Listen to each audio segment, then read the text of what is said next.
We are from the same place. I know him very well than anybody on this platform. Are you sure? Very, very well. Yes. You don't know how much other people know him. Now you say you know him well enough. Don't say that. Don't say that every other person on this platform. Don't say that. Come on. Wait now. When you know somebody to the point that, at least for me, when Obasanjo came from prison, I was part of the people that swept the house. I was part of the people that swept the house when he came from prison. Because my school is directly opposite his house. And I was the part of the people that went into that house to clean that house before he came. The jalabia he wore that day is still in my head. So I know him even before, when Obasanjo was in prison. We were the people, we go into that house. When Auntie Stella was there, we cleaned that house. So I know him. And when you see people from Abeokuta, when they don't respect him, because we know what he has done. People outside, yes, people outside see him as, oh, is this, is that. But if you look deeply, that guy is the genesis of the problem. Even today, I expect Obasanjo to cover his eyes. If Tinubu solving this Babalaki issue, do you know how long we've been suffering because of that silly thing that Obasanjo did with Babalaki? Yes. Yes. We've been suffering.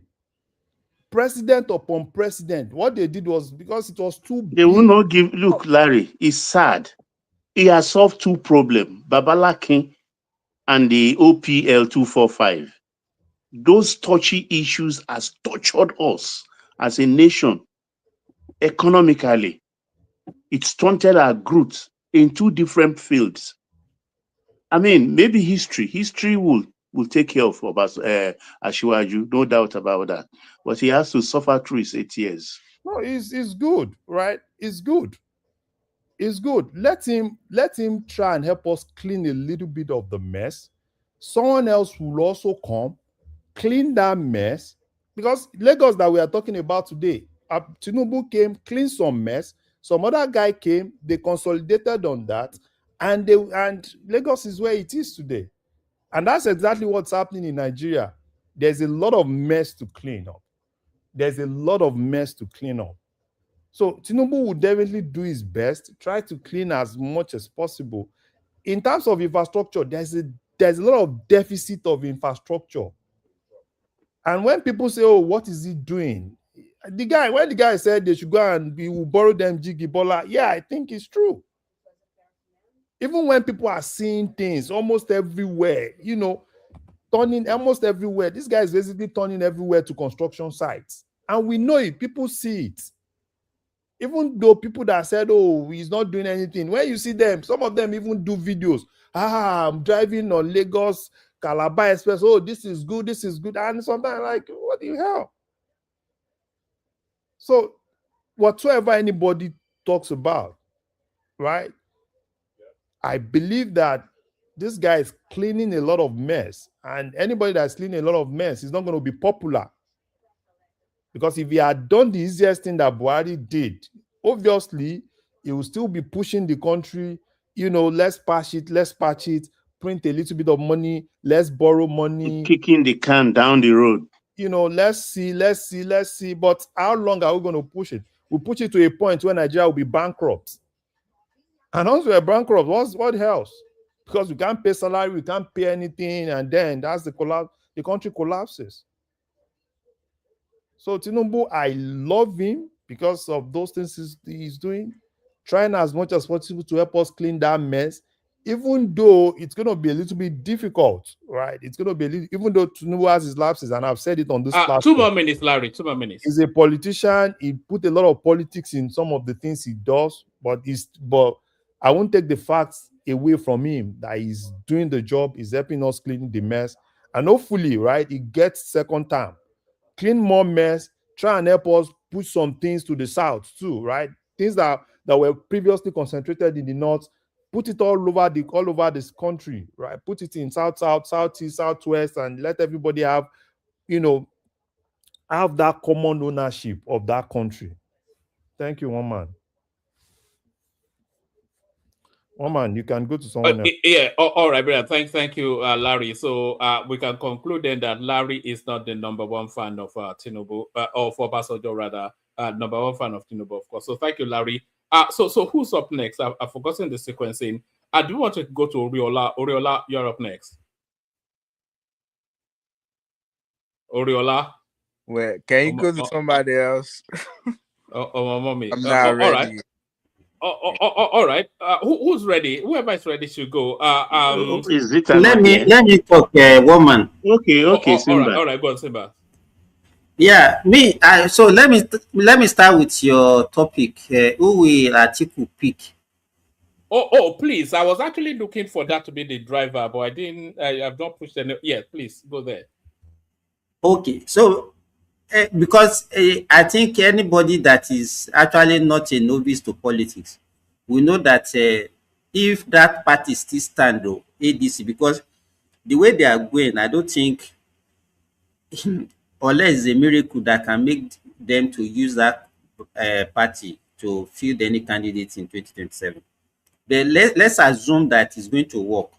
There's no way anybody can pick that ticket ahead of Atiku in that party.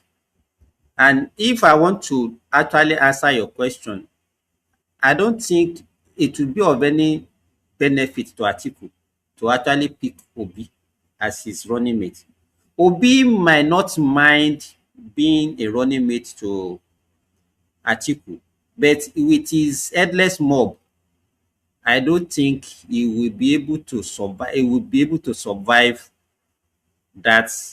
So, and it's not going to benefit Atiku in any way. So, I think Atiku should look in. I think the best bet for Atiku is to take Amaechi. If Amaechi is ready to be his vice, to take Amaechi as his vice. Taking Makinde will not be able to win anything for him in the southwest. So, it's just going to be a useless running mate. Then, how much can Makinde actually use to support the ticket? That's if another you say thing. that of Makinde, what about Amaechi? Which state will Amaechi deliver? But Amaechi has money. Makinde has money. But Makinde, so you want to tell me that Makinde is richer than Amaechi? No, not by any stretch of that's any it. imagination. And then if you look at politically, I think Amaechi is actually more politically savvy than Makinde. I mean, Amaechi has at least has contested in a higher level before, and we knew what he achieved when he even contested against Tinubu and came second under APC. So we can't just whisk that away. So I think Makinde, I mean Amaechi will do Atiku more good than Makinde and Obi. So I think that's what I want to say about that. The Supreme Court verdict. I don't know why the ADC people, the David Mark led leadership of ADC are jubilating over that verdict from Supreme Court. Well, as far as I'm concerned, if you look at the High Court, judgment has already nullified them, and the Supreme Court is not saying that they affirmed them. So I don't know what they just say. Oh, Supreme Court has now restored them as the authentic leader of that of ADC. I don't know where is that one coming from. And the way they are going now, the real problem is still in High Court. I don't know when they will that verdict will be delivered. And I think they still have up to like 10th of this month for them to move to any party or whatever they want to move to. Anything beyond 10, I don't think they will get stuck in that ADC. And the 21-day ultimatum that they have to give to INEC against end of May to submit the list of their candidates, I don't think it will be possible for them again. So this week is only, that is, between now and 10th, that is the only time that they have to do whatever they want to do in that ADC, unless all of them should just go their way and go and join whatever party they want to join. Obi, I heard that Obi is already courting NDC or whatever. All of them, I don't think they can stay in one place again. All the opposition, so the so-called opposition will be splitted. And then I don't know why Kwakwaso has now made himself the handbag of Obi, or is it the obedient that are portraying it that way? Bye-bye. It's strange, actually, because if you are very observant of the political happenings in the last 1 week, when was the Amala convention summit, the Amala summit? You can see after the summit, everybody made all the usual noises, but not a word from Obi, not a word from Kwankwaso, because he went into the Amala summit believing that you mean the Ibadan meeting? One of the highlights of that summit will be an acclamation of zoning their presidential ticket to the south. That did not happen. That's why Kwankwaso or Obi is not talking. And after yesterday's verdict also, you would expect Kwankwaso or Obi to make comment like others are doing, but not a word from them. What does that tell me? It tells me they are heading towards another party. They are signing their paper. They are already out. They're already out. The chairman where they are headed, I don't know. No, NDC. They are going to NDC. The chairman of Kwankwasia in Kano has left ADC for NDC. That's where they are going to. And why Kwankwaso is silent? Number one, they've stripped Kwankwaso of the power he has in Kano. They've stripped him of that power because Kwankwaso, taking that governor from Kwankwaso is basically, you've stripped him of almost everything he has. So, and Kwankwaso believes that whatever the case is, if Obi gets there, 2031, Kwankwaso is going to contest. It's Galadima actually that put Kwankwaso in this mess. That Buba Galadima. No, that man is no, Kwankwaso is not a Buba devil. Baba, don't blame Buba Galadima. Buba Galadima is just someone that talks a lot. But Kwankwaso himself, greed. Well, was it not Kwankwaso that played himself out of politics? I think he overestimated his worth in the. I think he's supposed to have joined the APC ahead of the governor. That would have made him more relevant. That would have been his best move. But they said he was asking for 40% of APC now. He was asking for the vice presidential. In where? It was in Kano, not national. No, national of the structure. And he also wants vice president. Just because of Kano State. So let me ask you now, what did he get? On the structural way?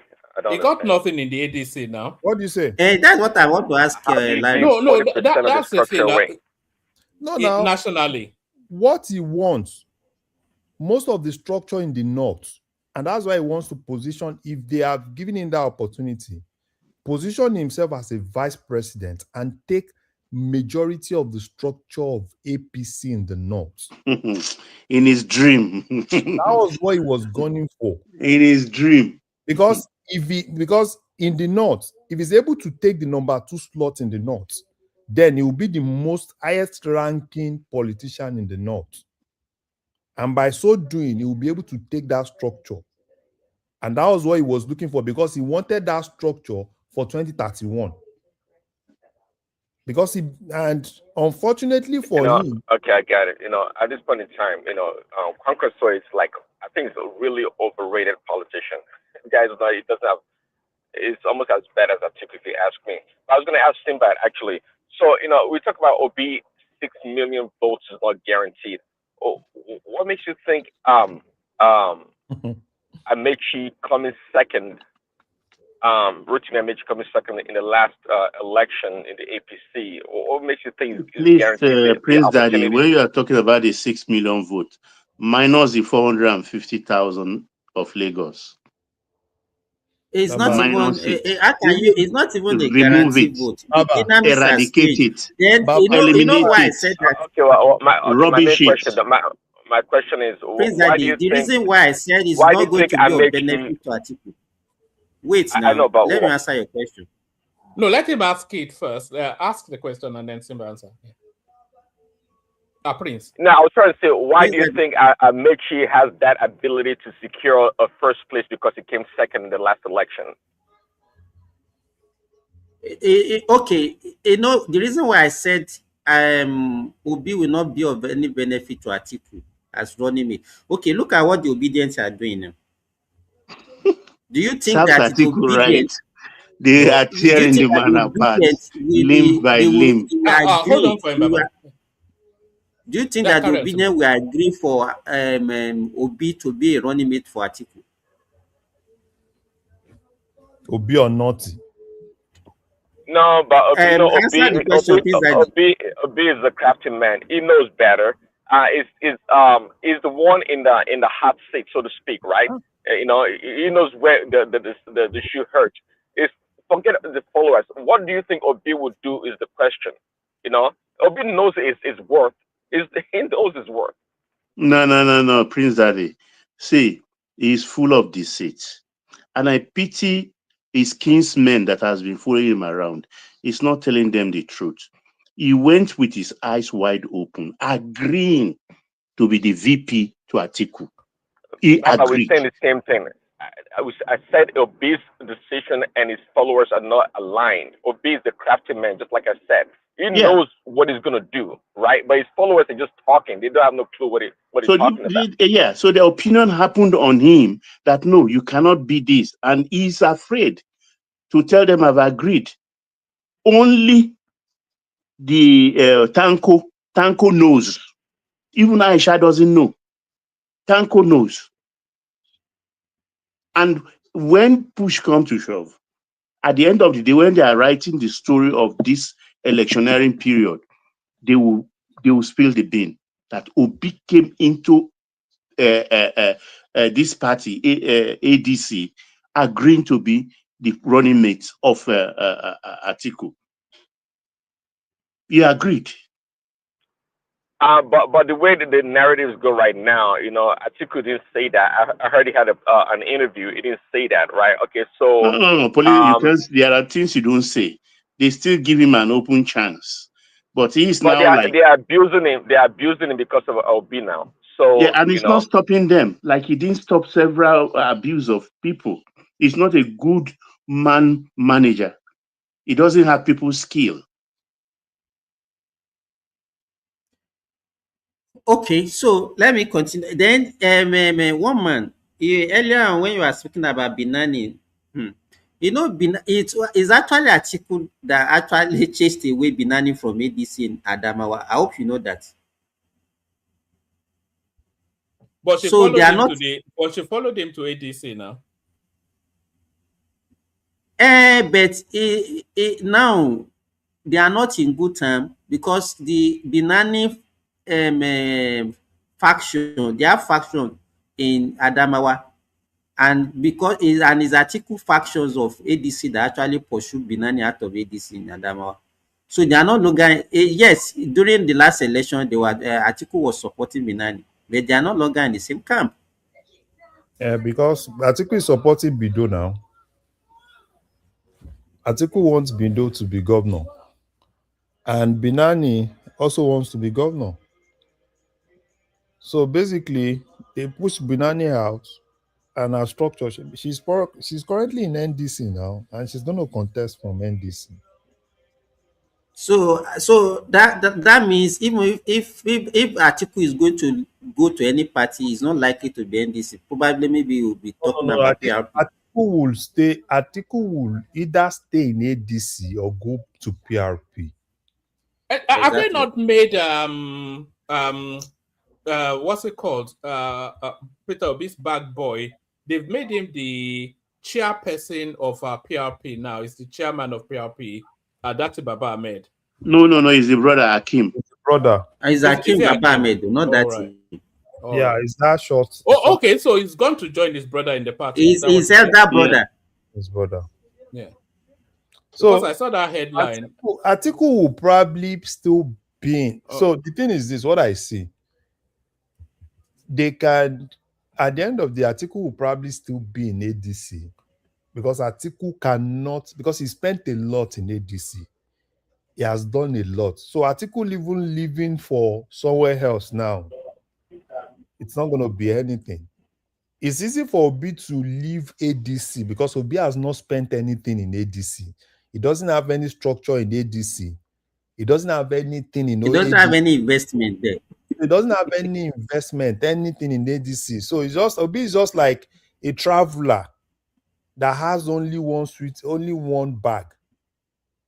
You know, and Atiku is like someone that has bought a land, built something. So a traveler will always be a traveler because he just basically sees it that, okay, fine, there's nothing there for him. He can quickly pick his bag because don't forget, what I'm expecting by next week, I expect Obi to move this coming week to NDC.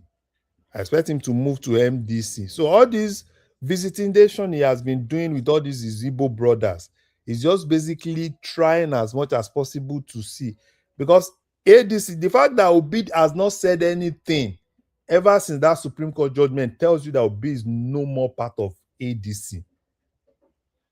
And even when they did their meeting, David Mark, Atiku, basically Obi was absent, Kwankwaso was absent. So basically the two of them.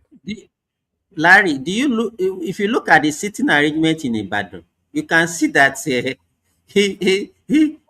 you see Atiku, David Mark, Aregbesola, Makinde. They were on one side. Then the other supporting this was the one that brought, you know how they shared, they shared the whole thing in ADC.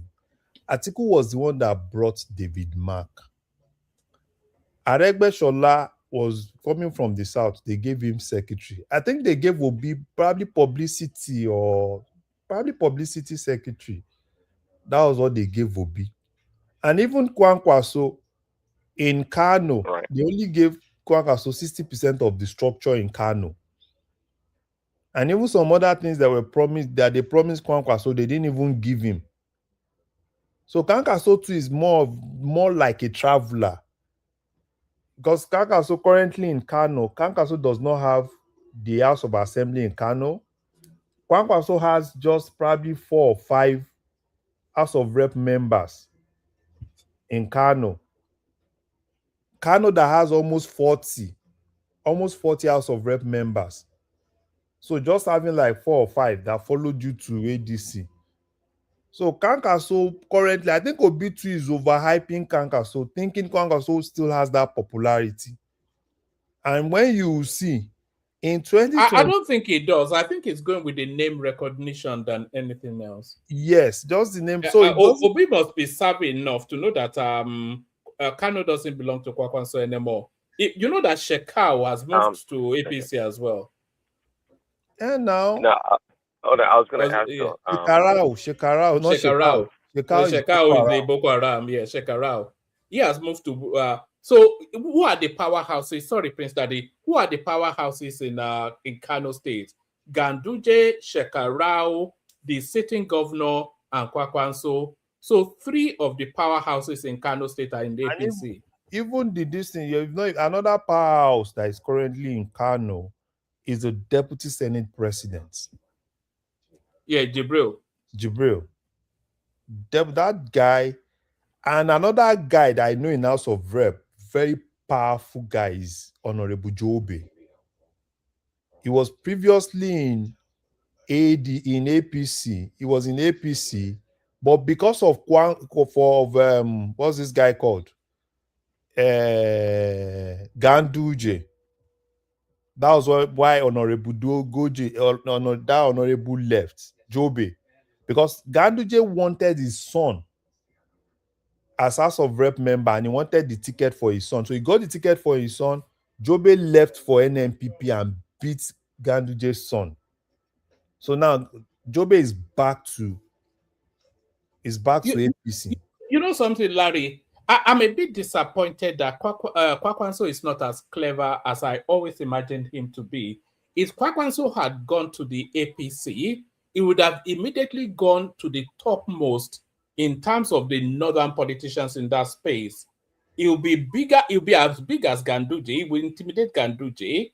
Who else is there? There's nobody else there, you know? So all of them are just low-ranking state governors. So there's no real heavy weight. It will be probably the heaviest weight in APC. And if he had used the 4 years to establish himself within the APC, then it has stood a good chance of getting that ticket in the APC. It's just basic. Hi, everybody. Hello, woman. Hi, everyone. Yeah, DLG. I think Prince wanted to go first, but I think. Okay, yeah, let him go. Yeah, I just want to. No, you go first. No, I think Prince has muted. Carry on. Okay, yeah. You see, these guys, Council and Obi, I think they are in the same league. I'm just surprised why Obi actually even think of joining ADC in the first place. With his experience in PDP with Atiku, he should have known that will hold no water. And me, I'm still surprised some Nigerians still believe this guy can do anything for Nigeria. I don't think Obi is smart enough to be the president of that country with the way he moves. Now they are moving to NDC. What does that say about Obi? You see, when people keep saying, "Oh, there is nobody, Tinubu has no opposition," this is what people mean when they say that thing. Because these guys don't even know what they are doing. Obi is busy jumping here and there. And to what end? Now they are moving to NDC. This shows how uncalculative Obi is. I'm sorry for his supporters. Obi is not made, he doesn't have what it takes, honestly. Because an Ajala, you know the people, you know an Ajala now. Ajala travel all over the world. I think he's doing that just because he's too desperate. You know, I'm going to download that music for Obi for the politics, you know, especially when you move. Yes, I'm going to download that music. He's desperate, but sometimes you learn from experience. I just feel, I've said it after the last election, if Obi was smart, if he was a smart person, he would have looked for by all means to resolve whatever issue that is going on in LP. Even if there are people trying to hijack the party, if you are smart enough, you look for ways to kick those people out with what you have, and the noise with the obedience were carried then. But it was not making any move. After the election, it just went back to. Let me ask you. It was one that's actually. Sorry, Simba. Let me just, because I don't want him to go away from that space. If Tinubu was in Peter Obi's situation in the Labour Party and some government was pushing against him, how do you think Tinubu would have handled it? The same. It's obvious. The guy is a smart guy. We see what happened even before primaries, prior to the last election. He weathered the storm. He was calculative. He was strategic. He knew what he was doing. Got some people to step down during the primaries. The Tinubu will buy. You just give him money. You see, my thing is, you see, I think from that previous election, it shows. Sorry. I think from that previous election, it shows that Obi has some backing. He could have capitalized on that backing, navigate his way, and manage to reform and reshuffle that party. A lot of people will still listen to him then in that party. But by the time the issue was thriving, Obi was, I don't know what he was busy doing after the election. I think he left it too late. It was too late before he can do anything. But DOG, it was one that actually created the problem now. Obi He was not the one, yeah, but you don't have to be the one. Like now, people are saying, wait. for example, No, he now, can't. right? So he A lot of created people the are problem. saying, hold on, guys, voice. hold on. Remember, A lot of people are saying Tinubu is the one causing issue in all this party. If he's smart enough to do it, why not? Is their opposition? If I can put nuke and blow up my enemy's domain, why not? So that is what I'm saying, that to me, I don't even see how people support this guy to be president of Nigeria based on simple stuff he just says, that he doesn't even have any practical or any theory to how he's going to resolve or do anything. He just says what people wants to hear. It's like Obi's case is like a woman that has been single for years that now find a man that is saying everything he wants to hear. Obviously, you will fall for him, even though he doesn't have anything to offer you. Obi has nothing to offer that country. Honestly, with everything that has been going on, it's for smart people to understand it. I don't think that guy has anything to offer that but country. we don't If he's have not enough. smart enough to resolve LP and keep himself in LP, if he's not smart enough to know not to go and even think of joining ADC in the first place, So how many Obi should have not been there at all. He was how not meant to many be close to that caucus at all. There was nothing he was looking for. And that thing has actually even slowed him down for this next coming election. All those moves he made will affect him again in this coming election. how many smart people do we have in Nigeria? There are a lot of smart people in Nigeria. In Nigerian politics. Maybe in Nigeria. In Nigeria, but there are some smart people, but what I've realized with Nigerian politics is if you are smart, you know when it's your time and when to talk. Ordinarily, sit down and listen to Obi. What will you say about Obi? You just be objective, just sit down, let the guy talk, and you listen. I would say, who the hell is this guy? What is this talking about? Your first challenge will be to understand him now, because it's not. Of course, because you can't understand. That's what I'm saying. I'll say, who is this guy? Because speak a language. You don't get what he's saying. He's driving at no point at all time that it has been. That guy's honestly is greed. That guy too. Nah, that Obi is greed. Obi is a thief now. Only a stupid person will not see that. How did Obi fall out with Abure? Abure used to be Obi's closest ally. When he went to LP even when Abure was fighting Apapa and the Apapa, Arabambi and all of them, how come Abure now became Obi's number one enemy? Yeah, because Obi is a selfish guy. He never likes number one. I've seen something about Obi. Election money. You know what? You see, Obi, one thing about Obi that I've realized is... Guys, one voice. Sorry, one thing I've realized about Obi again is, where are all those people that were like commissioner under Obi? From my own knowledge of politics, because I've known politics when I was young, people always have people they carry along. You will never see anybody that they will say, those are the commissioner for this, so when Obi was governor in Anambra, that are still following him. How would you never now? That's what I'm saying. So these are the things people should look for himself. In a leader. Are you hearing Larry? It's like the two of you are talking over each other. Are you that's hearing what Larry I'm saying now. One voice. That's why I'm saying one voice. Larry, the audience even hearing. But the answer to your question, Larry, is there's only one intelligent politician in Nigeria, and that's Tinubu. And all of the data tells us that. But carry on. The thing is, but is Peter Obi a politician? He's not really a politician because he came into politics doing business, and he looks like they even help him to be able to become the governor then. So I don't think he's really I don't think he's a politician in my own point of view, because he doesn't act It's been in politics since Abacha days now. So when does he become a politician? Not even Abacha days, but Bangida's days. Yeah, but during Abacha days, was he a politician? He just happened to. It was a political actor. No. He was a senator as far back as 92 during Babangida. I'm not talking about Tinubu. I'm talking about Peter Obi. Yes. Or are you talking? No, Obi was never a politician, though. When does he become a politician? He's been in the game for over 30 years. Yeah, he's been around the I mean, okay, let me explain something. So somebody became a governor as far back as 2003, and you are saying he's not a politician. And it was a key member of Abacha's team before that. Okay. It's even a shame Obi has been governor before and is acting this way. Honestly, because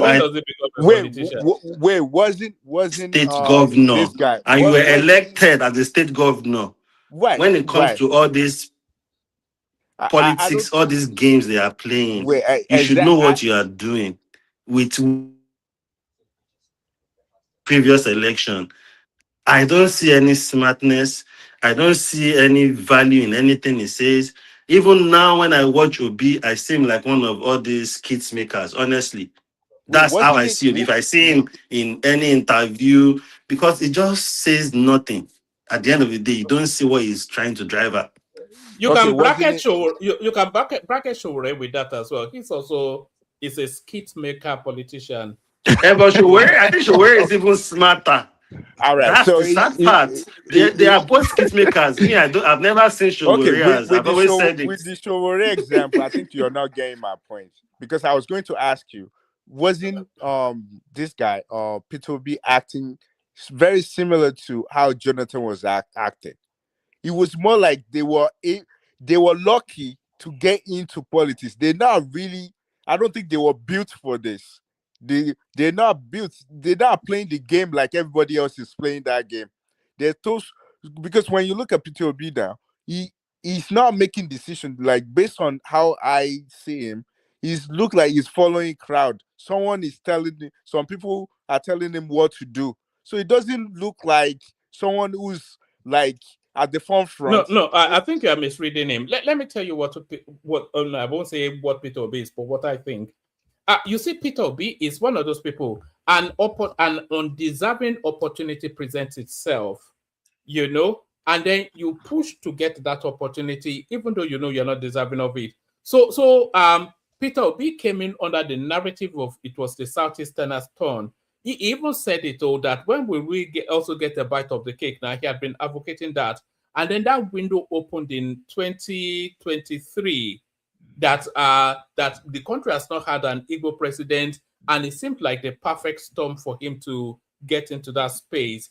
So he hopped from PDP to Labour Party, and he's been hopping around ever since. So Peter Obi is just an opportunist. So man. If you now look how he started his journey back when he was just handpicked by Abacha that okay, go be the port authority, whatever the post they give him. He was just opportune to be in that position. That's number one. Number two, when he became the governor as well, this guy he wasn't really challenging. After he won, but they give it to somebody else. He wasn't really. That's the point I'm trying to. It wasn't really what. He wasn't. Somebody else fought for him to be able to get the post, right? He fought for himself. If he had been smart. So it doesn't need. Toriola, let me tell you something. Look at Obi. Let's say Obi is not a politician.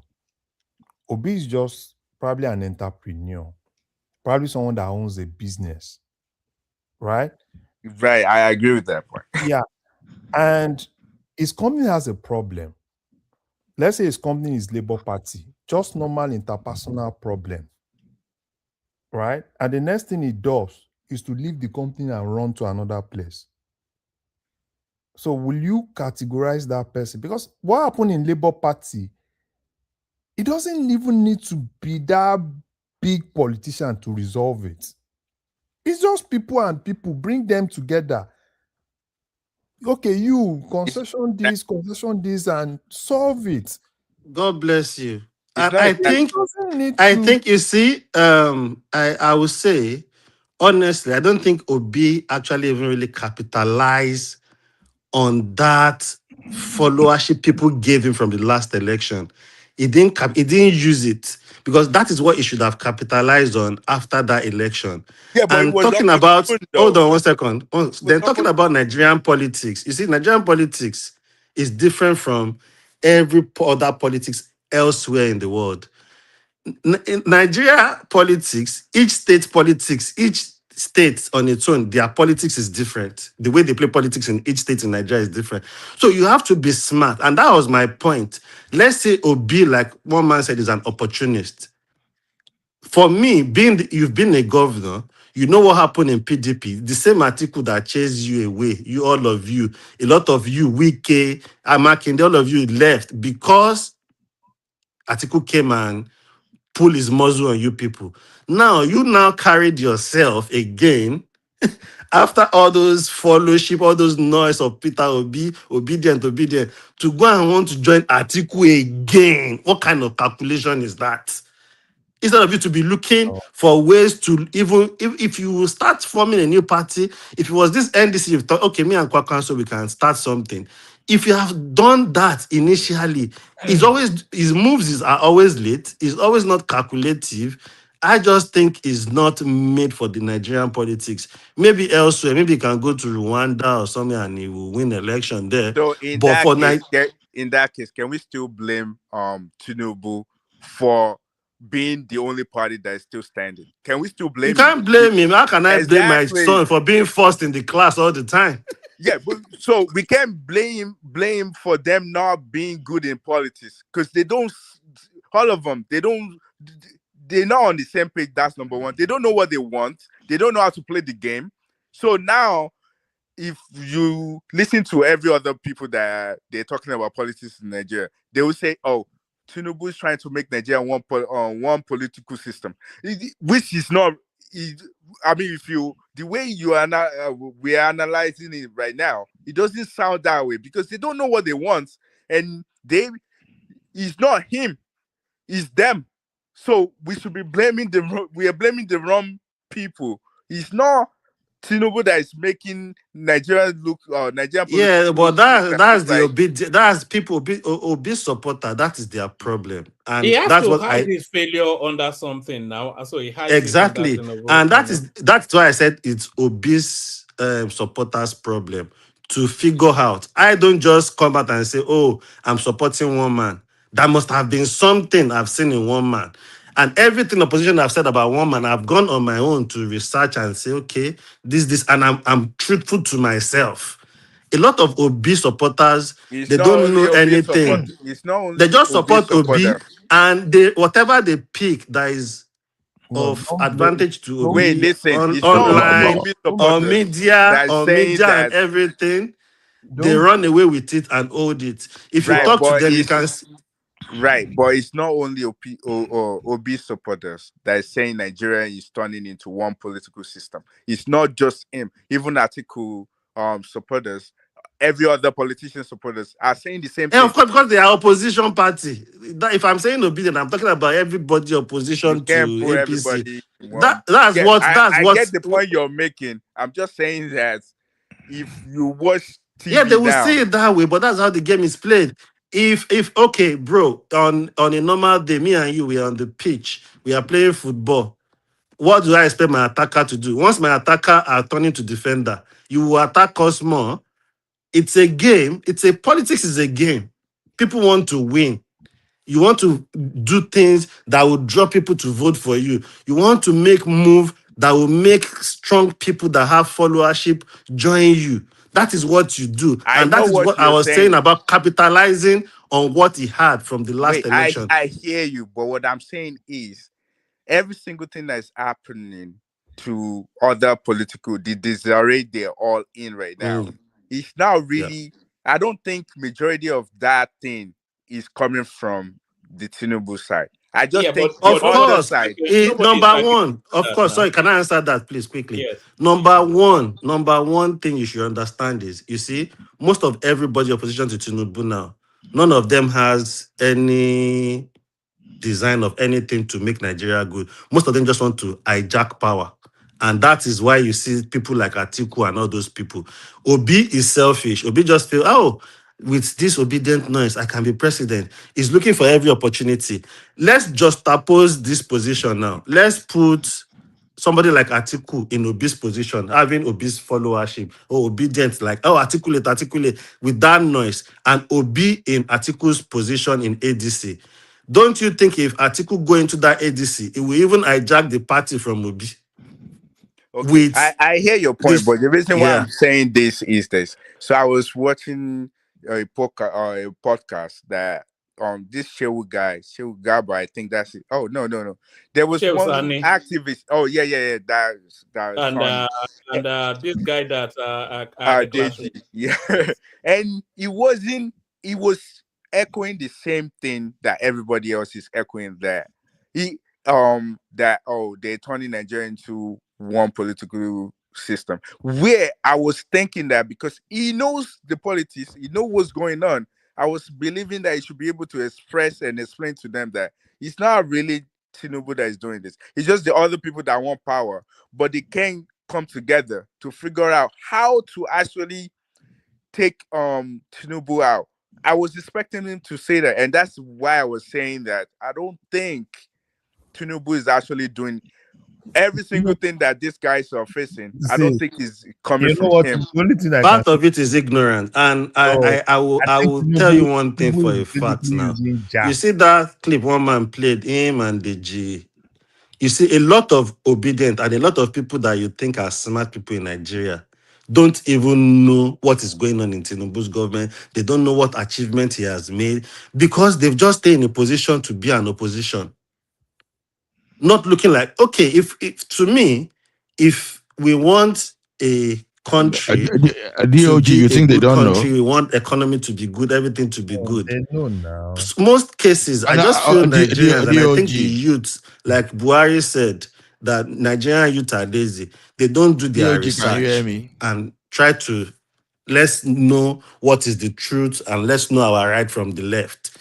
People just go with, because obviously if you have an opposition, they will say everything that will make people look at you like the bad person, like you don't know what you are doing, so you can come to their side.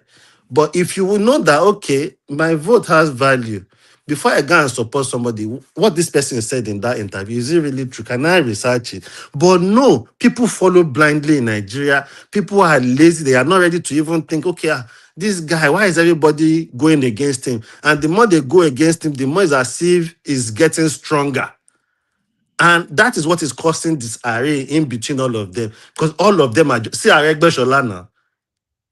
Aregbe should be covering his face with his agbada all the time. There is camera and he's moving around with all these guys. Because all of them are all there for their selfish Wait, interest. All right. Hold on.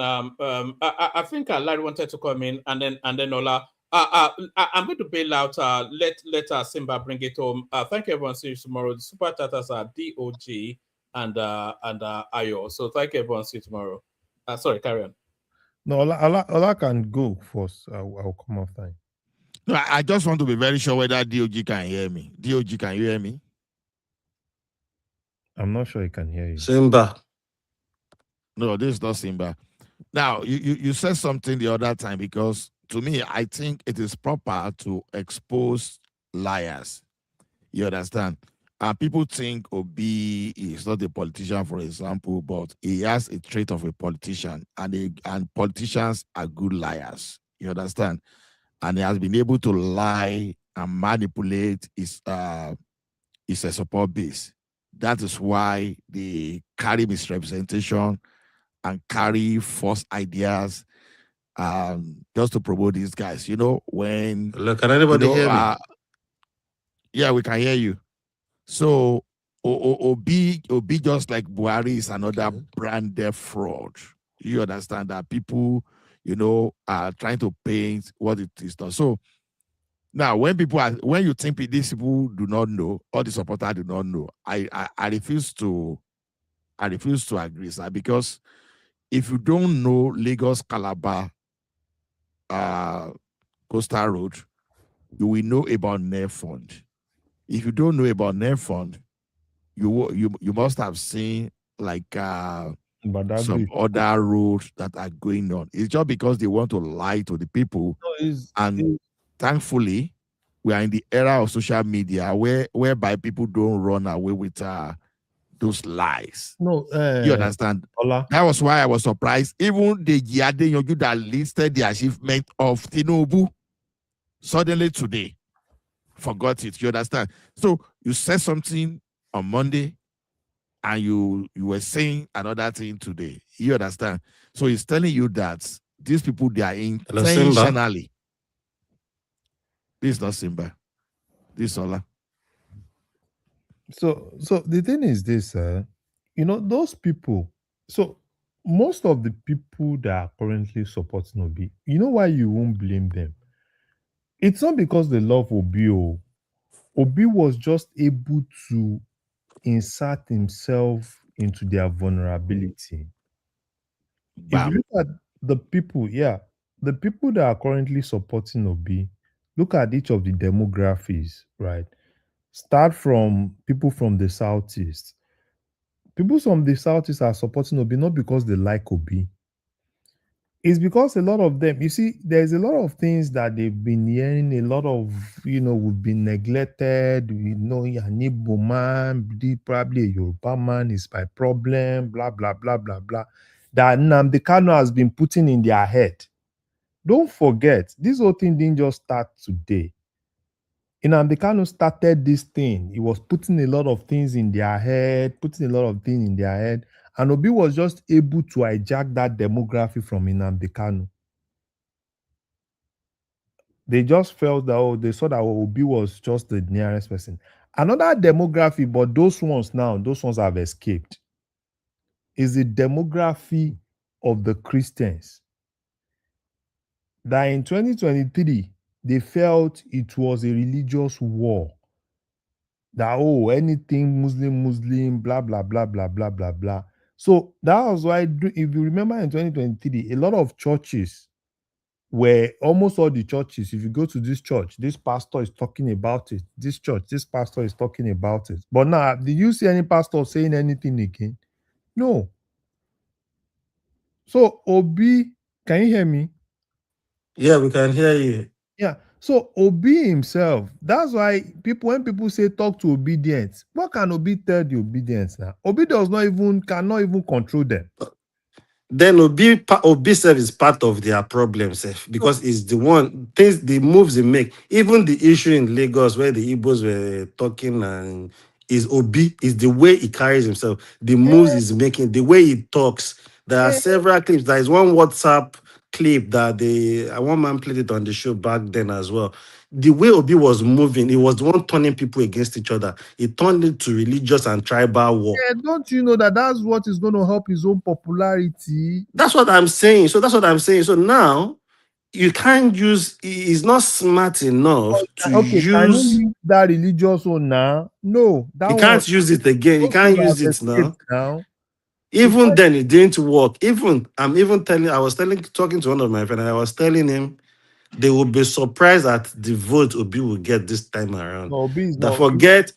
forget last election. See, you know the thing in Southeast now. Do you know what's happening in Southeast now? All those city boys now are pushing themselves to contest. They are buying forms. Cubana chief priest, that one he bought form for House of Reps. Of course, he's contesting for honorable. And all of them are buying form. You know the implication of that? Their election is going to be the same day they are going to do presidential election. It's Acton level. Those are smart people now. But you see silly Eastern people blaming those guys. Blaming those guys that they went to join City Boy. What they did in Southeast in 2023 was no election. They didn't do election in Southeast in 2023. It was horrible now. Was just writing. They were writing results. Because immediately, if you look at the clips from Southeast in 2023, if you are non-obedient, they will pursue you. They will beat you, not just pursue you. They beat people up. They are beating people up. Once they beat you, they pursue you, so it is easier to write anything. That's why they thought Obi has 90-something%. Because it's easy. They were just basically one thing and I've they realized, open their mouth and talk about Lagos. Sorry, one thing I've realized, I've mentioned this thing since like after a year Tinubu became the president. I think they need to invest more on media and social media on how to convey the things going on, how they are trying to address No things. Because matter. I just feel where you see support for Obi is the social media space. And No, when all of them And are there are no talking, polling booths there. no. The and they thing are is, not pulling boots there. Then when all of them are talking, you can all see of them. ignorance. No. People Look, don't the even know what is. the only way to measure it, the OG, is All since of them then we've are been having off-cycle election. Baba. They've never won one seat. And Baba. on 20th of June, we're having 3 senatorial, 1 House of Rep, and Ondo State, Ekiti State election, River State, Enugu State, and 1 other state for senatorial. Let them come again into the arena. I told them last time, this Lagos, you are saying, when we are going to do the local government election, where we have 51 seats available, they will not get one. And it happened like that. They keep their mouth shut. No, Baba. You know the thing is this social media thing. It's not those people's business. They are doing business now.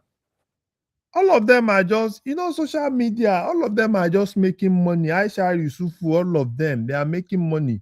Have we not seen them from Facebook? They'll go to They've turned the whole thing into banter where they give them money and they everything. are making It's money now. business. It sells for them. People that have joined like this lady, this Edo, that Edo lady that is always on red, and one other guy, that one that was shouting Which Edo lady? electoral. That's not Aisha now. I mean, which No. Edo Wait lady? now. I'm bringing another clip now. That Edo lady. That's spitting cobra. That one That's what I call her. there was one other guy, electoral reform. That one guy is always shouting electoral reform. All those people now joined Shore's business, organizing protests, making money from protests. The business, if it's not social media money, it's going to be organizing protest money. So it's a business.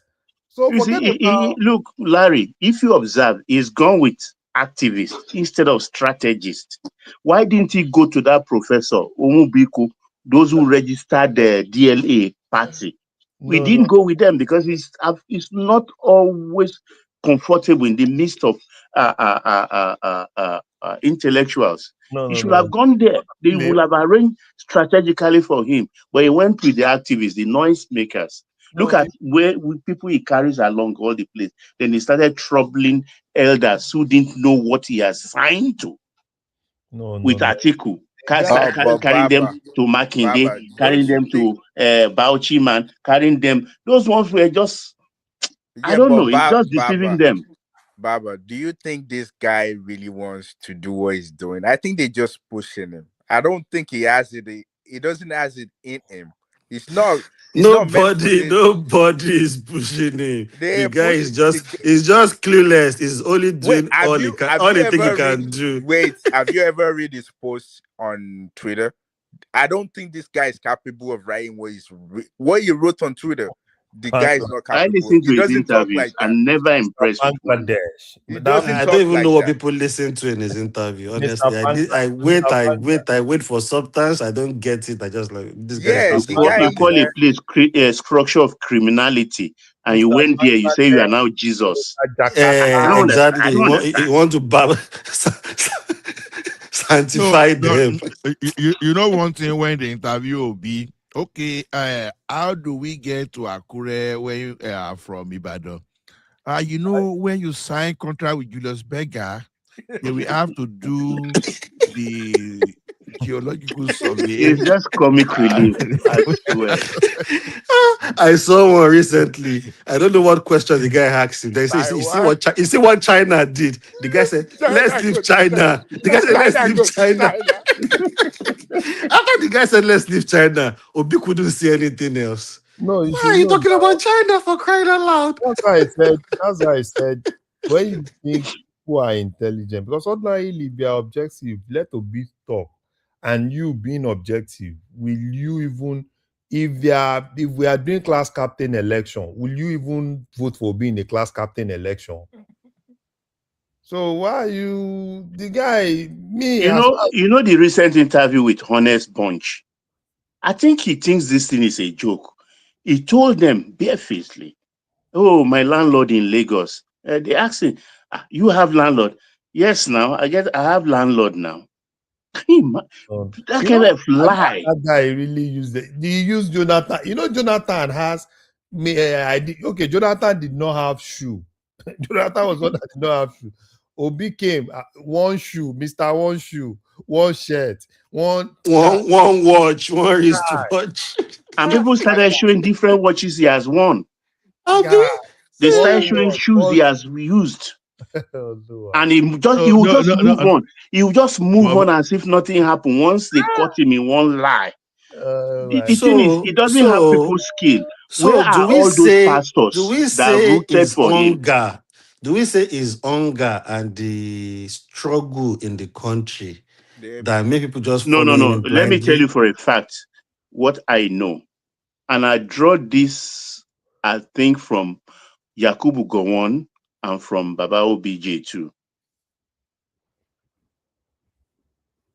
General Yakubu Gowon came in an interview or was just a musing rant that if he knew, I think it was during Babangida's time he said it, that if he knew that people can be this corrupt and take our resources without people questioning them, he would have done the same thing. I'm not quoting him verbatim now, but that was what he was saying, which Obasanjo did the same thing.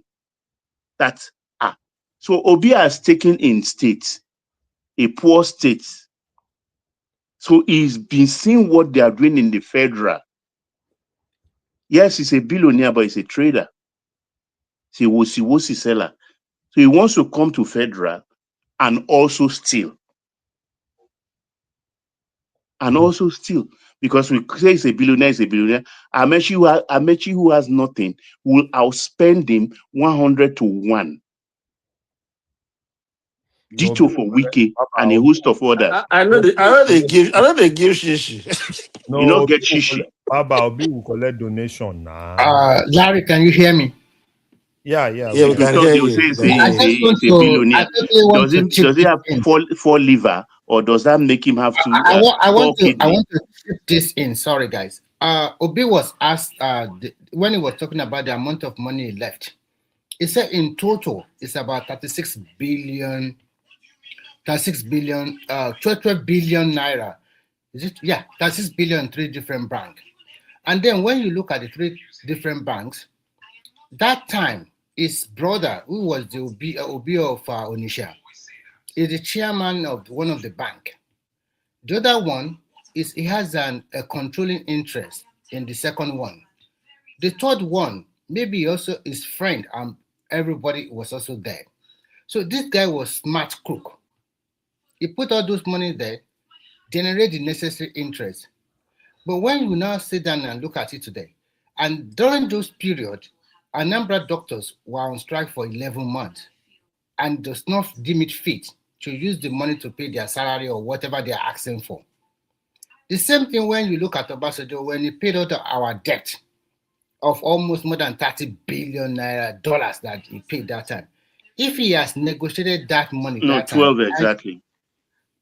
I don't know, 12 billion. If he has negotiated on that loan and used the 12 billion to build roads, infrastructures all over Nigeria, at least the coming president after him will build on that one.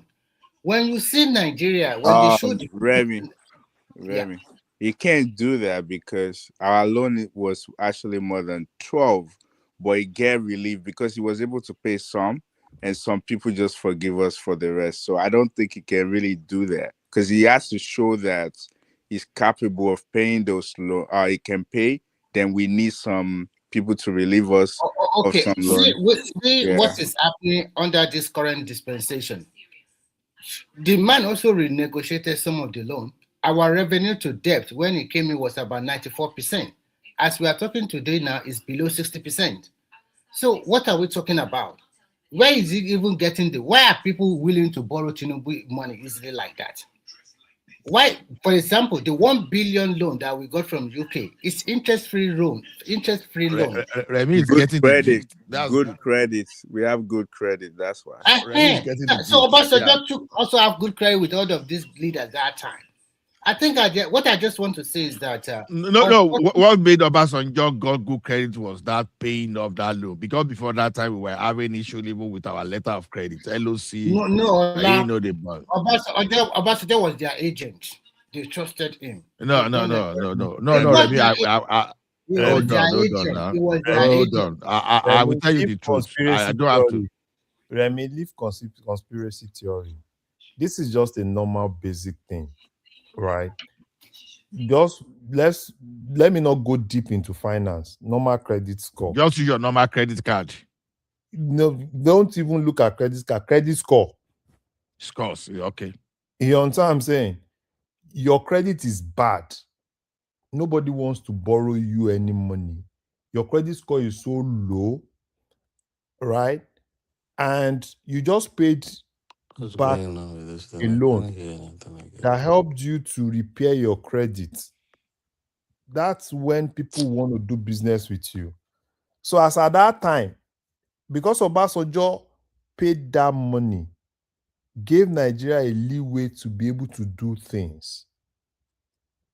So he doesn't have any option. For me, I would rather say, yeah, let him pay that money. But things that happen after are things, you could pay that money, get better credit, borrow, and do things. Because he has the ability to borrow and do, because a lot of countries so Larry, somebody just wrote on the comment section that actually we are owing about 33 billion and 18 billion cash was write-off, and then that means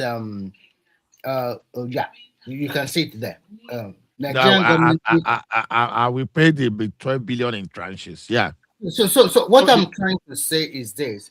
Unfortunately, do you think if Tinubu was the president during the Obasanjo regime, do you think he would pay this money off like that? No, Remy will pay. I will tell you. Hold on. The reason, a lot of things was going on because at the point Obasanjo came, our financial system was in total mess. You understand? Both. So even our business people, they could not do business the way people think like that.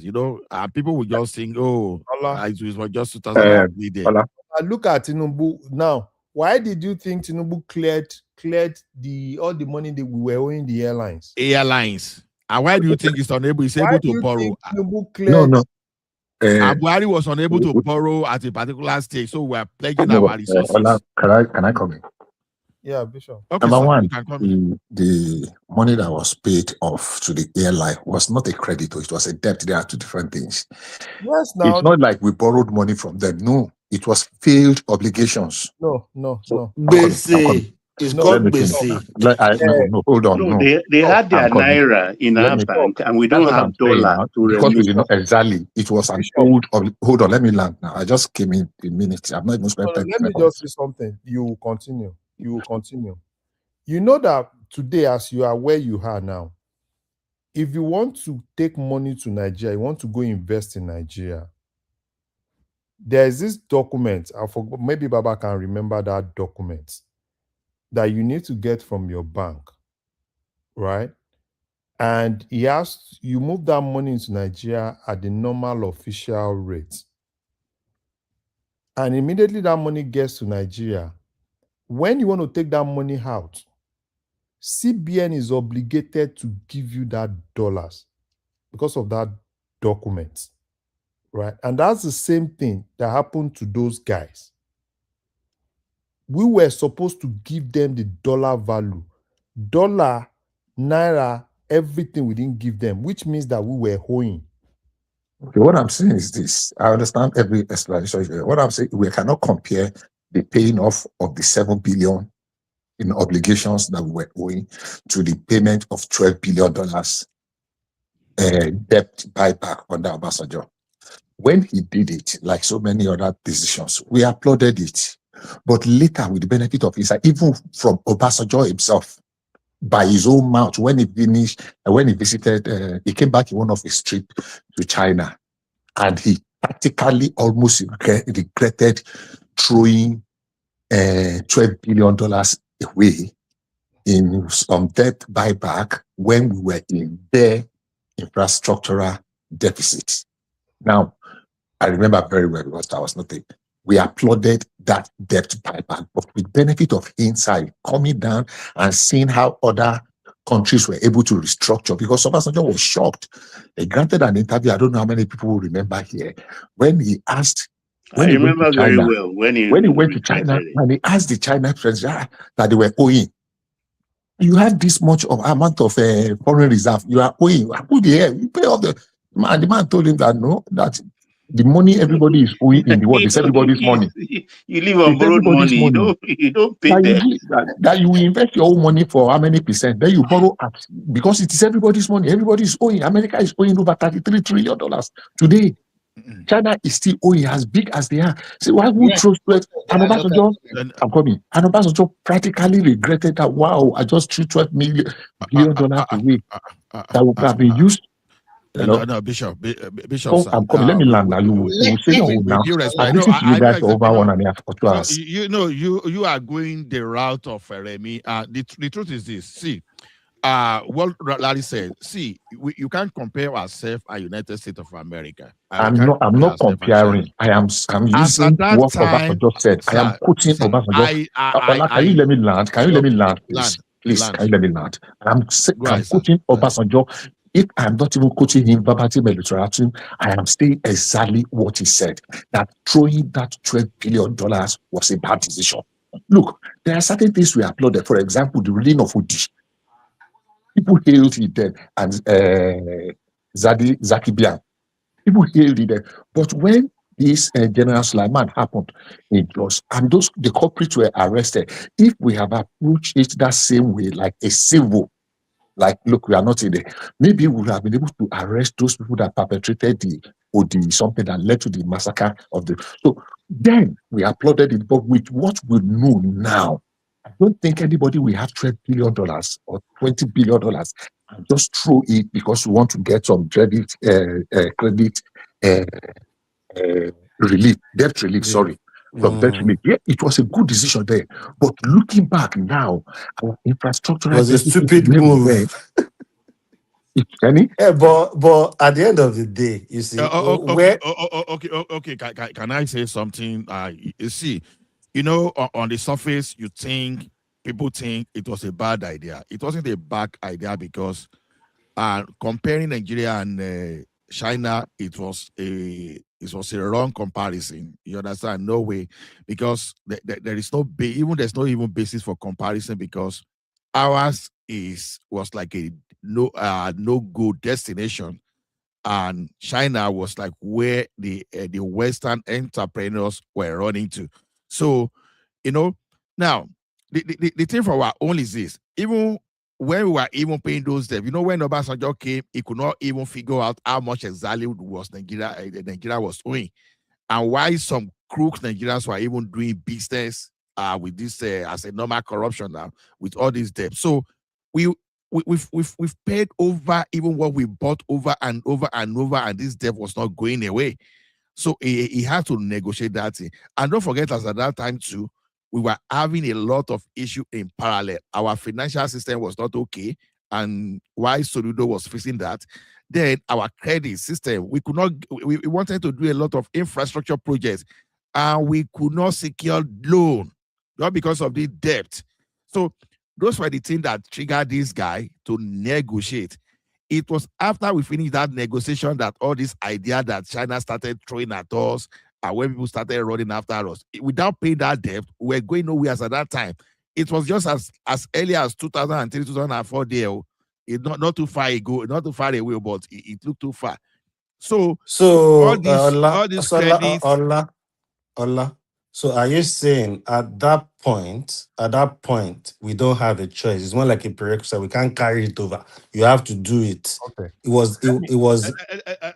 Let me tell you something, DOG. When we talk of Let me infrastructure, just say sometimes. something. Let me just say No, something. just permit me 1 minute, sir. Permit me 1 minute, Larry. See, let me tell you something. When you are dealing with depth like that, you understand. You have to be very careful because the signal you are looking at, okay, Obasanjo should carry that 12 billion and put on infrastructure projects, right? It sounds very good. Let me tell you one thing. Nigeria is a deficit of 150 billion infrastructure deficit as we speak. So it means that as currently what we are now, we need average of $150 billion for the next 10 years to even bridge our infrastructure gap. Now, when you are owing like that, you cannot do that because you need both private and the public fund to fund your infrastructure. So if you are looking at it from the narrow end of the public, you are missing out on that private, because if you cannot honor your obligation, then people will avoid your country as the right destination. That's the problem. That's the problem. We are not looking at that thing now. The reason we are able to borrow as we are borrowing today was that simple thing that OBJ did that time. That we are doing now, and the recent thing Obu is borrowing today, well, that little thing as little as allow all those airlines to repatriate their money. If you stop and towards the tail end of Buhari, nobody was borrowing Nigerian money. That was why we started plaguing our resources. And he also paid off the IMF, So Larry, which makes our credit so score go up. the thing is this, right? What I would just say is this: put yourself in the shoe of a business guy. A lender. They gave you a company that is at the verge of bankruptcy, and they gave you that kind of money. What will you do? And they told you, make this company a going concern. The number one thing you first want to do is to take that company out of bankruptcy. And that was exactly what Obasanjo did that time. Because if he had not done that, our credit rating, because that thing was what actually helped us in building the foundation of our credit rating. Exactly. Do you know that recently Dangote was downgraded? Dangote's credit rating was downgraded. As big as Dangote is, his credit rating was downgraded. So Obasanjo paying that money, for me, he paid that money good, right? That gave him a venue, opportunity to borrow more, which he should have done at that point. Because as at that point, there were a lot of people that were friendly to Nigeria. A lot of people felt they were. It's more of pity for Obasanjo. Nigeria was moving away from military rule. But Larry, it's not only Nigeria the root of the debt that time. Almost most African countries, they did the same thing. Nigeria, see. Almost all of them. Wait now. As at that time, a lot of countries wanted to help Nigeria. As at that time. Because a lot of countries believed that Obasanjo was kicking off democracy in Nigeria. Most countries that were previously hostile to Nigeria during Abacha era, when Obasanjo came in, they gave him the hand of friendship. And that was why it was easy for him to negotiate. Some of them even forgave the loan. Forget about the loan, don't worry, go. That was what some of the countries actually did at that time. But we have this thing, and that thing affects us even here. That thing affects almost every black guy, particularly most of us from Africa. We have this notion, and it affects me too, right? Oh, I want to be off debt. I want to pay off my debt. I just want to be free. And that's more of a mindset. Because as at that time, if Obasanjo had gone to okay, fine, let's pay some of our debts, then let's borrow more. Because that gives us the opportunity to be able to borrow more, to do things. Exactly what Tinubu is doing now. People will have said, yeah, there's a good debt and there's a bad debt. But the analogy, a good debt.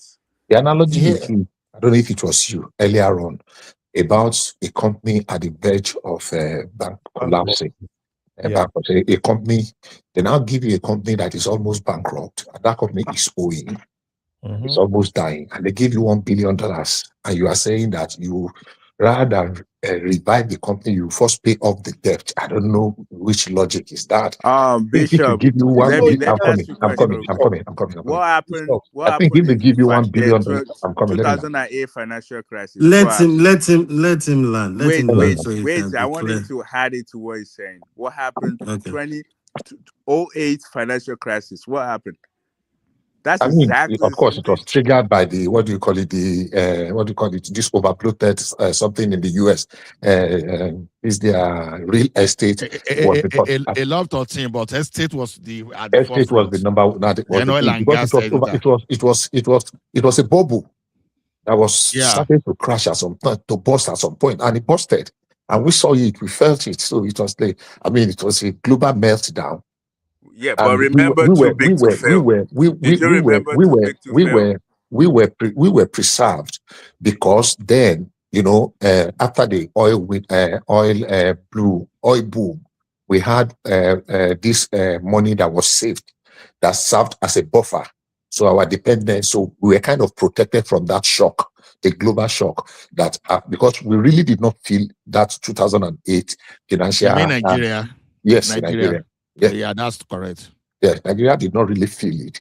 What I'm saying is this: I really, really applauded it when it happened, but listening to other people recent times, and the same analogy that you presented, that look, this company is almost collapsing, and somebody give you $1 billion, but because you are owing other people $1 billion, you just paid the debt off. You have not helped that company. So, the first thing to do is to use the $1 billion to revive and put the company on the path of production. No, Bishop. It's not always like that. Okay, Larry, go ahead. You are missing this thing up, right?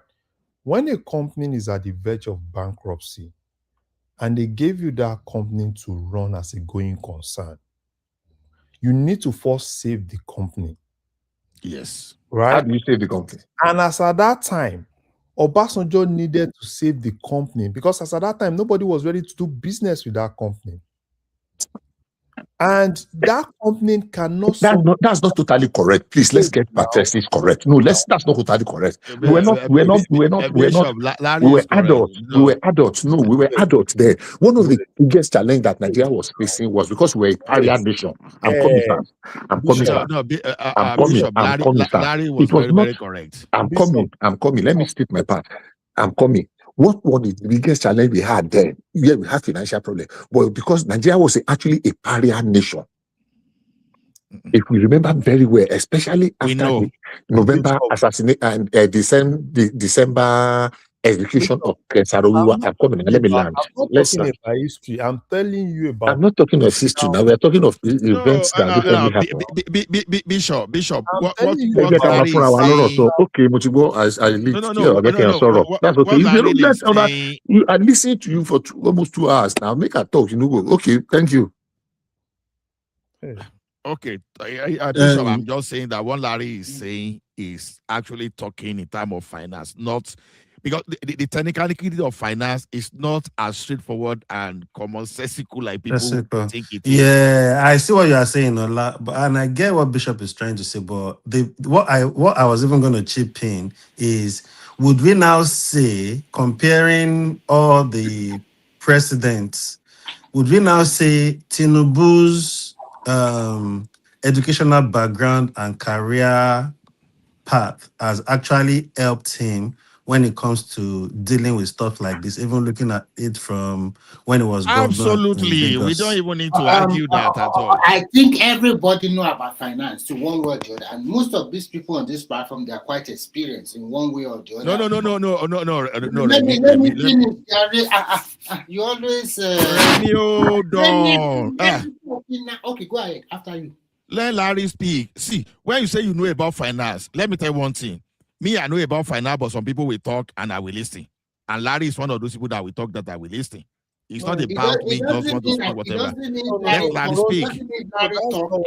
Listen, it doesn't mean if Larry talk, I'm not listening. I look at things objectively from different perspectives. Everybody will do like that. I'm looking at the inside that if at that particular moment that Obasanjo, $12 billion at that time is a lot of money. And when you know that Nigerian books are not really clean, whether you like it or not, these people will cheat us very well. Okay, let me shock you, Remy. No, let me finish. Sorry.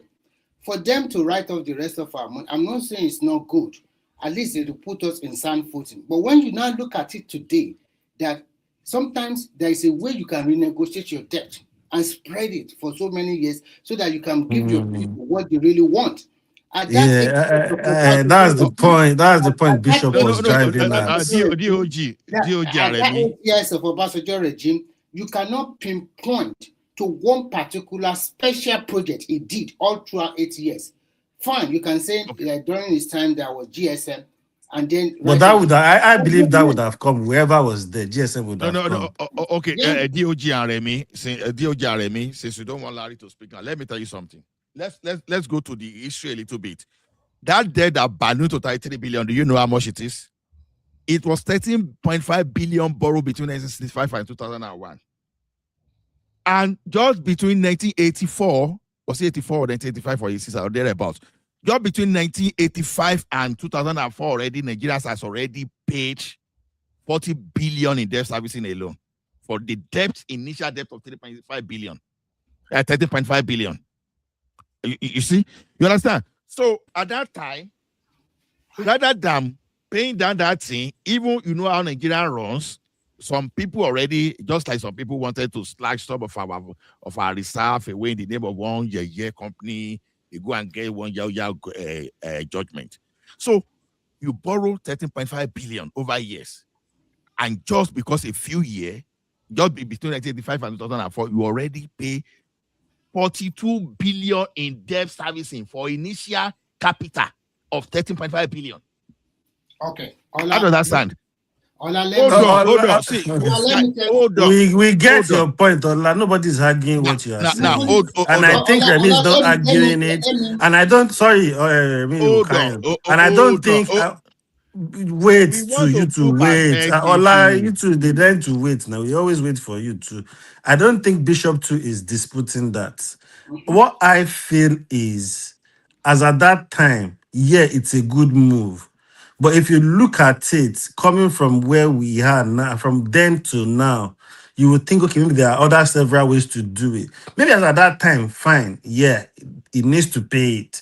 But there could have been other ways to approach it. And I believe anybody in finance and that would know that, okay, there are other several ways to do it. Maybe doing that one payment was good at the long run. There's no other way. You know, let Larry speak. You know, one thing is this: sounding commonsensical in this is not the situation. Let's listen to the technicality. Let's listen to Larry. We will listen to Larry. But before we listen to Larry, I quickly want to chip this in. When you look at after paying off the debt, before Obasanjo left that government, he left about more than 60 billion external reserve. And luckily for us that time, our the crude oil price have already eased more than $80 or $100 per barrel. We are making money even before he left. There's much more money that he can use for infrastructure development. He didn't do nothing. And when he handed over to Yar'Adua thought that there's no need for us to sell that refinery again. Maybe what Yar'Adua saw is that maybe they are selling at a cheap price. I don't know. He is the president at that particular moment. But when Jonathan came there, he was so dumped. They didn't know what to do with the money. So what is the essence of paying that huge amount of money off? Like the people you choose, your successor, you chose them by yourself. They just fit away everything. Okay. It's Larry. Okay. So everything you said, Remy and DOG, the easiest thing to say is, let's restructure our debt, right? Because what you're just saying, probably another thing that we will have done. The other thing will be probably restructure the debt. Talk to the creditor, right? Probably, I don't want to pay now. Let's restructure it. Probably you want to restructure the interest, or you want to restructure the term of the debt, right? As at that time, you needed something to stand.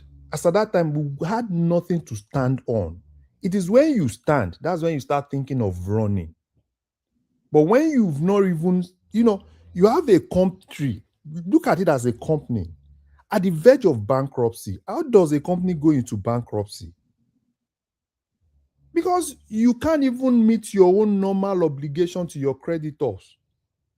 And as at that time, we had a lot of people, because you can't run a company in a country in isolation. You need people. You need people that will trust you. You need people that will sell to you on credit. You need people that will do a lot of things with you. And as at that time, for me, what the problem I have with Nigeria is this: we have a lot of media economists, we have a lot of media financial people that they will always have opinions. And some of them, I can give you an example. Patu Tomi is one of them. For me, Patu Tomi is not really one of those people I rate a lot, right? They come with a whole lot of jargons and they tell you, probably will have done this will have been better, because they've not even tested the practicality of those things. And it's always easy to give a lot of, maybe this will have been better. But when you test the practicality of it, that's when you'll be able to know. You said you have, and I like what Remy said. He said, when Obasanjo left, in reserve, we have almost 60 billion, right? 12 billion was just for us to stand as a country. Then we had good relationship with our creditors. Obasanjo had every opportunity after clearing that to now do business with our creditors, get more money, right? Reshape the economy to a particular point where you are sure that you can pay back that money. When you have a company at the verge of bankruptcy, you need to first make the company stand before you start thinking of going concern.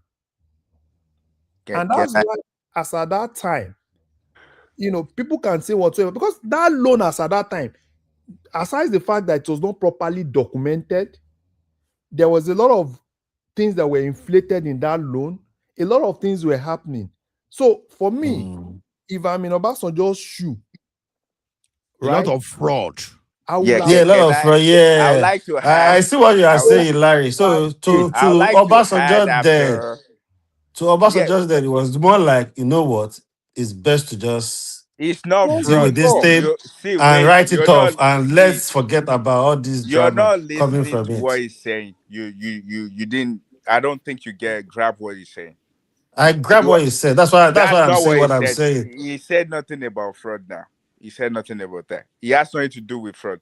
You have a No, bad what I'm credit. saying, I Nobody didn't will say borrow you fraud. I money. didn't mention fraud. What I was saying to his point is, at that point, Obasanjo looked at every situation surrounding the circumstances surrounding the loan, and it's just best to just clear the loan, and that is off the book, and we can focus on other things rather than us servicing the debt, and we've paid times almost over times 10 times 20 of what we borrowed initially. Larry, Wait, can I say Larry, something? I want to ask Larry this question. Hold on Before you ask Larry, let me say something real quick. Let me just chime in 1 second, please. For what I just understood, quite simple. I'm not a fan of Obasanjo, but he had to pay the $12 billion, right? Because it was contingent on the discount or the break he got on the loans. So he had to pay that. Is that not the case? He didn't really want to pay. Based on the structured loan, to forgive some part of the debt, he had to pay that amount, the $12 billion. Thank you. Larry, wait, can I say something real quick? And I think Prince Daddy just did justice to that directly. That's true. You negotiated for that's money. not exactly. Wait, can I say something? And I also ask Oriola, everybody can answer the question. My question is simple. Oriola, you can take it along and you can answer it together. When Obasanjo, because we pay 12 billion, that means Nigeria is also a going concern. We are making money. It's not that we are dormant. It's not we have already entered that state that we are not making money. We're not. So let me. Do you understand the definition of being a going concern? No. What I'm trying to say is that we are making money. We are not. My question to you, Larry. Don't use that word of that. Don't use going. Okay. Whatever you say. Yeah. My question to you that time, before we pay that 12 billion, how much do we have in our external reserve before we remove that 12 billion and pay our part of our, right of our debt? If you have an idea. So before I think we were already around 30 billion that time. I can't remember the particular figure. I can't even remember the particular figure. So the reason why I asked you that question, is that let's assume we have 30 billion and we yank off 12 billion like that away. Do you think it will affect the economy of that country at that particular moment? So for me personally, I don't know how much we had because as at that time, I'm asking a very okay. Now, I think you guys you can chew on that. You can continue. Now, let me talk, right? I personally do not know how much we had at that time because we were just basically coming from military to democracy, right? So I do not know. So basically, even Obasanjo himself, because if you remember that time, Nigeria was just standing on one leg. And I understand what Obasanjo did as at that time because it was a lot of, okay, now let me give you an example. What if Obasanjo then had restructured that loan with another extension of 50 years added to the term of that loan? Do you know, as of today, right? 1999 to this period, how many years is that? We'll still be paying. We'll still be paying. That's a 28, Abby. 27. I am not saying that a pay the money is not a good thing, but I am looking at the old scenario at that particular moment. The reason why I asked that question is because our books are messy. Yeah. And when your books are messy and you are going to meet some people that are superior to you in terms of financials and everything, they will cheat you more. No, so actually the money you are thinking that cheating, we did the reconciliation now. That was what brought about the Paris Fund, how the governors shared now. Have you forgotten where this guy? Yeah, you are right. You are right.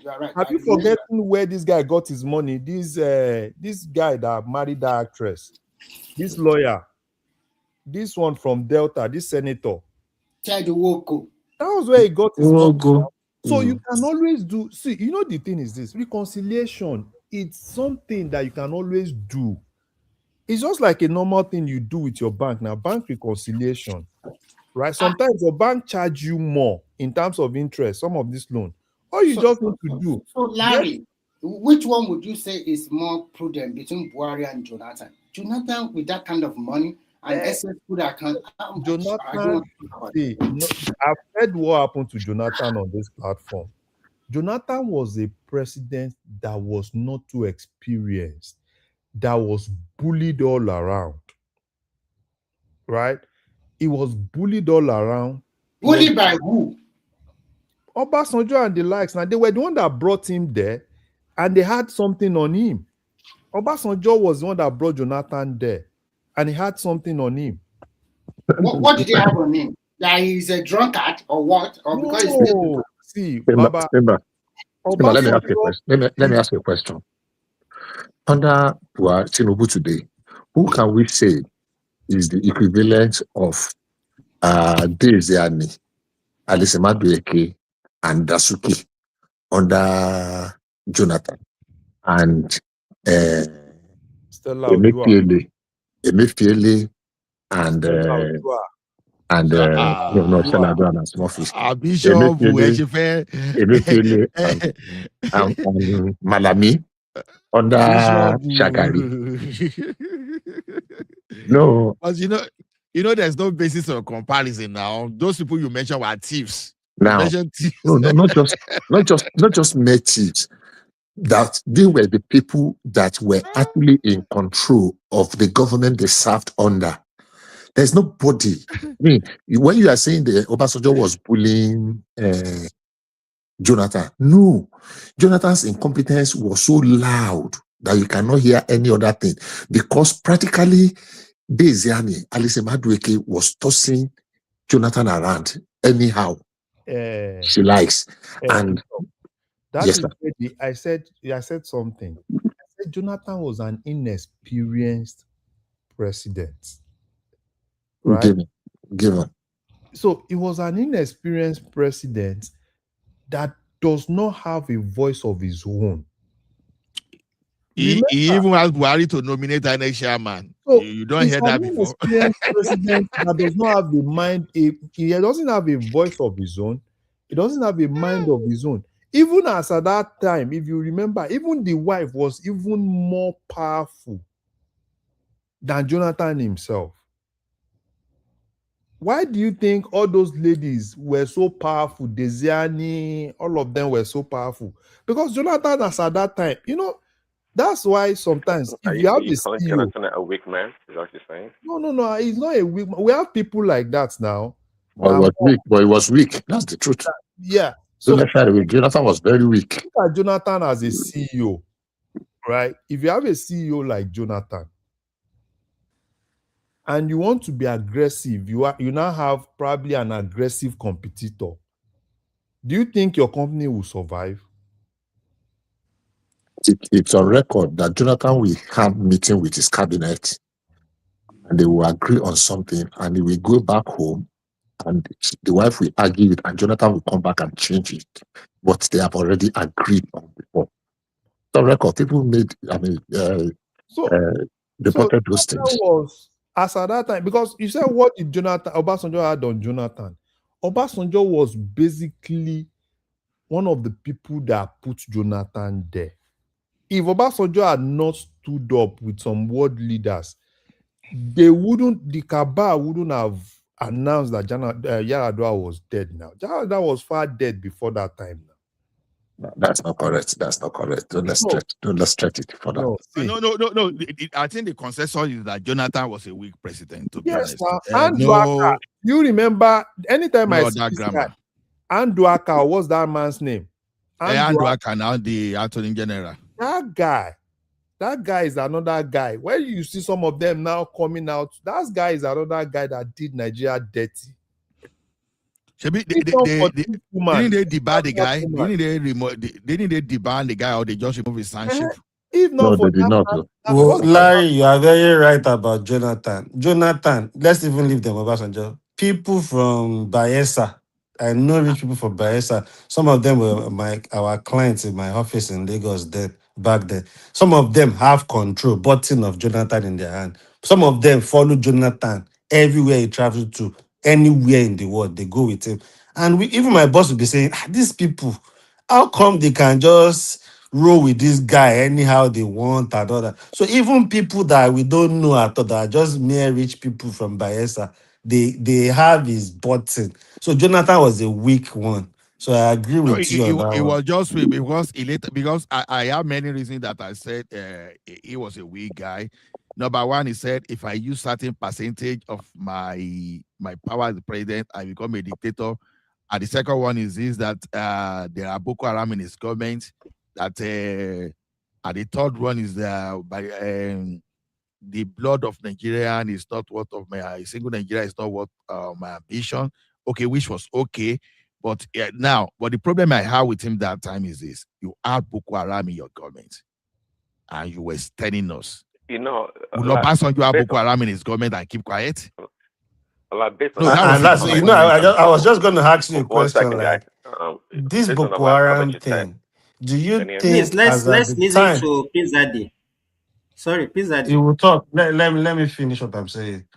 So, do you think if it was like somebody like Obasanjo during Jonathan, this Boko Haram thing wouldn't have strived this long? Those people in his cabinet will be long gone. At least those people in his cabinet. Let me answer this. We cannot rely on that statement. Simba. It's just people's opinion. How people say it doesn't mean anything. It doesn't change anything as a matter of fact. I would like to hear you, Bishop. Good. Unfortunately, Jonathan mismanaged the Boko Haram issue. And I will tell you what happened. Now, I was privy, I had it there. There was a security report that was presented to Jonathan when Libya fell under Gaddafi, and massive amount of arms, small arms, and army all those army that Libya, the other Gaddafi recruited from across the Sahel. And they were coming down. If you go and look at one documentary by Sahara reported, I think Sons of the Savannah or something, Sons of the Desert or something. Now, they gave Jonathan that information. That's, look, we need to boycott and bush those arms and mop them up. And it was going to cost about $1 billion. Quite honestly, if you had spent that $1 billion, it would have been one of the best investments, because if we cannot arrest 100% of those arms, at least from the report, we would have gotten more than 70-80% of those small arms, and would have been able to neutralize more than half of those Tuaregs that were flooding out. Unfortunately, more than 80% of those arms ended up in Nigeria, and more than half of those Tuaregs made it to Nigeria. Let me ask you one question, Bishop. Right. Why are the Northern Africans not affected? Not affected. Because they were not because they practically have nothing to lose. Go and see those places we are talking. Look, I have said this before, and so what do you mean by they have practically nothing to lose? What do you mean by that? Bishop, and those people were already experienced in this type That's of what I'm saying now. You need to see that documentary I'm talking about, Sons of the Sahel or something. You need to see if something started from, because all this claim that okay, it's Libya of the thing. I think it's more than that. But even if you assume that okay, everything is from Libya, the other countries in let me finish my question. The Northern Africa country, we have Morocco, we have Tunisia, we have Algeria, we have Egypt, all of them. Even the same Libya that we are talking about, they are not experiencing the kind of this thing that the sub-Sahara West Africa countries are experiencing. So what is the difference? What makes Boko Haram to face the West Africa country or the so-called black nations rather than the where the thing originated from? Because they are the main targets. Number one, the flow was downward. What influenced or what informed the flow to be downward? I would not be able to answer that question. So, number two, I can. You know why I asked the question? Because me, I know the answer. I know the answer. Let me tell you this. Go ahead. Okay. Well, let me tell you. Go and check how much those countries and the military strength of those countries. You know now what Algeria is spending. Wait now. What Algeria? That's just Larry. it now. I'm coming. Hold on. I'm coming. Sorry. Larry, let me hear what you want to say. But I think that's the same thing Bishop is trying to say. What we are saying is that is what Bishop is trying to say. Libya. Simba. So that's just. I'm sorry, Simba. You are not totally very correct, and I will tell you why. You see. No, Larry. What is Larry saying that what I say is correct or not? Yes. Now, what you said is correct. Now, look at what is happening now in Mali. I will say I have a different opinion. Bishop, my opinion is this. Bishop, why do you think Algeria? Look at what is happening in northern Mali now. The Tuareg guys and all of them, they are coming from Algeria to Mali. Why are they not able to disrupt Algeria? That's what I'm saying now.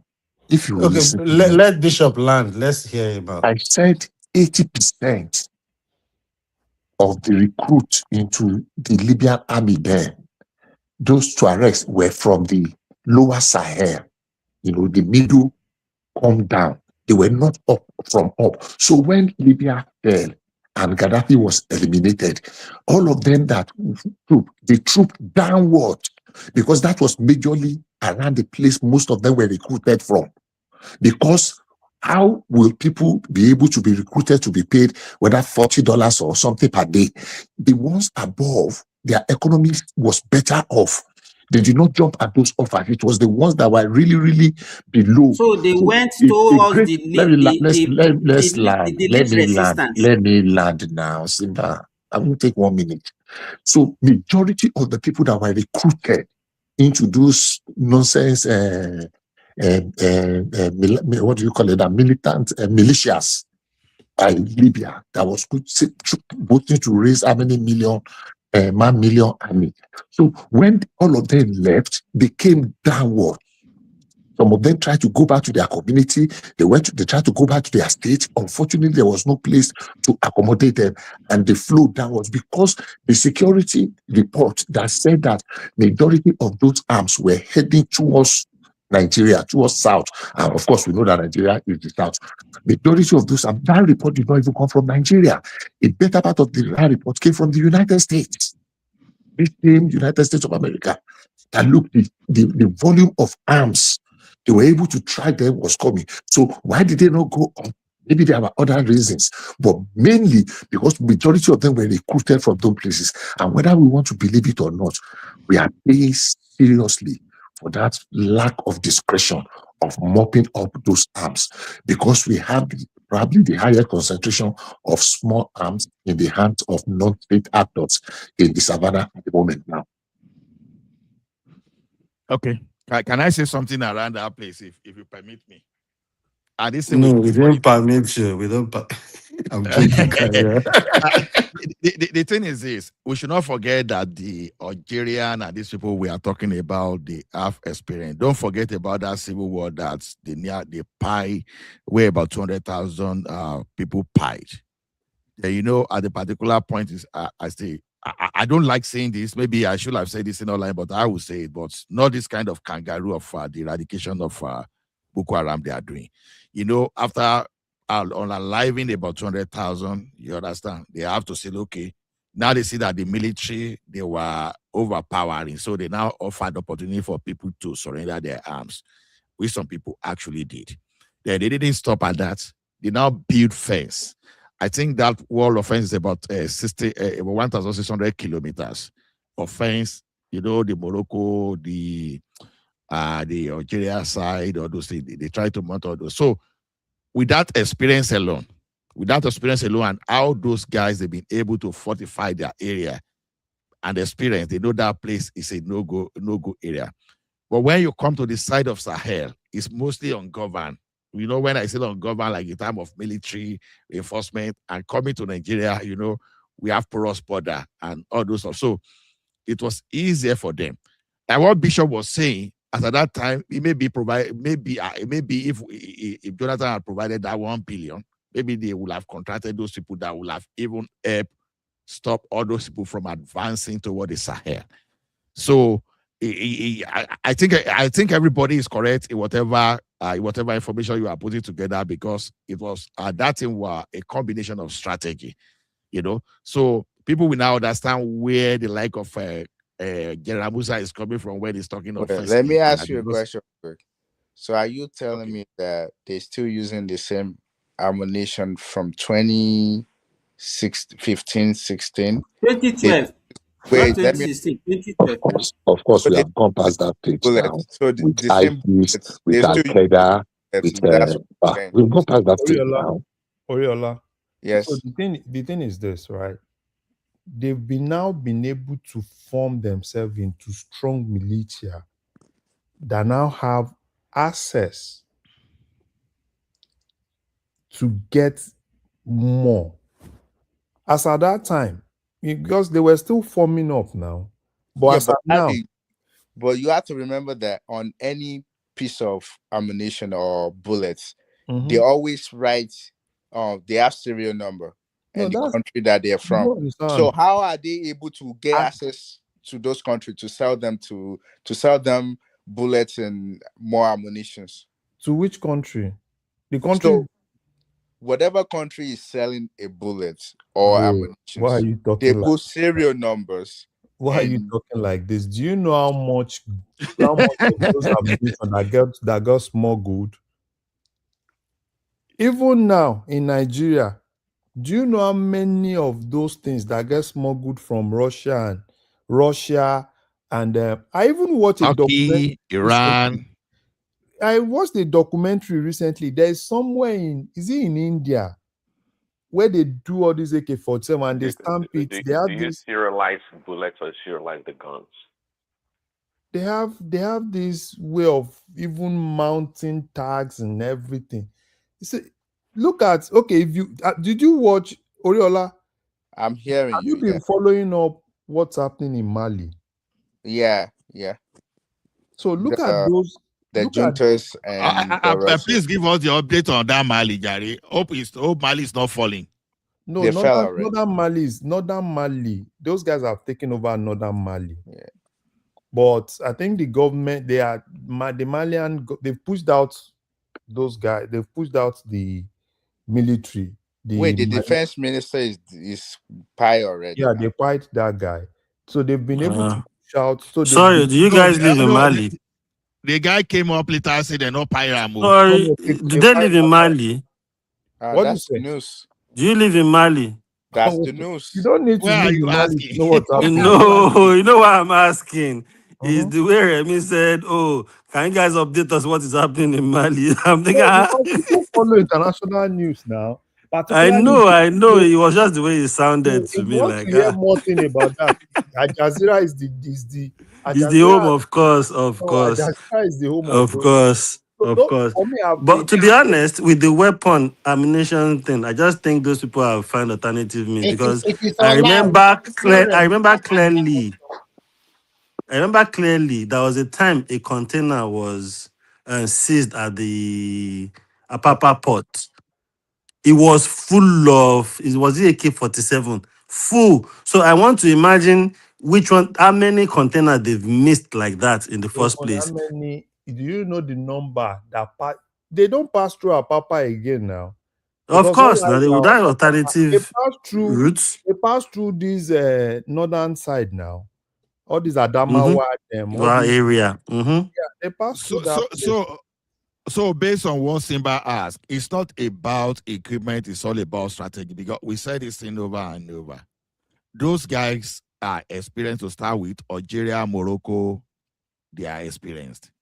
And after surviving those attacks and civil war, they've done some kind of doom wall, iron wall, and all those things are west. It's not about war, Ola. Because if you look at the military strength, you know, Egypt has the best military in Africa. I agree, but then the border is not porous. That's right. Let me tell you one thing. They don't have fence now. They don't have fence now. They have fence. All of them, they don't have fence in North Africa. Who doesn't have fence? Morocco, Algeria, like seriously, Baba, check very well. The picture is everywhere on the internet. They have. But as a matter of fact, 1,600 kilometers, one of them. So how do our people cross through the Mediterranean to Tunisia? It's not every place that fence. Now you see, let me tell you one thing. It's just like okay, you can decide to stay. You understand? The vulnerable area is where you look at. You understand? If we have fence in the vulnerable area in Nigeria today, the insecurity will still be there, but will be better controlled. Because all those areas that are fenced, when they are approaching, they will be able to get them. They monitor them, and you can fly drone or maybe blame or whatever they and go and demolish them. But when you don't have all those things, they're already inside your country already. Wait, is what you're saying to us now is that those militia from up north, they're making their way down to the south, correct? But yes, sir. But if we see how these big countries, how they play their political things and stuff, they usually have militias that work for them to go destroy and scatter different countries. The way I'm looking at it is more like those whatever militias are in Nigeria now, they call themselves Boko Haram or whatever. Some countries, big powers, are using them, and we even heard that shoppers would go into maybe Sambisa forest or whatever and just to put weapons to these guys. So I think that's the way I'm looking at it. Oriola, you know how you look at it. How do those guys get trained? Somebody is obviously training them. Right. Somebody is obviously training them. So they get trained. And even look at now, Mali is now blaming Nigeria. Because most of those guys, they come from Algeria to northern Mali, right? That's the thing. And for me, if you ask me what Nigeria can actually, I've been thinking, well, okay, what exactly can Nigeria do? I think Tinubu still needs to talk to those guys. He needs to sit down with Niger, Algeria, and Burkina Faso. Oh, okay. Because we can't do it alone. And the fact that we are not talking, that's why we are all fighting in units. Because let's be candid with ourselves. If Mali fall today, if Mali fall, Burkina Faso fall, Niger fall, then there won't be Nigeria. Wait, Larry, but Mali depend on Russia. But those Russia forces or whatever they call them that they depend on, Oriola, forget all those things. All those things are propaganda. You see all these Russia. So you think Russia is not in Mali? No, they are in Mali. Their capability is not as big as people see it on the internet and everything. Look at what happened. Look at those guys now. They came in, they pushed everybody away. They killed even some of the Russian machinery. They pushed everybody away. What you see on internet, most times they come on internet, they put a lot of propaganda. Oh, the military, they arrested all of them. I saw a lot of AI videos and everything. Forget about all these. See, I think this is going to really teach particularly Burkina Faso and probably Niger.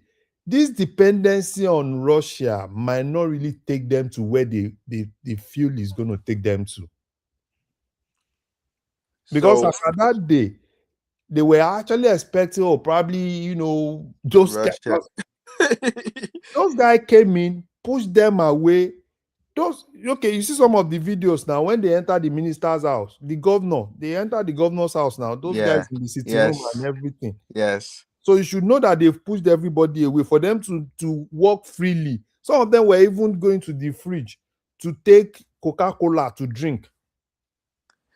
Yeah, so don't you think, well, I don't know this for sure, but don't you think the big powers are using those machinery to disrupt different countries? Don't you think one is obvious now? It's the fight of France, the big powers, and America does it too, right? Yes. That's actually them I was trying to point out. I mean, all of them do it now. All of them, they so Larry, we are the mercy of all of the big mighty powers. No, now forget about all of us. So how can we? What can we do now? It's like if they don't support what we are doing, they just tell some ragtag army to go run over Nigeria just like that. So don't you think it's a big trouble? There are a lot of options for Nigeria now. You understand? What is the option? Tell us the option. The option is solution is not going to come from outside, except brothers sit down together, brothers fight their battle together. That's that. The statement you just mentioned now is correct, but unfortunately, where there is big division among the major tribes, among the two big religions in that country, let's be factual here. Do you think we can realize that dream? No, it depends.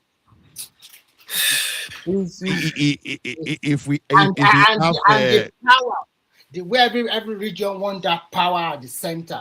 That if my people is not there, then the person that is there is not doing nothing.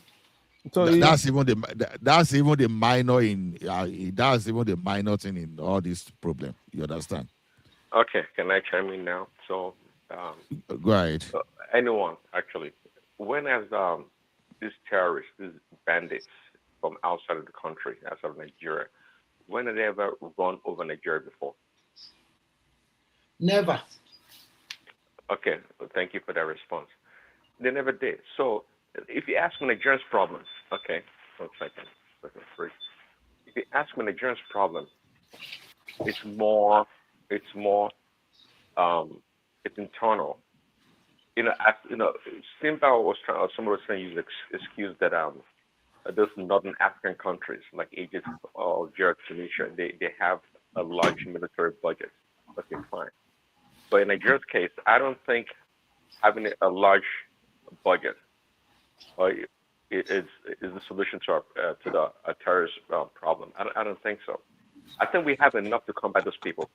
I don't think at any point in time we've been overrun by these people neither.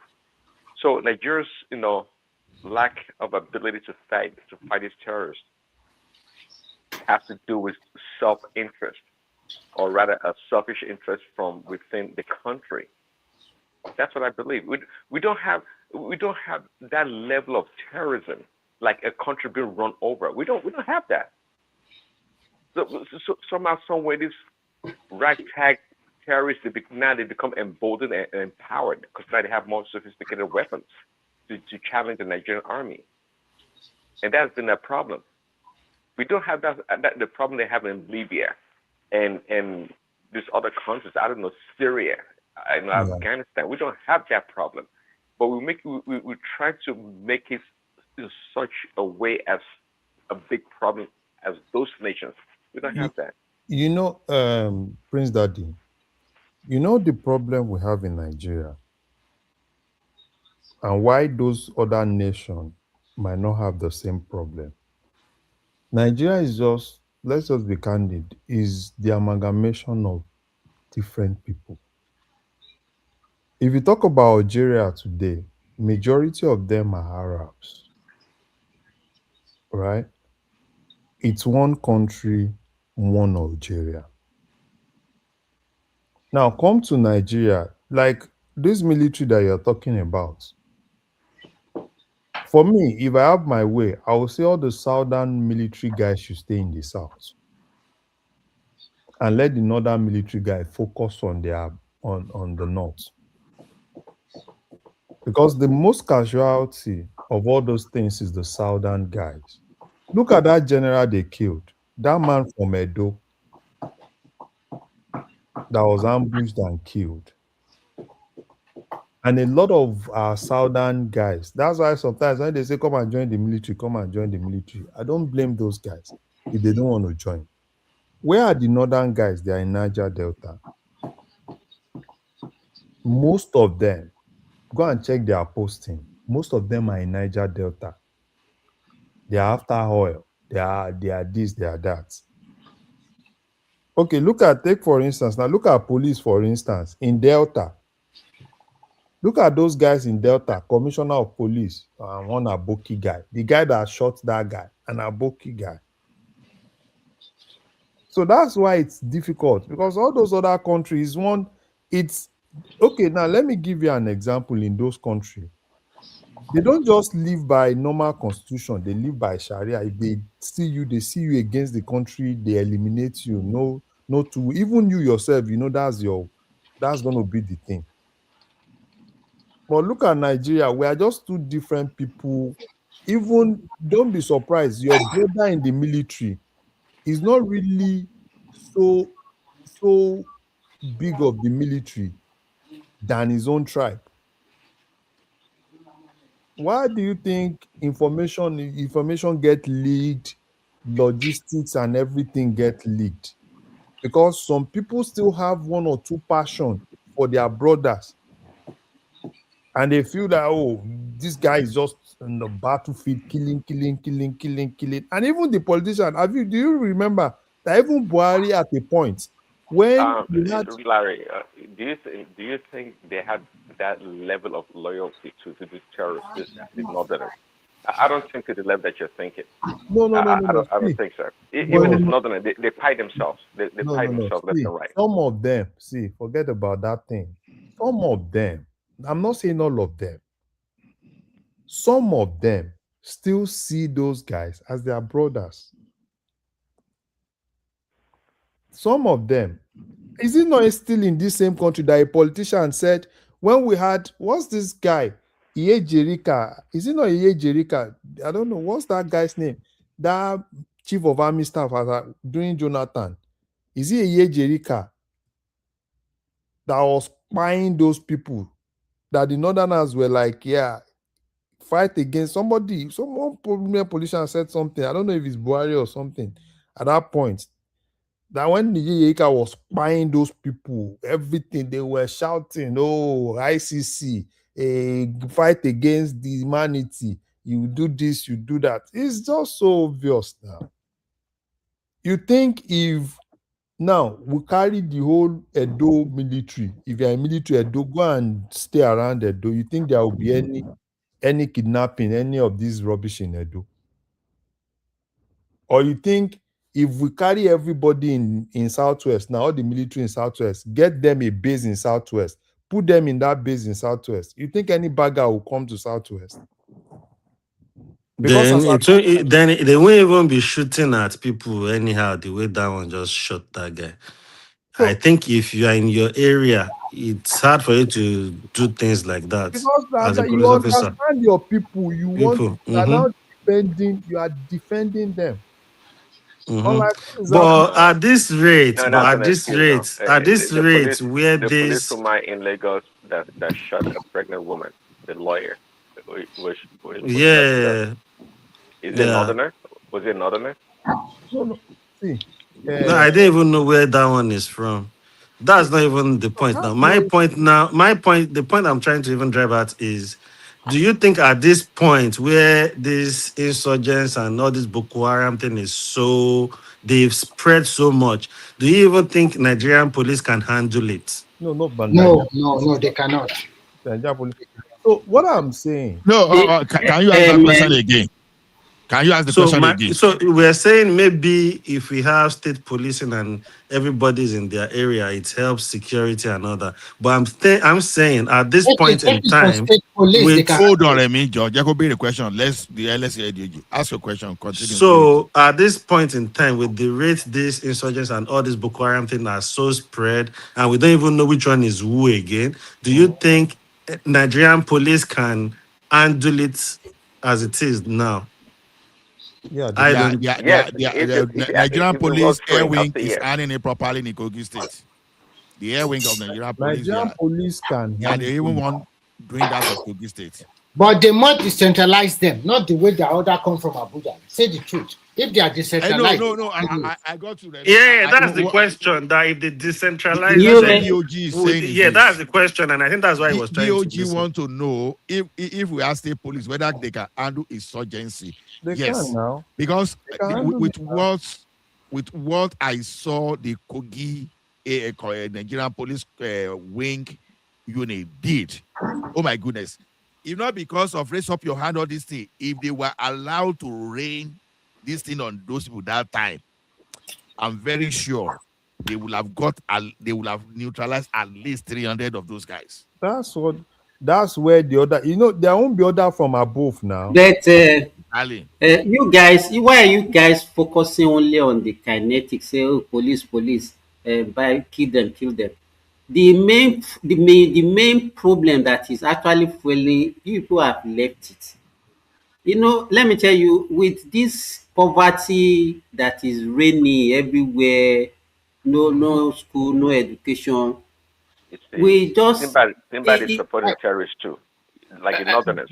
But Simba, we know what you want to say. But what do you say, BZD? Simba, I think supporting the terrorists, that they shouldn't kill them, like the Northerners. Am I supporting the terrorists by raising a serious issue that is actually... If you are talking about weapons, what about the personnel? Can you listen to Simba? Has there been any time? No. Let me say this. Yeah, listen to him. Earlier or when Larry was talking, if you are saying, oh, they brought a lot of ammunition from the Libya. If there was no, at least they don't have people that they can recruit, there will be nobody to use those ammunition now. But we have millions of people that are ready to take up that arms. What are we doing about those people? That is the question I'm asking. It's not by saying, oh, kill 300 of them, kill 500 of them. But so are you telling me, so Simba? Okay, sorry. Let me answer Prince Daddy. Hold on, we continue. Prince Daddy, you asked a question that time. You said that policeman that pied that pregnant woman in Lagos that time. Where is he from? Yeah, the guy was from Plateau State. Drambi Vandy. That's the name of that guy. So that's to see to Can you Ola, in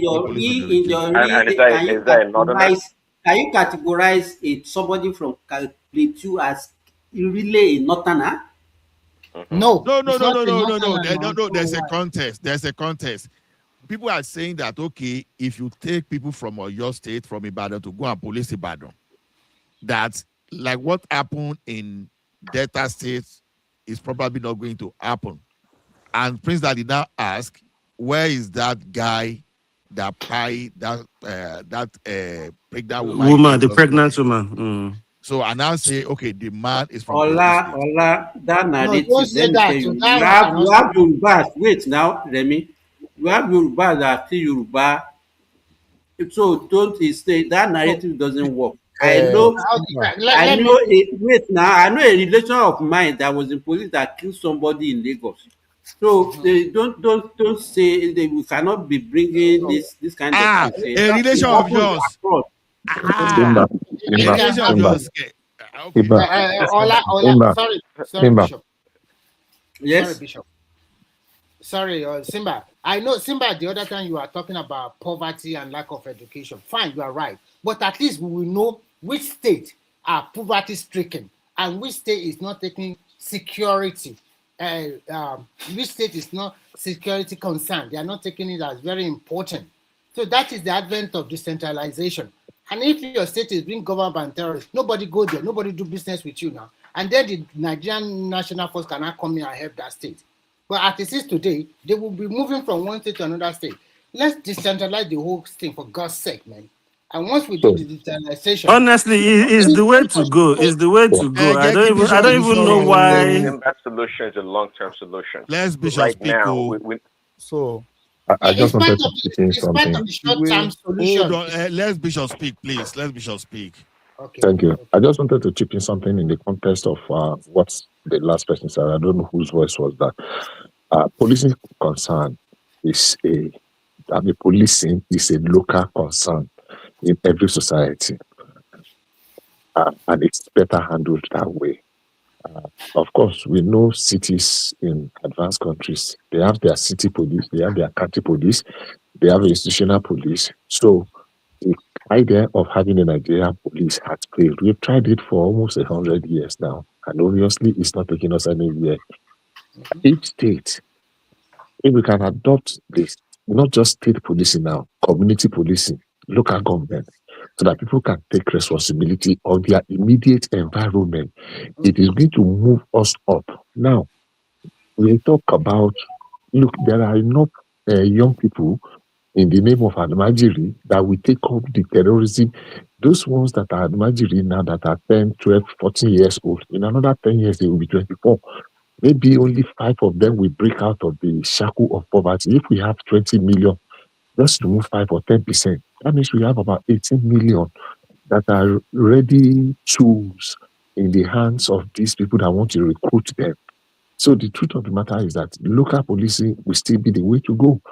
So if we have people that are policing their community, their society, their state, it will not eliminate, definitely. I mean, there will still be criminality because there will always be criminal tendencies. But it will reduce it to the barest minimum. So the earlier we embrace it, the better for every one of us. Honestly, I don't even know why they are delaying it, because it's just... Just look at it from this example. Let's say Bishop, all of us in this platform, we are living in the same community. And Simba is the divisional police officer. Ola is the what do you call them? Commissioner for police. Commissioner for police. If something is happening and Ola is not doing the same thing, I know Ola's wife, I know Ola's children. We will go to them and be harassing the wife and the children. Immediately, Ola will do the right thing. It's so simple. But at this time, Obasanjo, Remy, Obasanjo did he was speaking somewhere recently at I think there's a book launch by this former Inspector General of Police from I think the one from Ondo. Okay. No, Ondo, the one from Ondo, Eindero. Okay, yeah. Eindero. Obasanjo said one of the things that one of the regrets is this issue of local police. Yes. And it's true. For me, I'm not even talking about local police again. No, we need to decentralize army bases. Yeah, so That one is But very key. important. That is important as well. But my question again, I have another question. Do you think? Just split Nigeria if you want to do that. Wait, Basically, So just sorry, split sorry. the country. I think one of So the another NGOs. question, Oriola, guys. Another in those question days, is: wait, let me just finish this. In those days, it used to be like that. Because for me, When my was primary that, Larry? school, When was you used to play that? wait now, They those used to days, I do heard you I know think in no, Abeokuta, there's somewhere we call Alamala Barracks? but it's not the same thing as NGA now. Wait now, let me finish now. Those days, because I still remember when I was in the barracks, at least during the period of when they were going to wars in Liberia, I was still in the barracks. My mom was a teacher in the barracks. At least I still witnessed, when I in my primary school, I still witnessed series of time that they were going to war. It was Babangida that disrupted Alamala barracks. A lot of them, almost all of them, went through Alamala barracks. Ikeja, that you see, we used to have a lot of things in Ikeja. Do you know that they've taken everything out of Ikeja? Go to Alamala barracks, a lot of things were taken out of Alamala to Kaduna. I know Tinubu is trying now to decentralize a little bit. yeah. So that goes me. My question that I want to ask is: do you think all these top rank officers doesn't even want that decentralization because it reduced their control? Oh, you know what decentralization will do? Will make more people want to get enlisted. As at now, go to Southeast now. How many people want to enlist in the military in the Southeast? Even in the police, they don't want. Go to even Southwest. How many people want to enlist in the military? But when you bring those bases, if there's a Southeast base and they know that they are in Southeast, I am telling you, majority of them will enlist. Yeah, but that's not answering my question. So let's say the decentralization, state policing, and all these things. I'm thinking the superior officers in the army, in the Nigerian police force, I think they might be trying to object to it themselves because it reduces. Doesn't it reduce their control, kind of? No, superior officers are meant to walk through. They pass through, right? They are not the military itself. You can be a superior officer today. You are just passing through the military. DOJ, what you don't know is that if they decentralize them, it gives many army officers to have more position. Thank you. Instead of everybody instead of them lining up, you can give them. Yes. So you can be general in wherever base they put you. You can be. Yes, thank you. But I didn't see it like that because I just feel it's common sense, and I don't see why they are dragging it all along like this. Maybe some of those guys in the north, those one enlisted that they thought they own Nigeria, they will not be happy. But for the rest of the country, their officer, they will be happy. So when you decentralize that way, and then you create state police, everybody will be happy to. For example, let me give you one example. Do you think today, if Lagos State start their state police, don't you think they have more men enlisted? Because they know that Lagos State, their police will be top notch. A lot of people will be interested to be member of that police force. So you can. I have a question. Does it mean that if they decentralize everything, people will stay in their region, or they can move you around? Won't they be able to move you around? Like they don't move here. No, the federal police will have their own federal police. But if you are a state police officer, they are not moving you to any state. That's not. Yeah, but what's Larry is saying that if they decentralize military, are you saying because Remy, now you're only talking about the police. I'm talking about now the military. So The if they do military. that, would Okay. I I'm from Southwest. Does that mean that I have to be stationed at Southwest? Or they can move me to the northeast or northwest? Of course, they can move you. They can move you So it's anywhere. still the same thing. No. See, No, but the yeah, difference. No, I don't think they will don't want move you. You will be I in your don't want them region. to move you. Probably No, not your When you state, have but sorry, you a will be in base, sorry. your region. We are mixing it up. You cannot decentralize the army. see, wait now, wait. No, We can you know the decentralize it. no. We can I don't know. decentralize Maybe you should hold no, on. we Maybe Maybe cannot you should another use term. another I decentralize one. it. get what he's driving See, and saying. Maybe You you use cannot say. another one. you You don't So understand cannot what maybe use I'm another decentralize. word. Yeah, I see what You you I mean. cannot said Yeah. decentralize the decentralized army. army bases. You get that thing right. Decentralized army bases. Army bases are not centralized. Let me help you. No. Hold on now. Hold The on. way, let it be equal now. Why is see what you okay? Look at the situation where everything you have dominated in Kaduna, Like what? almost everything. Like what? Go ahead and tell You me. talk about every military, most of every military, everything I'm apart. asking you now, like what? Okay, if you say the training institutes are No. concentrated around, hold on now, let's have a Mhm. conversation. Okay. If you say the training institutions are centralized somewhere around Kaduna, I can tell you that first div is in Kaduna, second div is in Ibadan, third div is in Just. We have 82 in Enugu. Because of the theater of war now, we now have 6 and 7 div. Now, all of them are specialized. We have the armor corps, we have the infantry, we have the signals, we have we have 82 in Lagos there. What's the 82 division? Those are divisions. Now, which is apart from the army headquarters, Nigeria Army headquarters, the next big things are the divisions. And the divisions are second mechanized division in Ibadan, third in Jos, Bukuba, the first in Kaduna. So if you are talking, and the 82nd in Enugu, which is the division, the other one is infantry. Now, if we are talking of the army bases, those are the bases. Those are the powerhouse of the army. If you are not talking of the training institute, Nigerian School of Infantry, we have Nigerian Signal School, we have Nigerian Armor Corps, School of Armor in in Bauchi. If you are talking of the training school, and one of the reasons why they gave them, but now we are now having, for example, we have decentralized, we have broken up the Nigerian Army Depot from Zaria, which has always been. We are taking one to Oshobo and the other one to Ebonyi. We are breaking the police academy now from Kano Okay, to Abeokuta. Wait, you just said something now. What did I say? I said Tinubu is trying to do it now, right? No, I'm trying to make a division, a distinction between wait. decentralizing the army. What you will mean is that the training institute, the army cannot be decentralized. We can have, because we already have this. It is one Nigerian army.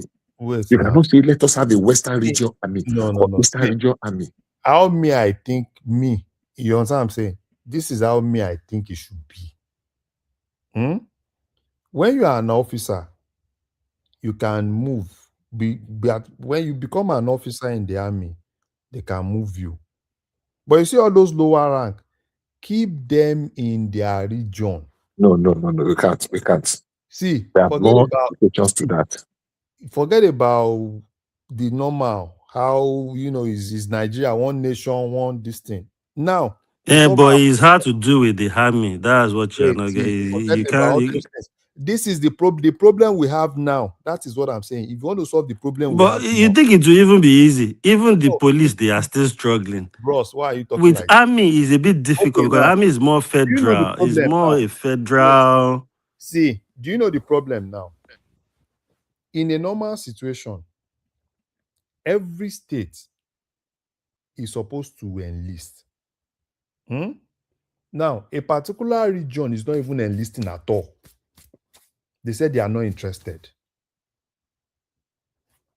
They are even begging them in Southeast to please enlist. The same thing is happening to South. They said, no, we are not interested. Even in Southwest, they are begging to enlist. So how do you ensure that people enlist? Until they have that sense of ownership, people will not enlist. And the strength of your army is the amount of your citizens that believe in your country that enlist in that army. But sorry, bro, I see your point. It's not as if I don't get your point. I get your point. It's more like the Awusas have actually even taken over the military and they just do what they want It's with not like whatever they do. It's not like they are taking it over because people are not enlisting. Because of the situation, the Awusas are more in the top rank and they are the one playing Enlisting, no, it's not their the fault. whole thing. Bros. They are the one playing the games in that aspect of when it comes to army. They are sending people to where they want them to be, sending their own people to where they want to keep their own people. Don't blame the Hausas on this. This is No, I'm not blaming them. I'm not blaming them. But that is why people are not enlisting. Because if I'm from the Southwest, number one, I don't want to be posted to somewhere in Kaduna or in the North. So why would I even go and try anyway? If I know I'm going to probably go and end up in those regions where I'm probably not safe, and probably won't have the backing of my superiors. I'll probably be the one they are using as pawn to wage everything and sending me to wherever they want to send me, which I can't say no. That's part of what you were saying. People are not enlisting because of all these reasons. But I just feel it's a bit difficult with the army to do that with the army. They might try to reshuffle the ranks and all those things and people in position. Now that we've not done it, you said it's going to be difficult. That is normally what we are doing now is one Nigeria, one military, everybody. It's not solving the problem. Yeah, it's not solving. I'm not saying it's solving the problem. It's not solving the problem. I just feel it's a bit difficult with the army. Look at even with the policing alone. With policing alone, it's difficult. Is there any country that has a centralized military? Military, that is none. It's hard. It's a federal thing. That's why they say chief of command in armed force is a federal thing. It's not under any. No, in the that's what I'm saying. context Even with of the way policing, they are Larry, struggling. I think what Not Larry, talk I of understand something what Larry is military, army. It would to be more even difficult to what do Larry it. is saying is this. They might just look for a way to, inside to shuffle the ranks around and all that. That might help with the military. But policing is difficult to do as it is right now, which is just look anybody that has common sense will just this is the way to go. But it's difficult. They are finding it difficult to do it. So that's my point. I think what DOG, what Larry is saying is not saying that each region or state should have their own army. What was let me tell you what those especially Babangida, he weakened those army bases in the south. In fact, he took a lot of military hardware and everything away and put them in the northern part of the country. I think that's what Larry is talking about. They know now. They are just all of them are doing as if they don't know. Simba. So even in let me say something, because we are talking as if even in America here, all the military in America, is it federal? Is it the normal federal military? Don't states have their own military? No state has military, not a single one. So wait, national guard, right? You just said national guard. You just said national guard. Wait now, they have their bases in states. They are scattered everywhere. No. National guard is right now. National guard police? Is for state now. States, they're Texas military. Army National Guard. Is it not for Texas? They're military. Everybody has one. Is it not military too? Yeah. Hold on. No. I don't understand. I'm lost now. You said National Guard. Texas they are not owned Army, by the state. I said Texas Army National by the Guard. state. It's right. They're controlled by the state. The By National the state. Guard. Yes. I don't understand. But National Guard is National Guard military. I said, you hear what I said? They're military. Texas Army National Guard. Texas they are Army Corps. They call them Army Corps. But they are not U.S. Army. Oh my God, they are using They are not U.S. federal. Army. They are states. They're U.S. Army. They can call them to go to any country anyhow, but they're controlled by the state governor. Because in So Nigeria, we think everything is, it must be like this, it must be like this. It cannot change. It cannot change. Nobody is saying that, but so when there's something that the police cannot something is not working, you are saying they it will cannot call change. the National Guard. I'm not saying it's working. I'm not quarreling with you. I'm not even arguing with your suggestion. My point is, I'm just saying, I think they will even find that even a bit more difficult. If you say they should carry, if you say, no, wait, if you say let them create, maybe get some other people into military and make a state do their own military, states, army, whatever, that might be possible. But if you want them to this particular army we have now, to turn them to what you are saying, it's difficult. And I was saying with the policing as well, it's even difficult with the policing as it is, not to not talk of with army. That's my point. Bros. Anyway, guys, I need to leave. I need to pick my daughter from Let me tell you something. You see this thing, there's no such thing as difficult or impossibility if they really want to do it. Like people said, Canada, United States of America, they have tactical decentralization. And that's what I think DOG don't talk about Canada. What Canada have? Canada game military. Okay, sorry. You know where. Stop. I pity you.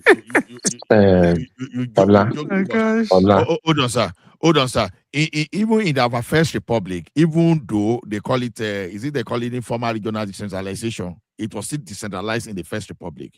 So we've had this decentralization before. So why are we saying it's difficult? The thing is this: Larry just raised a very important tactical approach now that we are missing. Okay, you want people to join the military, people are not interested just because the way it's centralized, you understand, the way it's centralized, people are avoiding it because nobody want to finish his HND or bachelor degree or finish his secondary school and just to go and join the military, and you carry them by Sambisa Forest. You carry people from the north, you carry them south. But if everything is done in a decentralized matter, people will join. But as it is now, it is even risky for the nation when a particular region of that country is populating that military at detriment of others. Maybe because some of us here might not know. Did you know that during Babangida regime, we actually established a National Guard in Nigeria? Yes.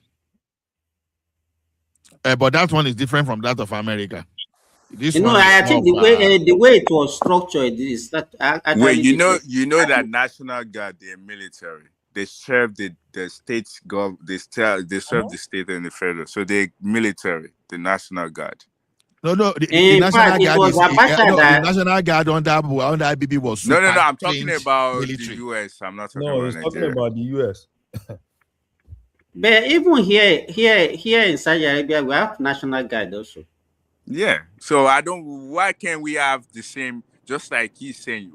The only thing that I think, the only problem I see there is we politicize a lot of things. Exactly. That's our problem. Like this is the beginning. Now you are talking. That is why it's difficult. That's why I say it's difficult. The politics, everything. Politics is applied to everything. Yeah, but that's the best way to go, though. If people are scared that they're gonna take them to where they know they're not safe. Okay, let me ask him about something now. What's the strength of what's the total manpower in the Nigerian military? That is total number of Nigerian. I think about me. Is it up to 200,000? And Simba is saying Canada has no military. Simba is supposed to be more than that. America ló protect yín bẹ̀ yẹn yín sí yín appendage kìíní America. The strength of Canadian military is about 331,000. Wow, Nigerian military as of today, the count is 230,000.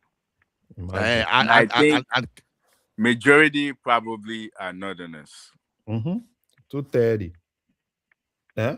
Yeah, 230,000. That's too low for. Can you imagine a country of 230 million? Air Force. Oriola, sir, can you check Nigerian Air Force and Navy? Nigerian Air Force, they are very small now. That one will be smaller. That one, I don't think they can be up to. They can't be up to 20,000. True. The 230,000 is inclusive of all our military, both Air Force and Navy.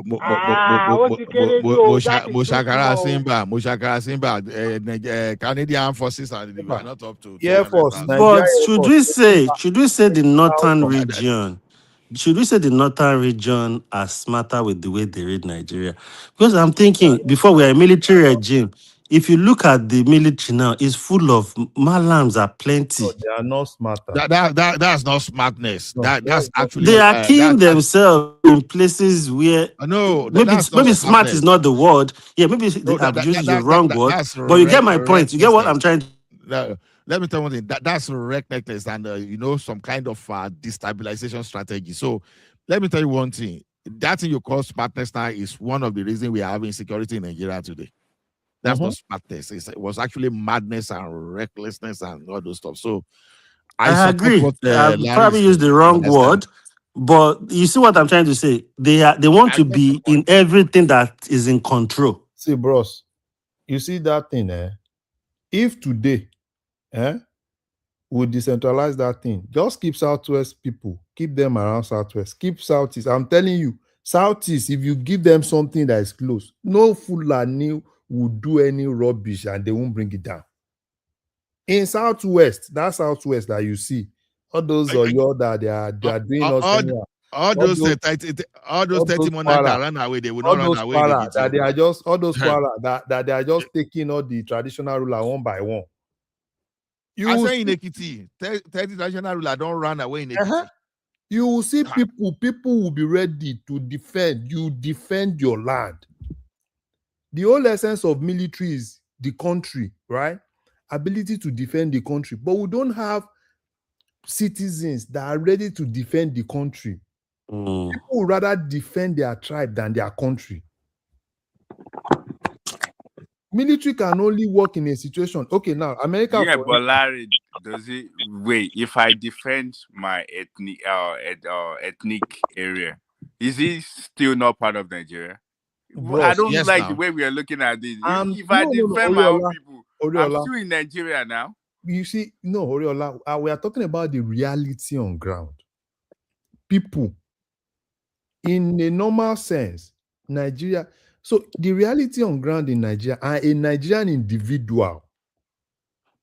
Bro, it's even simple. He has answered the question. Oriola has answered the question. So it's as easy as just putting people in their region if they would defend their own people. So if as a military man, if you would defend Hausa, stay in the north and defend your people. As a Yoruba man, if you prefer to defend Yoruba. Larry, you know why it will be difficult to do such things? Why? Because of we have a history, and people don't forget what happened in 1866. That will make people to be jittery to assent to such idea. Especially the northern. When Boko Haram finish them, see, let me tell you. Economy for one movement. Let me tell you one thing. In that 1960, we did what the British did. Even though they say called the British Army, but they have Scottish units, right? So there's nothing wrong in having the Nigerian military. Great example. Great Southwest. example. You have Southwest unit, you have Southeast unit, and you have all those units. Yeah, UK, they have the Scots, they have the Ireland, they have the Wales. Exactly. Come on, man. Why can't we do UK, wait now. UK is not a country now. How can you be using that example? Is Nigeria a country? Is Nigeria a country? That's the point. That's the point. Anyway, guys, nice. I like that answer. So let's not deceive ourselves. If we are deceiving ourselves, take care, guys. Take care. When we are deceiving ourselves, that's when you think, oh, Nigerian army believe so much in defending Nigeria. Foul. Nobody's America now, right? As an army, you know you are defending America, but it's not like that in Nigeria. So that's the reality we find ourselves in. Hello, good morning. Good morning. So that's the reality. You are not allowed to speak for the next 3 hours. Should Aro keep Can you quiet hear me? when we want you to talk? I don't know why this thing I is said messing up. we can hear you now. Can you hear us? And the guy is not even in Nigeria, and he's not even in Nigeria. That's the issue. Only God knows the kind of phone that Aro is using. In a Patoskio, they just use like the and Arogidi be claiming say be engineer and be using fake phone. No, Turaya is using Turaya phone. Satellite phone. So I think state police, well-funded state police should be able to handle. But I just hope that we expand this into banditry, because I know terrorism will be something like see, Mr. Ola, let me not deceive you. If we can do local, do that state local, it's short. At the point, you know what I was thinking at a point? I said, all this one that Sunday Igboho said he has jazz. Our people from Southwest, if they need to go and soak them before they push them to military, because the way those guys are dying, they are dying like chicken. If military is telling you that this general died, that means almost 100 have died. Iba Gani Adams boys don't try that when they go arrest Wakili now. You understand? Gani Adams no be then go arrest Wakili now. Sunday go do Wakili. No, I hope it's you. Now hope it's you. That time. OPC na gate man that they do that one don't know anything. They don't forget. But the Wakili on OPC. You forget Sunday go fair of all go cause wahala for that place, but those people eventually went to arrest those people now OPC. Forget that Gani Adams. That one we go everywhere. I think the difference between Gani Adams and Sunday Igboho is that Sunday Igboho go there from front, he go join you enter. But they see Gani Adams without his stick, where they go carry stick everywhere. I mean, forget that man. Well, no try that Baba. Forget. All those Baba don't chop money now. And money then they chop. No, but you can't be a warrior and be chopping money now. Me and you know now. Okay. That Baba they even go chop money for abroad. Go they install people. Do you know that man goes but Sani Abacha na warrior na general, they chop money. No. So for me, if you ask me, because the rate because we are here, we don't know how much this thing has gone. Those people in Kwara now, if you are a traditional ruler in Kwara, you run. You won't even stay. Because you are one of the targets. Larry, I know. I said it's not even Kwara now. It's Ekiti now, because every border area in Ekiti State. I'm not even talking of so now tell Kwara me, now. If we have the border area the area in Kwara that has been affected is Ekiti Kwara. Exactly. So what now? Tell me. So the border areas like all those Ekiti State the part of it. It don't enter Ekiti State. Go itself. Yes, now those areas that share boundary with Kwara now. So now tell me. I'm falling off military they there. Military those people. Yes, sir. Tell me if the airport bring one in, let's say in Southwest, and if you are there, they can move you around all the 6 Southwest states. You can move to Ogun, from Ogun move to Ekiti, from Ekiti move to this thing. And you are telling me that those guys will not face them? They will face them. See, if they form community police and they allow people to join voluntarily, even not necessarily on grant, mean that I dare. I will join as one of the volunteers. I'm recording it because soon they will form. I will Remy, Remy, from the way Remy, from Canada. Let me tell you one thing. Not just mouth. Not just mouth. Let me tell you something. I've been one of those people advocating that they should nullify this Buhari executive order that used to withdraw. We agree. Hold on, Uncle Remy, I'm one of those people that. Here now that you are ready, when the hold on, may I talk now?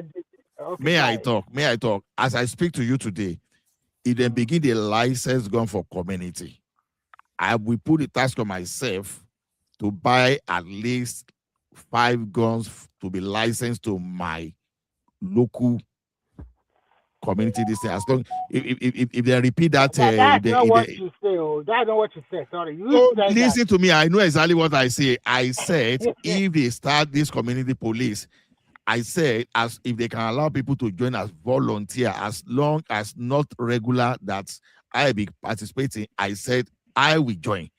It seems as if you don't understand. Okay, for example, now let's clarify. No, Baba let me say Farabale. this and you continue. Ola. Let me clarify. Are you saying you are going to join in spirit, not physically? First, clarify it first.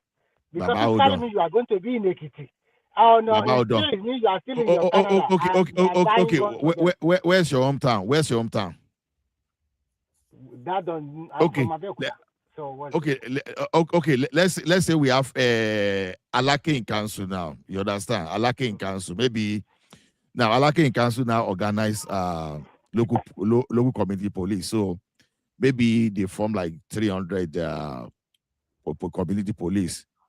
Okay, regular. And then say, okay, some people can join as volunteer. If like you can call reserve, or that volunteer will be one of those people that will be taking decision. Maybe those people that can even join to fund that operation. That's what I'm saying. I will join, not necessarily go and be an operational guy on ground. But when it comes to even raising funds, hold on. Thank you. That's what I'm saying. That's what I'm saying. Now, even if it comes to raising funds, I say me alone in my local government, in my hometown, I'm going to guarantee them 5 pump actions as long as they can license it legally. That's what I'm telling you. If you form a police and say, okay, you want to do launching for equipment for them, a person like me, I will guarantee them 5 pump action that can be licensed. You understand? I will just drop the money. That's what I'm telling you. So I'll be one of those people that will support. Then, if you allow me to be part of the committee that will be monitoring, I will volunteer and I will join. I'm not joking. I'm not joking because I know I'm doing something like that. Baba, what are you talking about? Am I on grant? You are not even getting it. Canada, Nigeria. You are not getting it. It's not that we alone ticket. Okay, look at it this way now. You have people already living there that they are forming their police to protect themselves. As we speak now, they are the ones that are vulnerable, not me. Okay, they now say, okay, government now allow to form local police. And they say they are going to license gun. Okay, they form the police, they license gun, but they need funding, they need equipment. Is it an offense to say, okay, I'm going to guarantee, I'm going to give them money to support them with money that can buy 5 guns? Is that an offense? It's not. So some people will buy them cars, some people will buy them uniforms, some people will buy them shoes. That's exactly what I'm saying. I just pull your leg, I'm just pulling your leg. I'm certain you are doing something in your community. As I know. Say you pull, you don't be. Is that how I certainly say you will do something for Ekiti, and in terms of community mobilization already. So that's not out of the question. I don't dispute what you are saying. No, sorry, it's me, Mr. Remy. Good morning to everybody. Please, let us talk when you are less busy. Yeah. Today is a good day. But I just wanted to make a correction about someone made a statement earlier about the formation of the Scots Guard and the Welsh Brigade. Those are brigades, okay? Those brigades are not formed around ethnic identities. Is there no order to how often people speak? No order. Everybody just hello, Simba. So. Is there no order? No order. If you want to talk, you can talk. No order. Everybody just talking. If that is the case, then why didn't you welcome others into the conversation? Your voice is not clear. Your speaker is not clear. You are echoing. Go out and come back. Yeah, you go out and come back. Oh more, they don't beat Portable finish for you. No, I think some other person may be echoing. No, it's you. It's when you are speaking. I'm not echoing now. Don't echo. It could be other person. You are echoing now. Go out and come back. Is that too much for you to do? Okay. Let everybody mute your mic. Let's see. Let's everybody mute their mic. Let's confirm it. Let everybody mute their mic and then we'll go from there. Let's everybody mute mic. Yeah.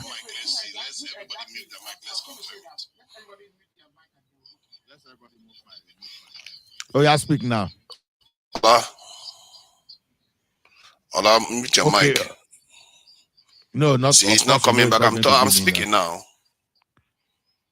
That's what I'm saying. It's not going to be me now. So I am not using speaker. I'm just using my headphone. It's too Naija. Oh, let me mute your mic. Naija, we are still hearing your echo at the background. Naija, it is you.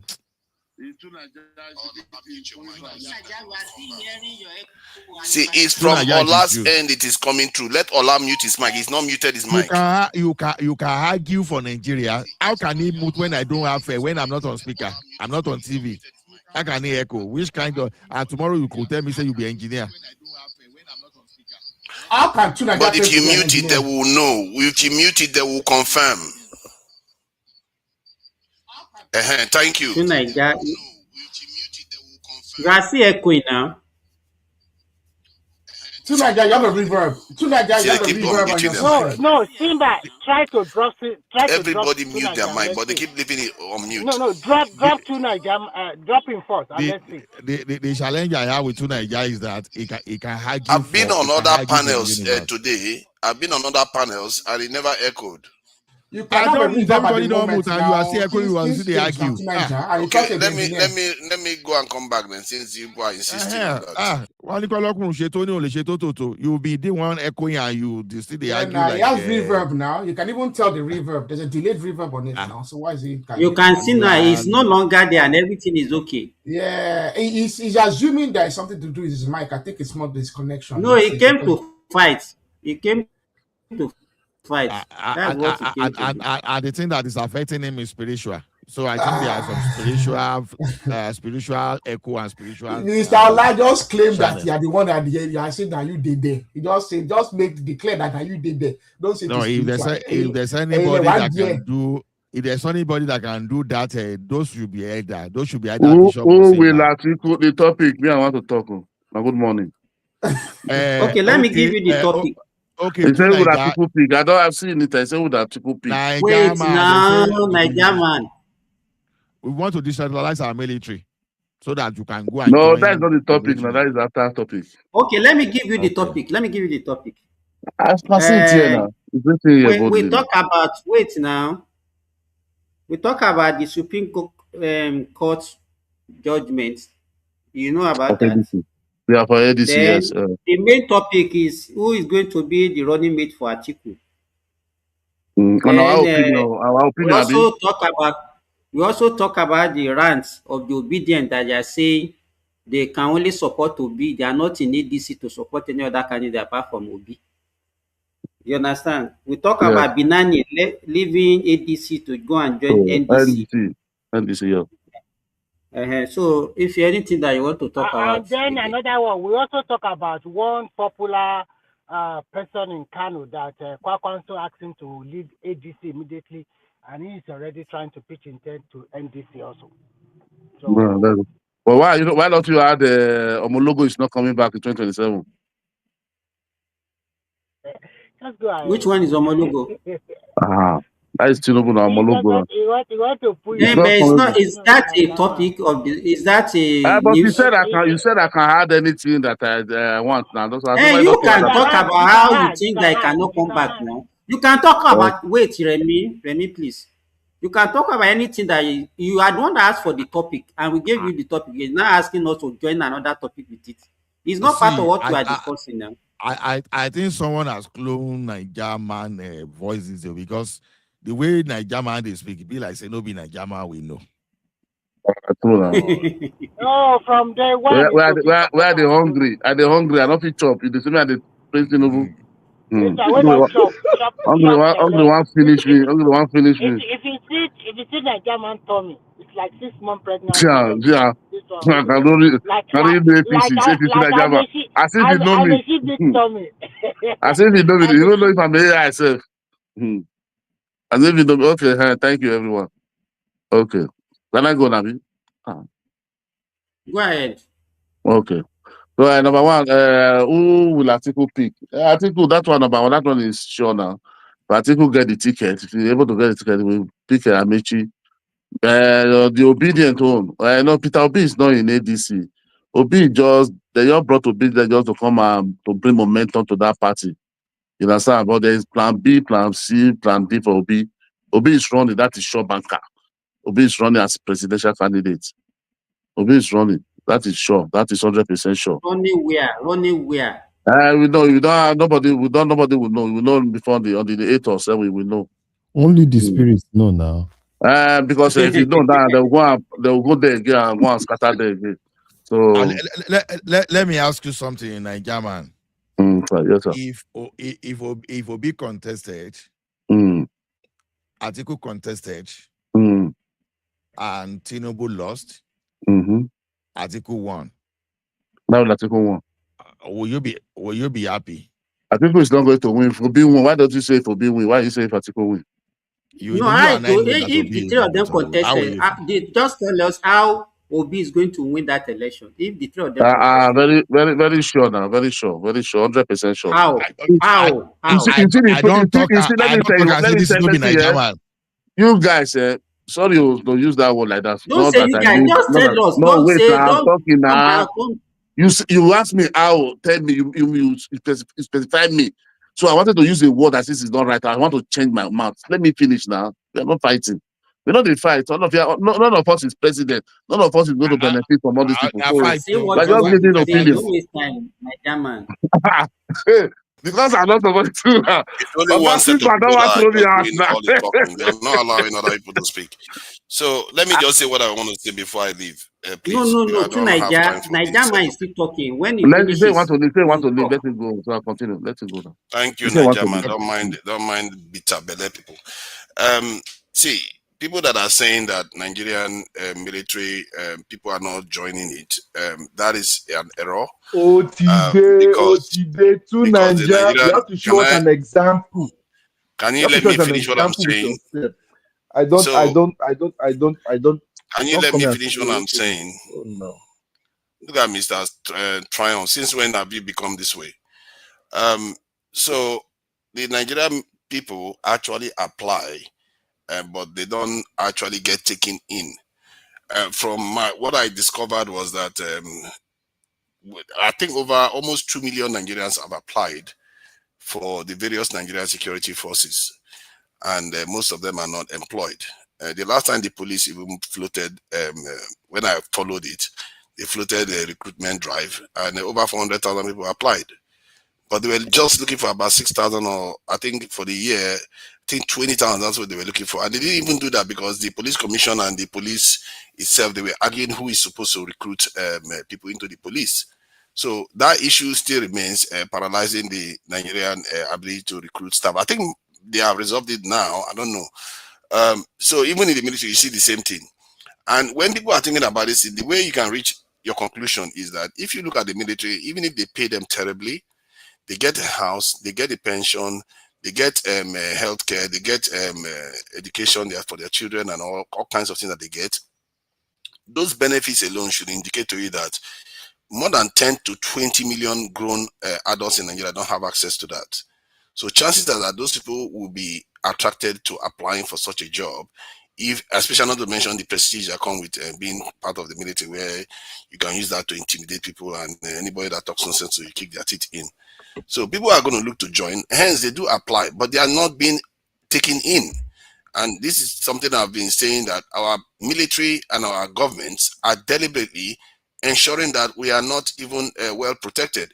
If you look at Canada that we talk about, that is even compared to Western nations and developed distinct countries, they are considered to be not militaristic. But if they were like Nigeria should be having about 600,000 soldiers. But they are not even that. That's based on their population. Nigeria should be having around 600,000 soldiers. So that tells you that Nigeria as a country is highly, highly underdefended. Given what we are going through, we are not even close. It's like if Canada was going through what Nigeria was going through, they will have over 1 million in their military. They will charge you very, very quickly. They don't waste time. They will respond to it and deal with it. The question you should be asking yourself, instead of us to just be praising all these politicians that are not doing anything for us, is that why are these leaders not doing these things? Every year they are borrowing money. They are borrowing billions of dollars every year. And what they spend those billions of dollars on, I can tell you that those things are not more important than national security. But yet they do. So, Tunaja, what is your own contribution? They don't even spend the money. They share the money My own among themselves. contribution, So don't even say they my own spend the money. contribution is to point out these issues. And if Nigerians are, you don't know what I'm doing on the ground in Nigeria. If Nigerians are, the Nigerian government is serious about doing this, if need be, I'll put my own self forward too. Because I then know you bring that with your own money. Like now, let's. I will pay. See, if you ask me, I will to enlist you to the contribute, Nigerian Army. if you ask me to contribute to the Nigerian military every month so that they can recruit 1 million, I will contribute. I'm willing to contribute $100 every month to the Nigerian military if they are going to go and recruit. $100. I beg. What are you talking about? What are you talking about? One person volunteer contributing $100. If we have 1 million people like that in Nigeria, don't you know how much is that? We have 2 million. What are these guys saying?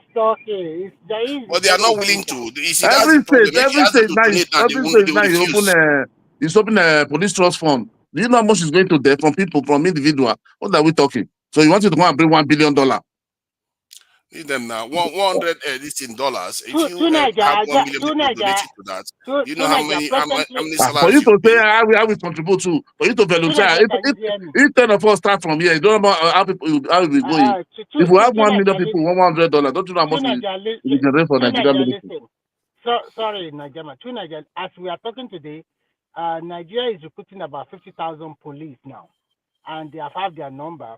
They have been shortlisted, and they are going to start training them in different police formation. They are going to use NYC camp for their training.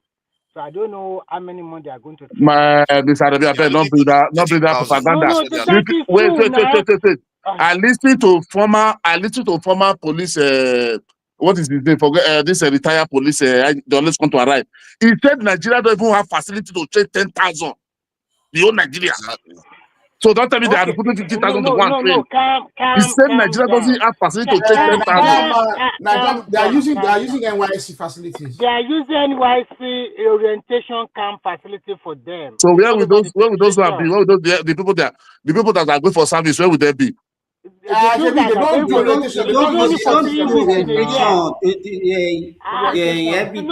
man, and you are fighting unnecessary over it. When Trump threatened Nigeria, that's when Tinubu decided that he was going to recruit 20,000 in the military and 30,000 in the police. Notice that it was when Nigeria was threatened, and he decided to do the right thing in the right direction. And that number is a drop in the bucket of what is actually needed. We need in excess of 100,000. When are you going now? When are you going? Why are you talking about when am I going? What am I saying? Is it right or wrong for your people? Let's debate it later. And what should I say is right now? Everybody hold on. One after the other, please. Fire on. Yeah, thank you. So the Tinubu decided is going to recruit up to 50,000. That's what I think Simba is trying to highlight. And they talked about using NYSC sites. What did that tell you? Even when he came in 3 years ago, he knew Nigeria was undermanned, because that's one of the campaign promises that they made. They didn't build any facility to even recruit more until Nigeria was threatened. You see how black man is always reactive? We don't plan ahead, and they are borrowing billions upon billions of dollars every year, something that you need even half of those $1 billion to address the national security issues. But they refuse to do it. And I really think that our people need to be watching this, our leaders, and say, what do you mean by this? You think we should be dying, and you keep taking this money every year, and you're not using it to fix the most important thing in the country? So this is so obvious for us, and I've been calling up for this for years and years and years, and they are refusing to do the right thing. And I keep telling you that they all know it, even Peter Obi, Atiku, so they all know the problem. The question is, why are they refusing to do those things? Why are they refusing? They know what the problem is. Okay, Remy, hold on. No, I said Remy, hold on. Then you are talking. Okay, sorry. Let us be structured now. Sorry. Okay, to Niger, let me ask you, why do you think our leaders, do you think they don't know what to do, or they don't have the resources to do it? One, they definitely have the resources, because they borrow billions of. They definitely have the resources because they borrow billions of dollars every year. And No. Let me ask you, because you can't just be throwing out the borrow. How much in a year? How much do you think Nigeria borrow? Let's say we borrow every year. How much do we about borrow every $20 year? billion altogether. That's what we don't Tinubu borrow borrowed 20 last year. billion. Wait now. We don't Nigeria borrow $20 billion every year. No, last year no, they no, did. no, no, no. No, no, come on, you don't know about this. Last thing, year guys. they did. Nigeria is mistaking the borrowing, that borrowing thing that includes That's state a local borrowing government. plan. Over, It's a borrowing plan plan. over 4 years. Is mistaking it You as know single why? borrowing. Wait Just now. hold on. Don't Are you let us trying to make tell me it Nigeria cloudy. didn't borrow last year? The federal government didn't borrow. Wait How much now, was their budget Nigeria. last year that will borrow Oh 20 God. billion in months? Nigeria don't borrow. If we are borrowing $20 billion every year, do you know how much will have been our debt by now? Not every year. Last year. To Nigeria, wait. It's very easy to just come and say, oh, they borrow money. How much is even the money that we are borrowing? Borrowing $3 billion, $4 billion. And you think, do you know how much Algeria, which has the second strongest military in Africa, do you know how much they spend on their defense? $25 billion. That is their defense budget for 2026. Algeria budgeted $135 billion. That is their budget for this year. What is the budget of Nigeria? Just No, under because it's $3 very billion. easy. So it's very easy for us to come and say, why are they not doing this? Why are they this? Let me tell you, anybody that want to rule that country, it's not about saying maybe you are behind somebody or not. The question that we're supposed to ask that person, if you say you want to do this, let us ask the person, how are you going to get resources to finance whatever you claim you want to do? Nigeria budget for defense for 2026 is $3 billion. It's not even up to $3 billion. Tell me, and that one sef, I don't know whether they can even finance it 50%. Because a budget is they're not going to out. finance everything 50%. Impossible now. You That is why understand? the So figures I'm let us telling you that you they know borrowed. what I'm saying. Let me give you the Wait. precise number that they borrowed last year. It's around 16.874 billion this is US dollars. That's what it's indicating here. And that is the one maybe they took into account. But the point I'm telling you, see that money alone, that Let one me ask you. Let me ask you way more Wait now, security forces. Go ahead. To Naija, hold on. You know, it's very easy to throw out what do we mean? Throw out figures out there. If you say Nigeria borrow, how much did you say? $16 billion or what? $16.74 billion. What does that? How much is that? Wait now, Remy. Wait now. No. How much is that one in naira? We're looking at almost 25 trillion. Almost 25 trillion in naira. Not that I'm sure that's rough. So you if think I do it in pounds, it's almost wait trillion. now. Well, you know, let us. It's not that good for us to just be throwing out, and we cannot scrutinize and even think about it. That is it really possible? Okay. Is it really possible? That they can borrow that much? Our budget. Wait now. Our budget of 2025 was about 58 or something trillion naira, which is less than $40 billion. You understand? So if we borrow 16 billion, that means we are borrowing like almost half of our budget. And then that means the remaining one, because let me tell you what the way our budget was structured last year.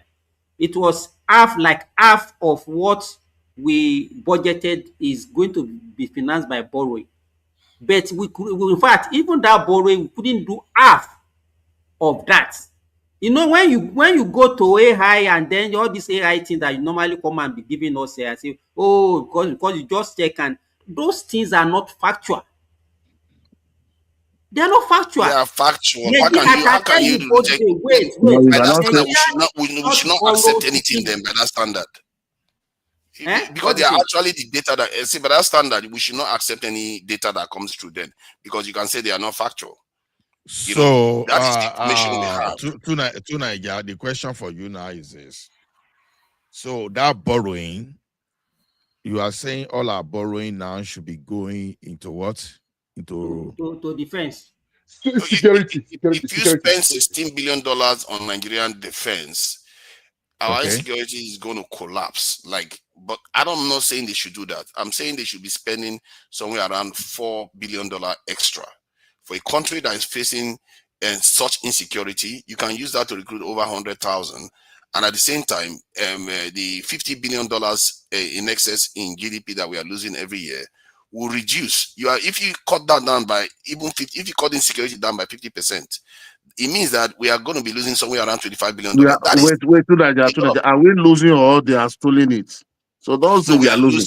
We are losing because they are stealing it. No, GDP. The GDP in the idea is that if your business activity is not going on because people are you want busy, to bring Oyo theft, all this Oyo theft, who are doing all those things? You don't understand, Nigeria. You don't understand what Nigeria is saying. If you have insecurity, it will reduce your production. It's not about stealing. It's not about stealing. Why do we normally have everything about stealing?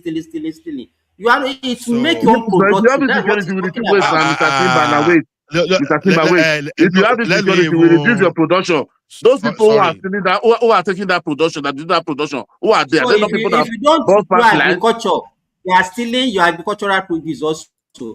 If you cannot do agriculture, so they are stealing your agricultural produce. If people don't come and invest in your country, Nigeria, I think all of us, the only thing that we know is to criticize, but we don't understand even the rudimentary about how government work and how things work. Everybody can just say, oh, they are stealing. Oh, this one is this one is this, without even having a keen understanding of the situation. We are stealing now. We are not saying we are looking for Messiah, okay? So we know that we are all Euro are not saying.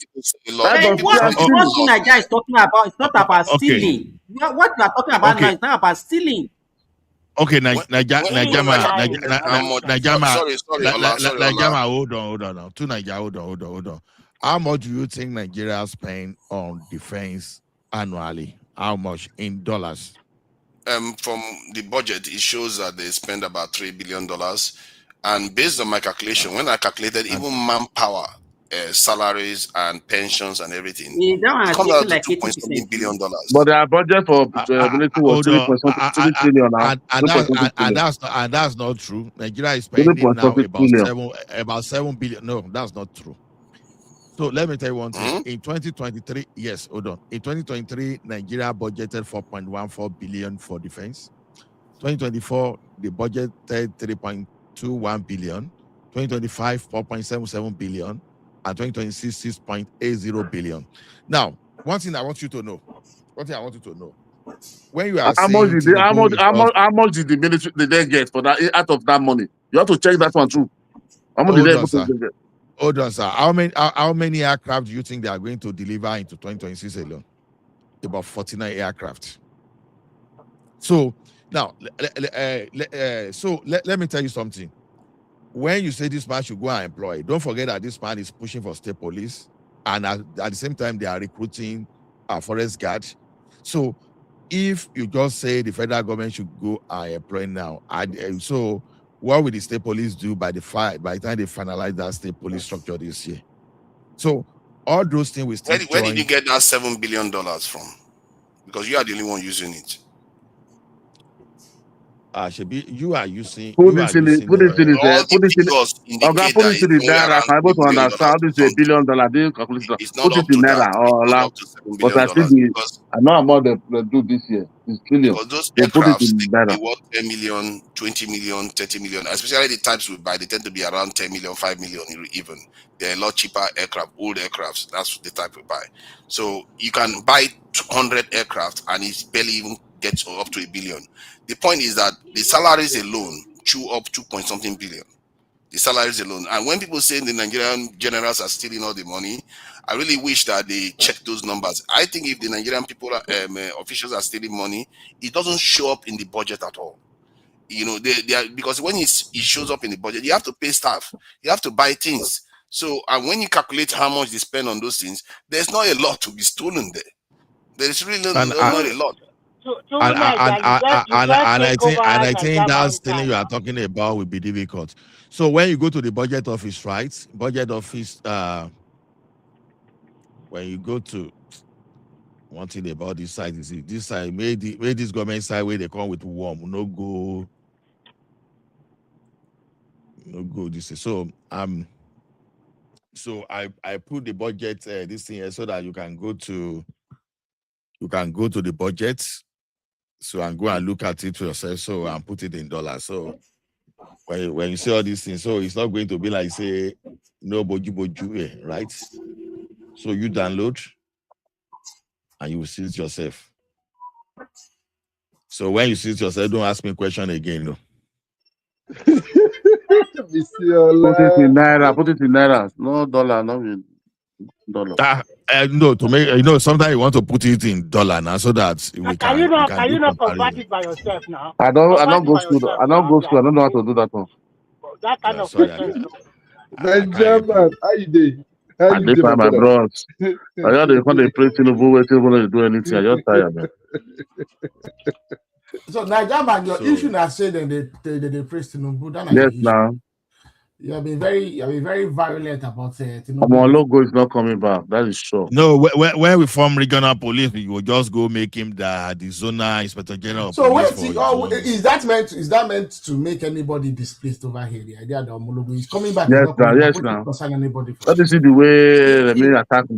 Let me see the way Doctor Bisatiba attack me. You come here. You came there. You said I should give you topic.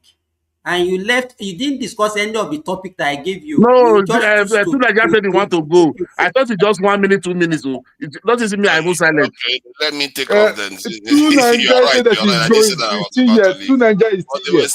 When are you going? When are you going? When are you going? When are you going? You can go now. Okay, bye-bye. Two Nigeria, they said, where? So he said you don't want to stay long. So they said you should excuse us. I give him link to the budget and he ran away now. Just go and do that thing and go and read and tell me. Don't. Sometimes I told you that when you are saying something there, don't forget that all these government agencies, they have website too. So budget office of the federation, that's where I just went to now to give you the budget. Ola, let me tell you, me I used to say is, if you want to get anything done, that country is too poor. That Nigeria, that country is too poor. People no more understand now. They think we are richer. You can imagine Algeria having a budget of $135 billion. Algeria. No, Mr. Simba, everybody know that Nigeria. Nobody. Majority of us know that the budget of Nigeria is not what they can give give us any development or can make any life better. Everybody know. Let me tell you one thing. When I'm coming, let me go land.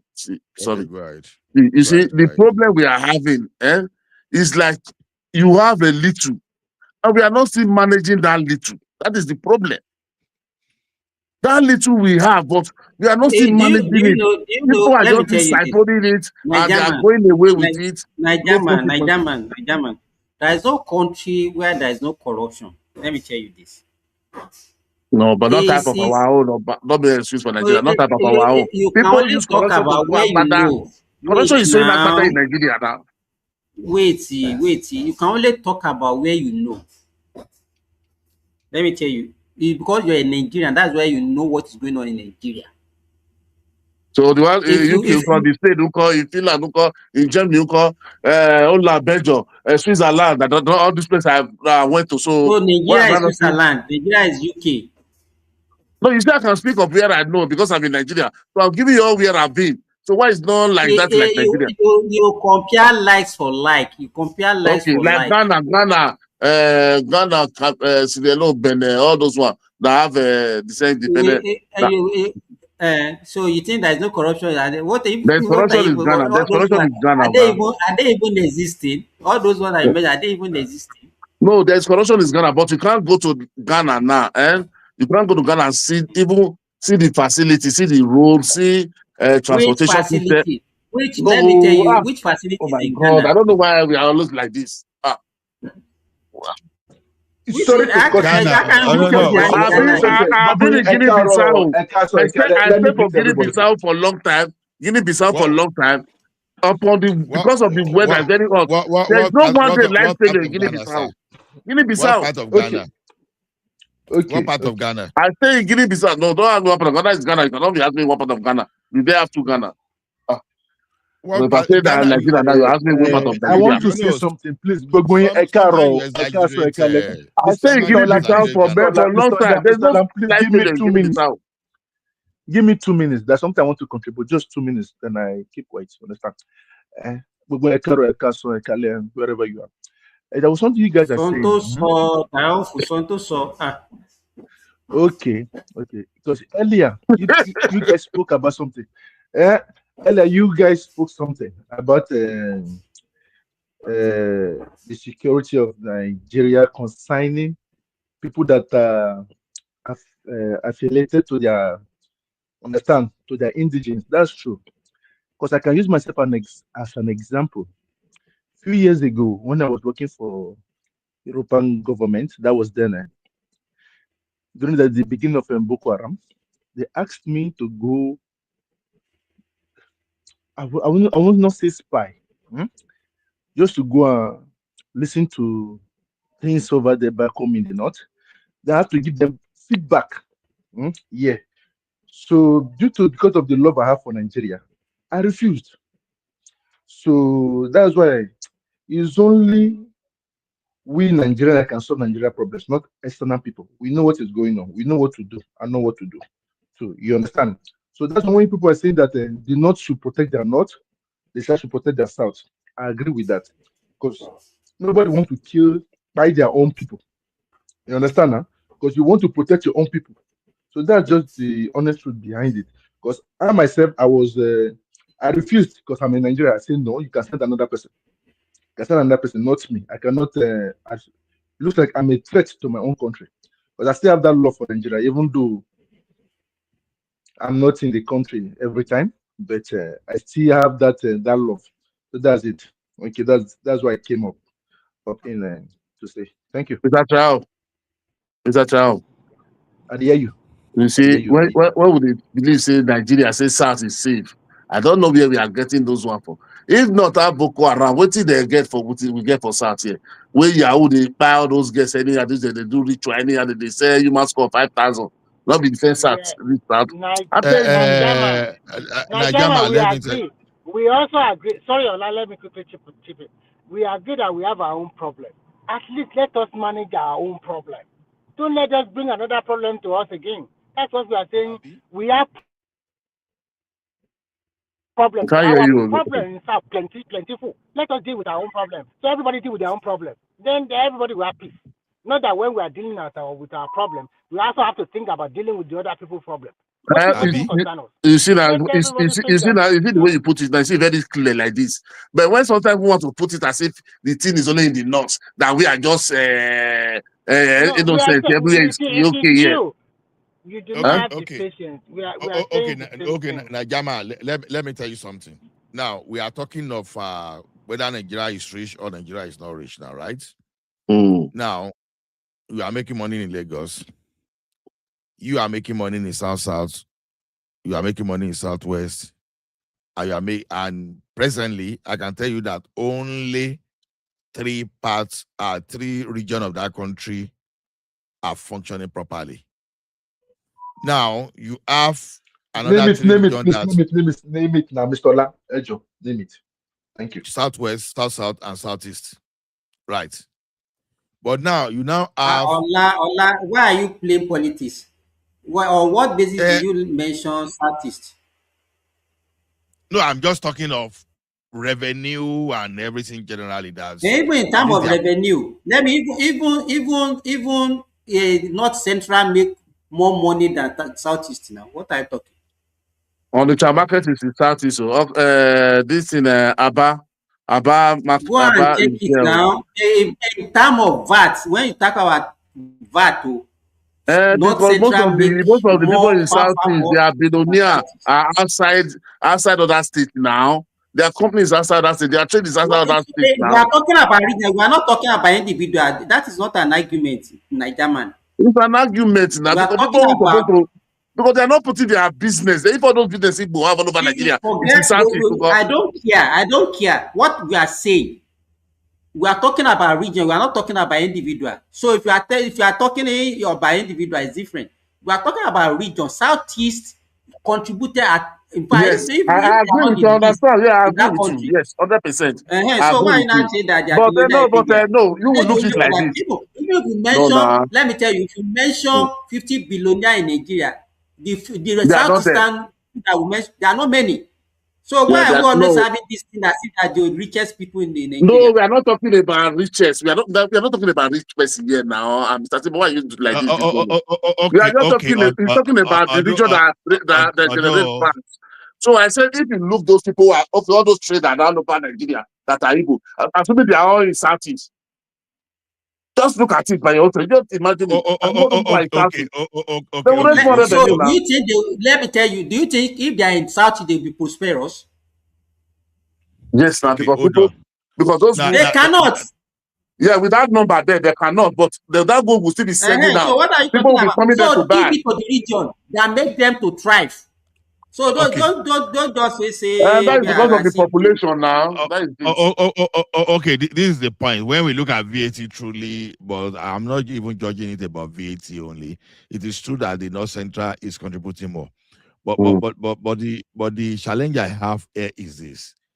Which region are giving more, and they are contributing less?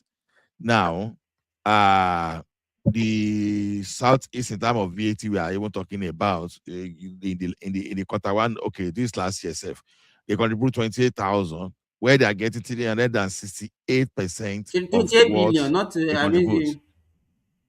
mean. 28 billion. What is that they are even getting like almost for all more than They are the least in the whole country 350%. now. So what are we talking about? Even the Northeast that is ravaging with Boko Haram, they produce more, they get more. Not even, to be honest, not even in time of VAT. I just even want to judge it in time of. So what do you use to judge their economic productivity? You know, there are some other things apart from I just play politics. Forget it. You don't have. We can't defend what this thing that you're talking must about. I not play politics? What I'm just saying is this. What I'm trying to say, if there's no insecurity in the Northwest and in the Northeast, at least we should be having more revenue than what we are having today. And we should be having budget that we contribute better to our what we call Who do you it. think is sponsoring insecurity in Nigeria? Who do you think is doing it? Is that what? Who do you think is sponsoring insecurity in Nigeria? That is Who is fostering behind it? Is the competence of government now? Nobody is sponsoring it. That's what they are like saying opposition. Please. Let's be factual and let's be realistic here. Who do you think is behind this insecurity of a thing in Nigeria? You know, this thing has been in existence since almost 2000, and it started from towards the end of Obasanjo tenure. You guys remember South. So, who do you think is behind it? Do you think it's the politician, or external forces, or external influence? Because those weapons that are being imported into the country, they are not just being brought into the country. I They think are. you are right. Both of them. Okay. This is even the Let thing us I say want to something even now. use to judge. Now, This Allah will North just cut Central. people off like that. No, we are Why? talking of something else about He asked the question. Adewale Okay, brought go something. ahead. Now, when we want to talk of in terms of the GDP in trillion of naira, Southwest is contributing about 60 trillion naira in GDP. South is contributing about 35 trillion in naira. Northwest is contributing about 20 trillion. Then Southeast is contributing about 20 trillion. North Central is contributing about 17 trillion. But that will likely change in the years to come. Reason being is that this new tax, if implemented to the fullest, it will give some leverage to some states. Those states that are more or less the consumer of some of those products, they will be able to contribute immensely. Maybe I'm just saying, I am not even disagreeing. I say if not because of insecurity in North Central and Northwest that we should be getting more than that. That's my argument. Let me tell you, Adewale, with the new tax law, let me tell you, is because you people don't understand the terrain of that country. The sharing formula. The northern states, they are basically agrarian, and they don't even do any transaction by bank. If you want to go and buy anything in those places, they will take cash from you. The tax, whatever tax you want to collect, will still be mainly in the south. Any increment that you are going to get, it will still basically come from the south. That northern one is not going to increase appreciably. And Simba, in addition, it's not going to when increase. you look at the Simba, when you look at the sharing formula, it also favors the weak states. They don't contribute, and they will get more at the end of the day. Because once you get more from those ones that are consumption states, then the sharing formula does not favor them.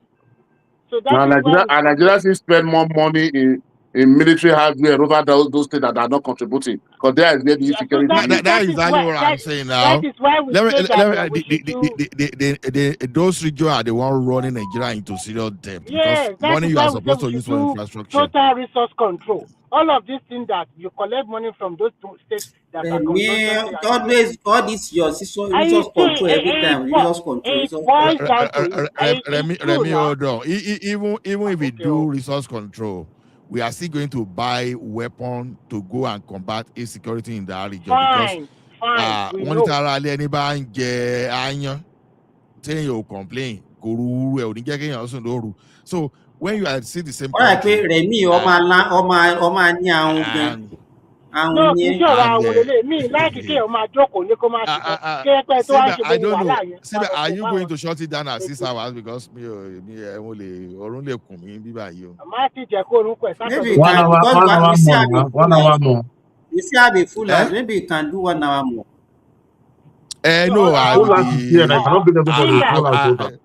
I believe it. That's why I want to say I can come back later, but it does not encourage, it does not motivate or encourage hardworking people.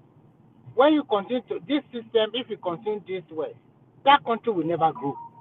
I'm telling you the truth. Let's assume we have 6 super states like Lagos State. Then I think most Nigerians can realize their dream in those 6 super states. But unfortunately, we only have 1 or 2. It's unfair.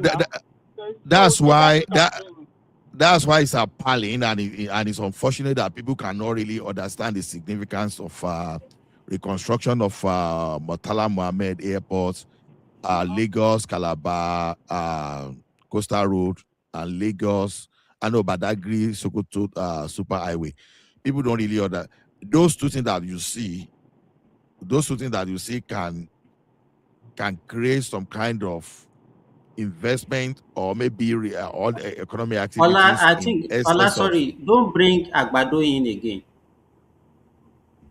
Okay. I think why? Okay.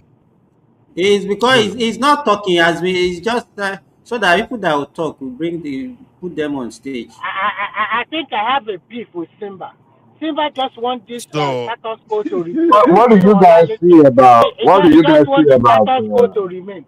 Just going to share the money. So that Calabar and all those infrastructure that Tinubu is creating today, they are capable of even adding over 100 billion in terms of GDP.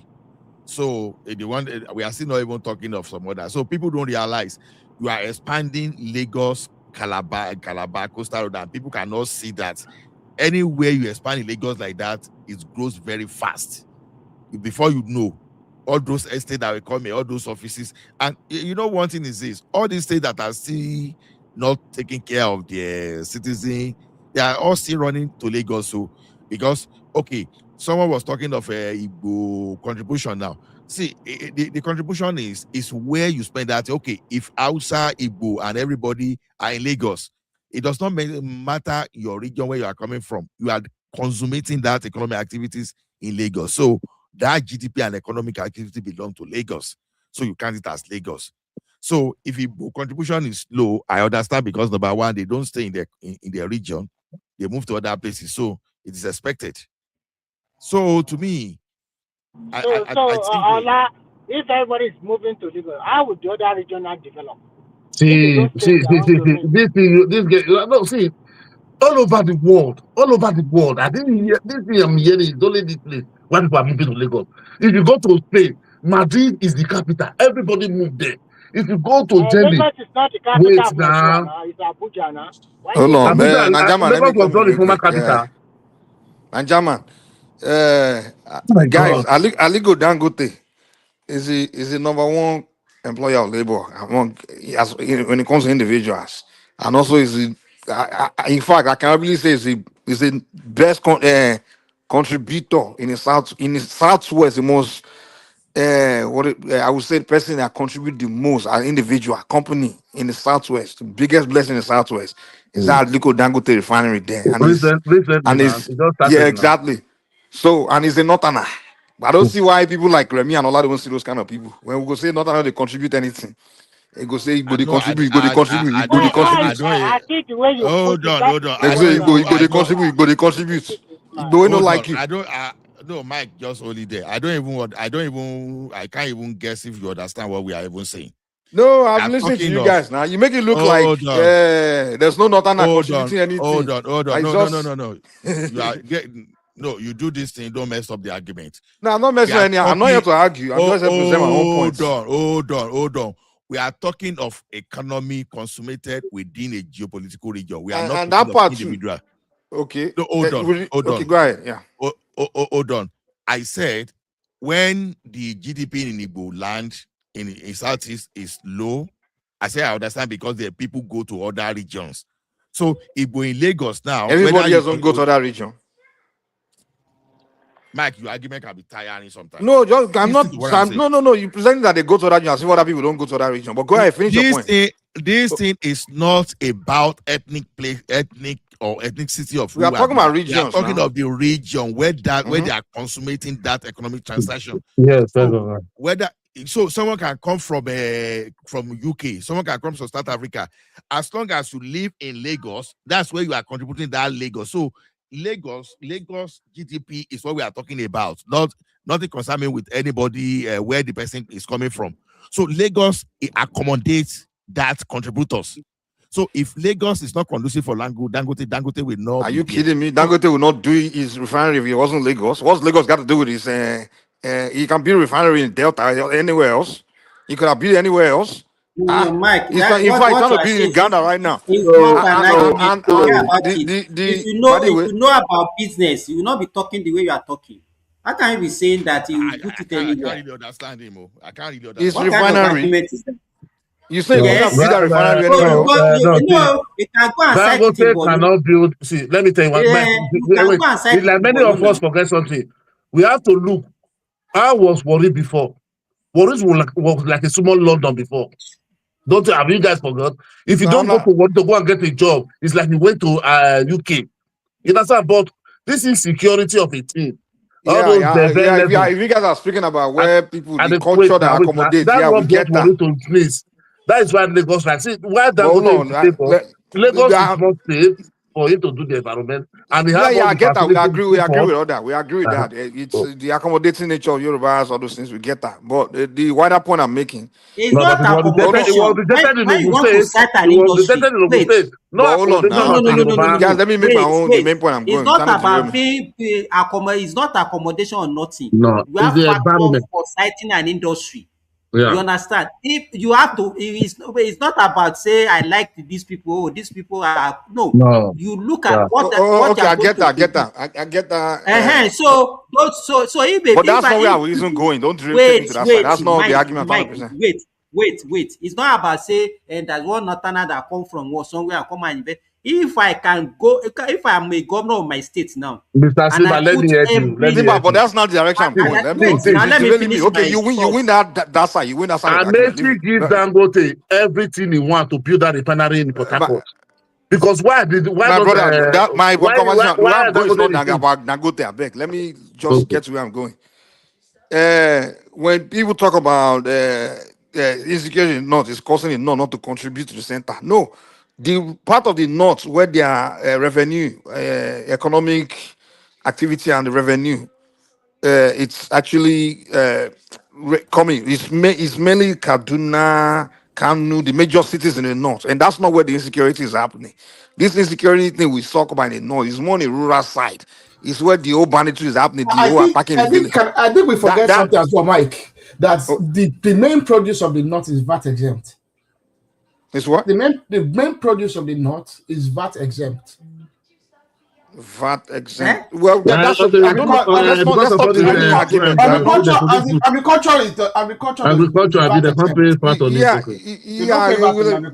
but what the fact of the matter is, on paper, we can all look the record there. They not produce more, they contribute more to the center than the southeast. So I don't know why someone came here and say the southeast, southwest. Yes, go look it now. Go look at the revenue now. No, listen. We are talking about VAT. VAT is a Yes. consumption tax. But when you look at consumption tax of the northwest and the northwest, in which they are being ravaged by insecurity, you cannot. They're not ravaged by insecurity. That I just told you that they insecurity are ravaged thing. by insecurity. Okay, Kano is ravaged by insecurity. No, the insecurity. Mike is right. The insecurity is in the rural area. He's in the rural area now. It doesn't affect It doesn't affect any industry. Okay, listen. You watch too much news. Listen, Mike. I will explain to you. In the northeast, the major state for agriculture is Borno. And now it's not Borno. Borno is not the major. Let me finish. Most of the agricultural farmland is in the countryside or small town or whatever, where they have big land for cultivation. But you already lied now. I say Borno is the major place for agriculture in the northeast. But it's a lie now. You can't just say you want to finish. You just lie. Let me finish now. When I finish, then you can say your own. I don't like the way you always. Now they cannot go back to their farmland. Who said they can't go back to their farmland? Can you let me finish first?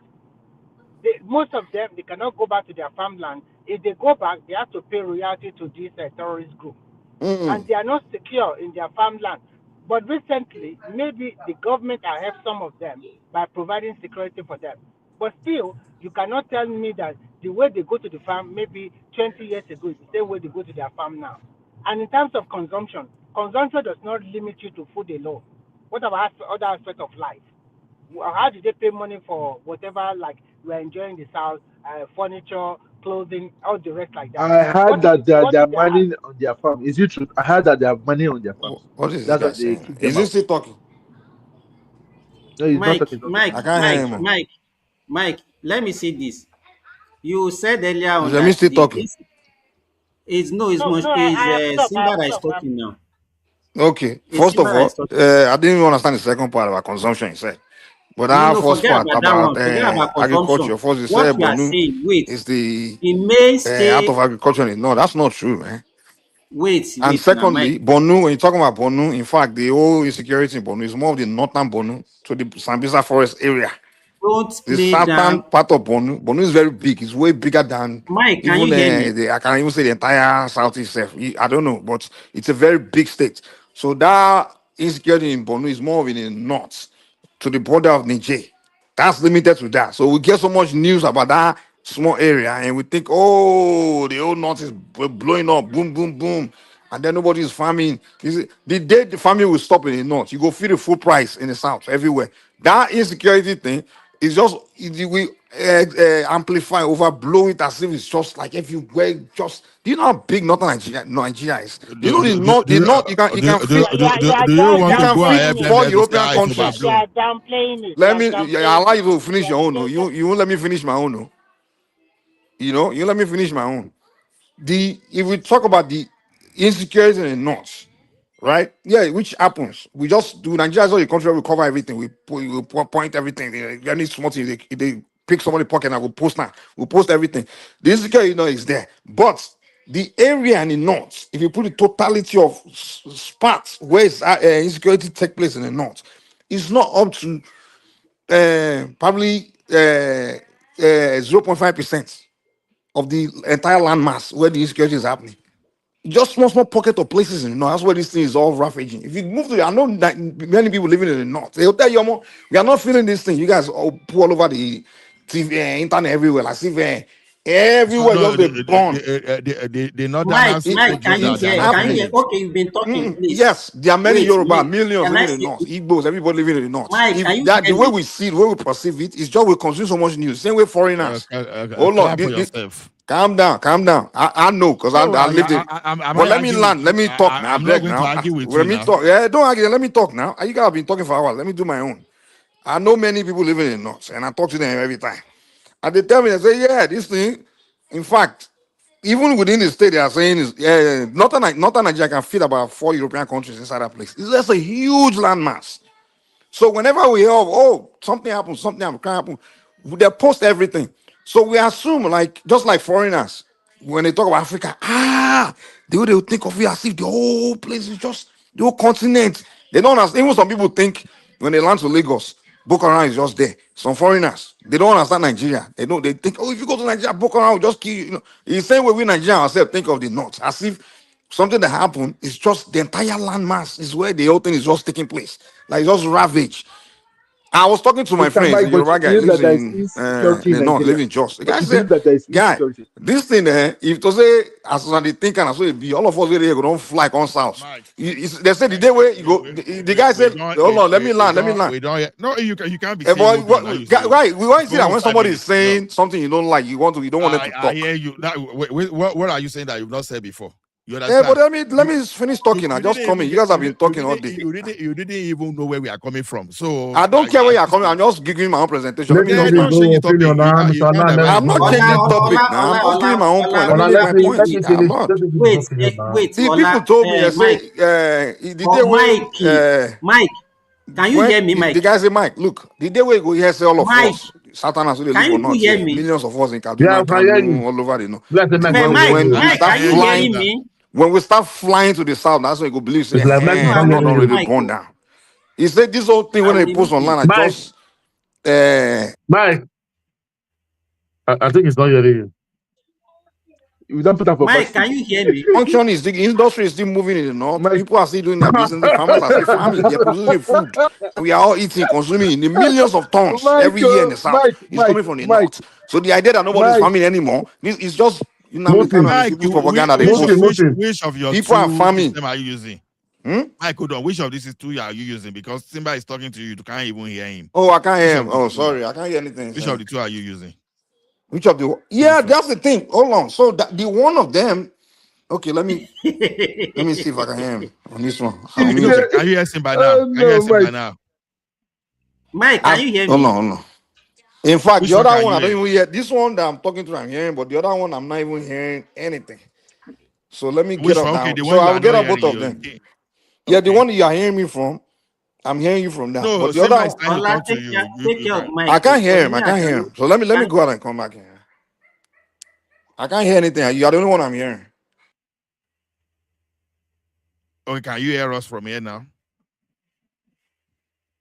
Okay, let's see. I will remove both Allah, self. go ahead and talk. He will come back later.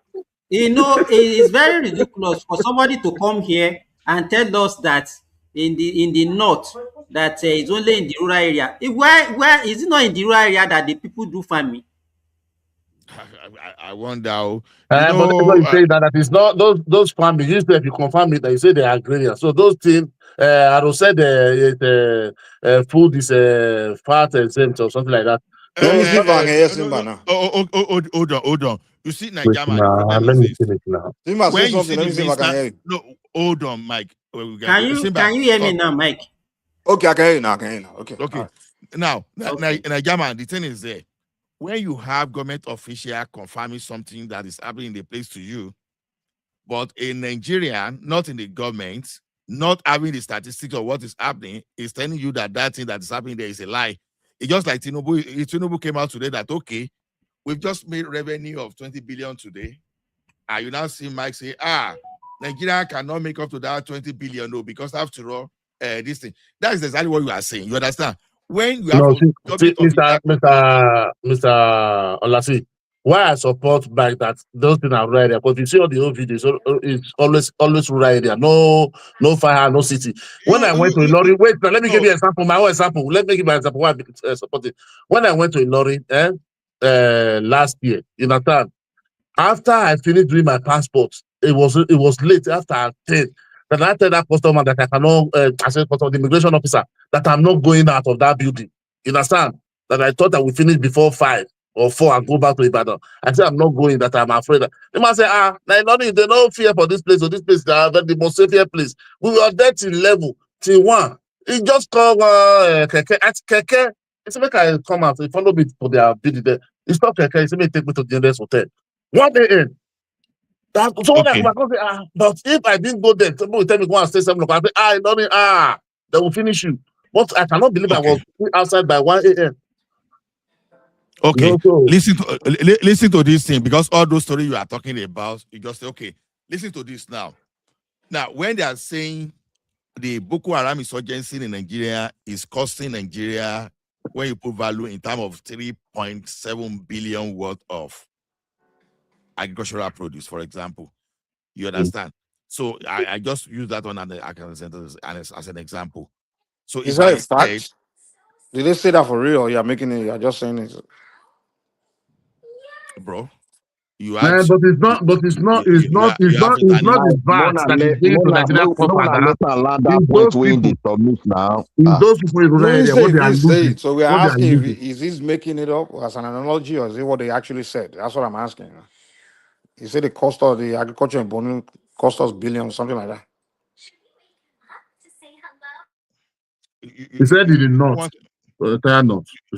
You see, one thing is this, you understand? I will pull out data in front of me and I will be reading. You are saying, so is that a fact? What I expected you to do is take the figure and Google and fact check. Don't ask me. Okay, show us the figure. Show us the figure. I don't need to show you. Once I mention it, the person you say you want to show me, and you say you don't need to show me. No, fire your own computer and put it, because I don't talk, I don't just guess. I can't just come here and say, yesterday, Boko Haram just fight 3 people. I don't do that. I will look at the report I have and I will tell you that. So I will be expecting you to counter me with that. Okay, it's not like that. So this is what Red is talking about.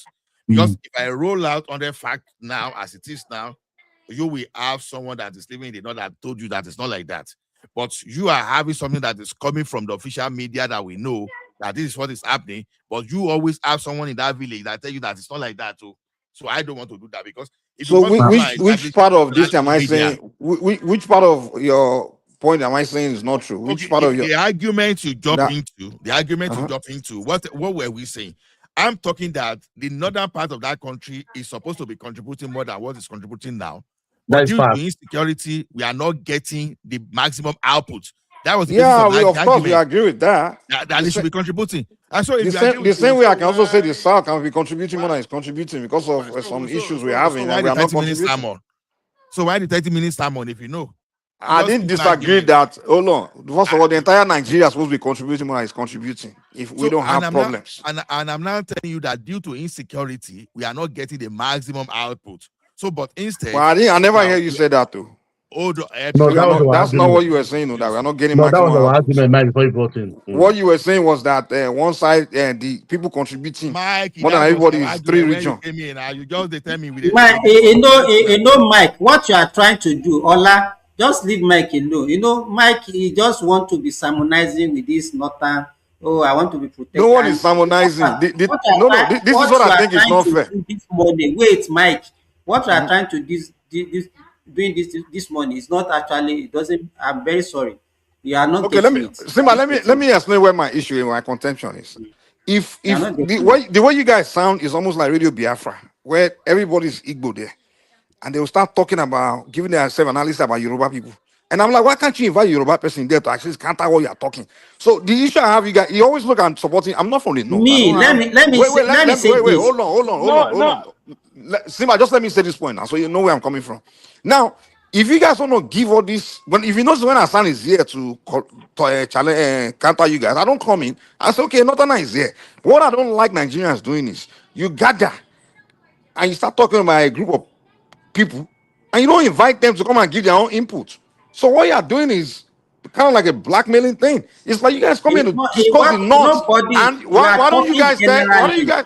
No. What I noticed a lot, which Satan has do. Yeah. Hold on. Mike, you are talking One with thing I too won't much, hold on. Even too me. much sentiment. No, but Remy is here. He's from Sokoto now. Mike, Now you might understand what I'm Mike, saying, right?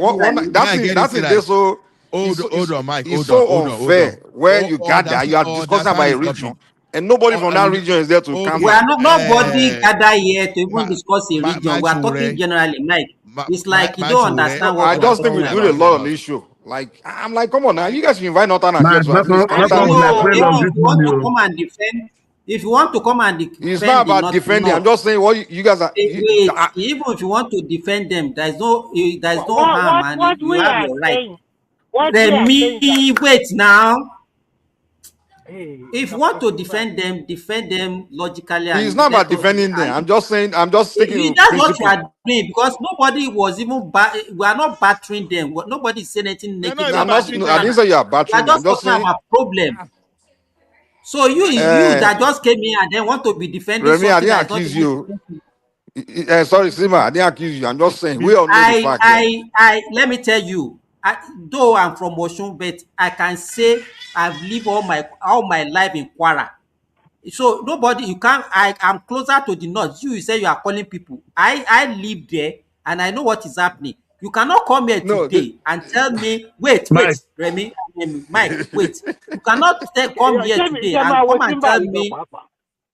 and whittle down the level of insecurity that we have in Kwara today and tell me that it's just pocket of things in one small village. It's not true. bless it, Mike. New babe, night full of they defend. I did there with no, us. no, no. One thing we do in Nigeria, where the thing, like the reason why I don't want to, Let even me me too, I tell used to you, kind of do it before. Hold on, Mike, hold on. let me. If the thing has not happened to you, that's where you'll be talking. Let me tell you, a friend of mine who is a village head was kidnapped on his farm in one of the village in Kwara there. So don't come here and say this thing are just mere some pocket of things. It's serious.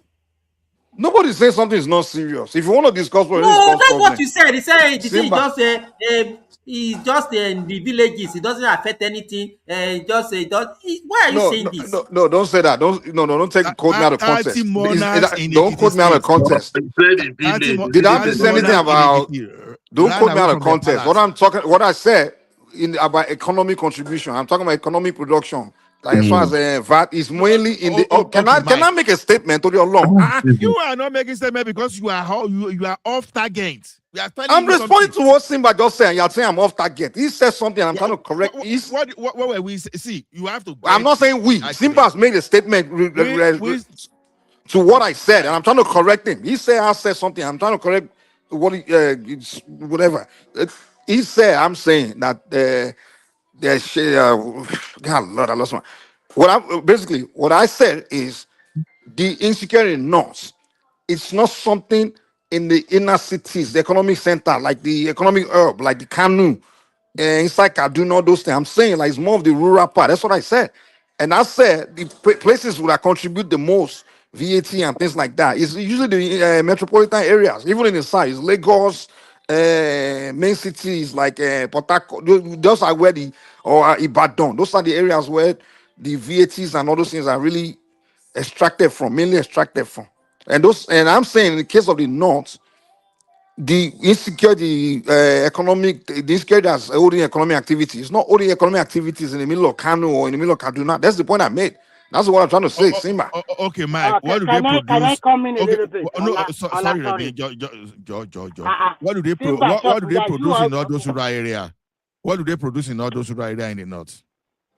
And I can was I also come in? saying, it's not the entire rural north that the whole thing is happening. Okay, And that's even what where I it's mean. Like happening, when attacks, all those things happen in some pockets or parts of the north. The north, even where they are happening, what are they producing there? What are they producing in the area where they are? Where are those yes, a few places. Yeah, we know. So Yeah, it destruct. now the statistic is saying that in those agricultural produce that Nigeria is making loss of 3.7 billion in the northeast. Which statistic did you get it from? Is it written so I can look it up, or is it something you just pull out of? Ola, Is it can I something I pull out quickly the chime wall, in? or?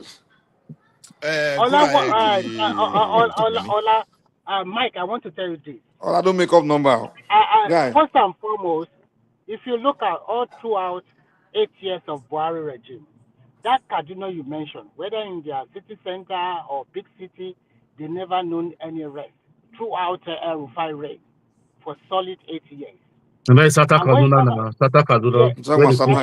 even Sata Kaduna, their wala is held almost every day. It's just after he left that peace came to that place. If you talk about Borno have not known rest, whether it's in their city capital or wherever they are. And But Sata Kaduna only be like that, right from ages. Now, not this democracy, right from the military. It's always like that, right? What I want to say is that number one job of most northeast or northwest, even including north central, number one job is agriculture. After agriculture, we talk about maybe cow rearing or whatever you are talking about. Llama. Is cow rearing not agriculture? They mean? Yes, agriculture. And when you see when throughout 8 years of Buhari, you see farmers others clashes. Everybody know what that meant. The farmers were crying nearly every day. That insecurity nearly finished Nigeria. The food price went up, Abby. Yeah, it's true. Did the food price go up because of that? It went up. Did the restaurants in Lagos say we don't get meat supply again because of No, Mike, what you are saying is not an argument now. The point I'm making, Resima, is that those things exist, but it's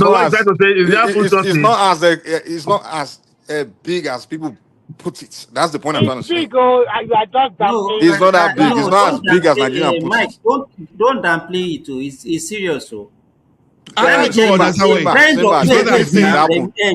Wait, let me tell you, a friend of mine was actually kidnapped on his poultry farm in Ilorin. And do you know what he did? He abandoned that farm, an investment that worth more than 250 million. He abandoned. He couldn't go there again. So who kidnapped him? It's not about who kidnapping or security now. But we are telling you, we are correcting someone. We are asking someone that kidnapped. Now he says they kidnapped someone. I'm asking who kidnapped him now. Is that a bad question? No, how is that one? Is that a bad question? Is that okay, let me tell you. Okay, what is it going to consensus here now? I don't understand. Wait, it doesn't make anything. It's a Yoruba man. Yoruba that kidnapping. So what does that one mean? You say let's say it's a Yoruba person that kidnapped him. What does that one mean? I don't care. I just ask you who kidnapped him. You know, it's like you said they somebody else. That question relevant to what we are discussing. Okay, so they kidnapped him. How do you even ask that question relevant? If crime happens, what's the first question you ask? Who's the criminal? Is that not what you want to ask? Get with our with Ola, you hold on a moment. Ola, hold on before you judge. This is the basis of argument. We were arguing about the revenue issues. That okay, if Morocco can be having budget of $135 billion, we are saying Nigeria is not rich. And now we argue up down to okay, let us even look at the contribution, what is coming by the contribution, and why a particular area that even supposed to be more. Okay, just like notice for example, let's say they have capacity of let's say $10 billion, and that they are now contributing $5 billion. They now say insecurity is the reason they are not maximizing the output. The next thing, it appears to someone that okay, they are not maligning. The dot is there. Is that what we are talking about? We are just talking generally. If this one is not about okay, you are the problem, you are the problem, and all of a sudden we have Attorney General of the northern part of the Nigeria even now trying to blame us. I don't even know what sense you make there. Oh, you don't know what sense I made? Okay. Let's say okay, Midwest. Let's go back to our topic. Midwest. Want to say something?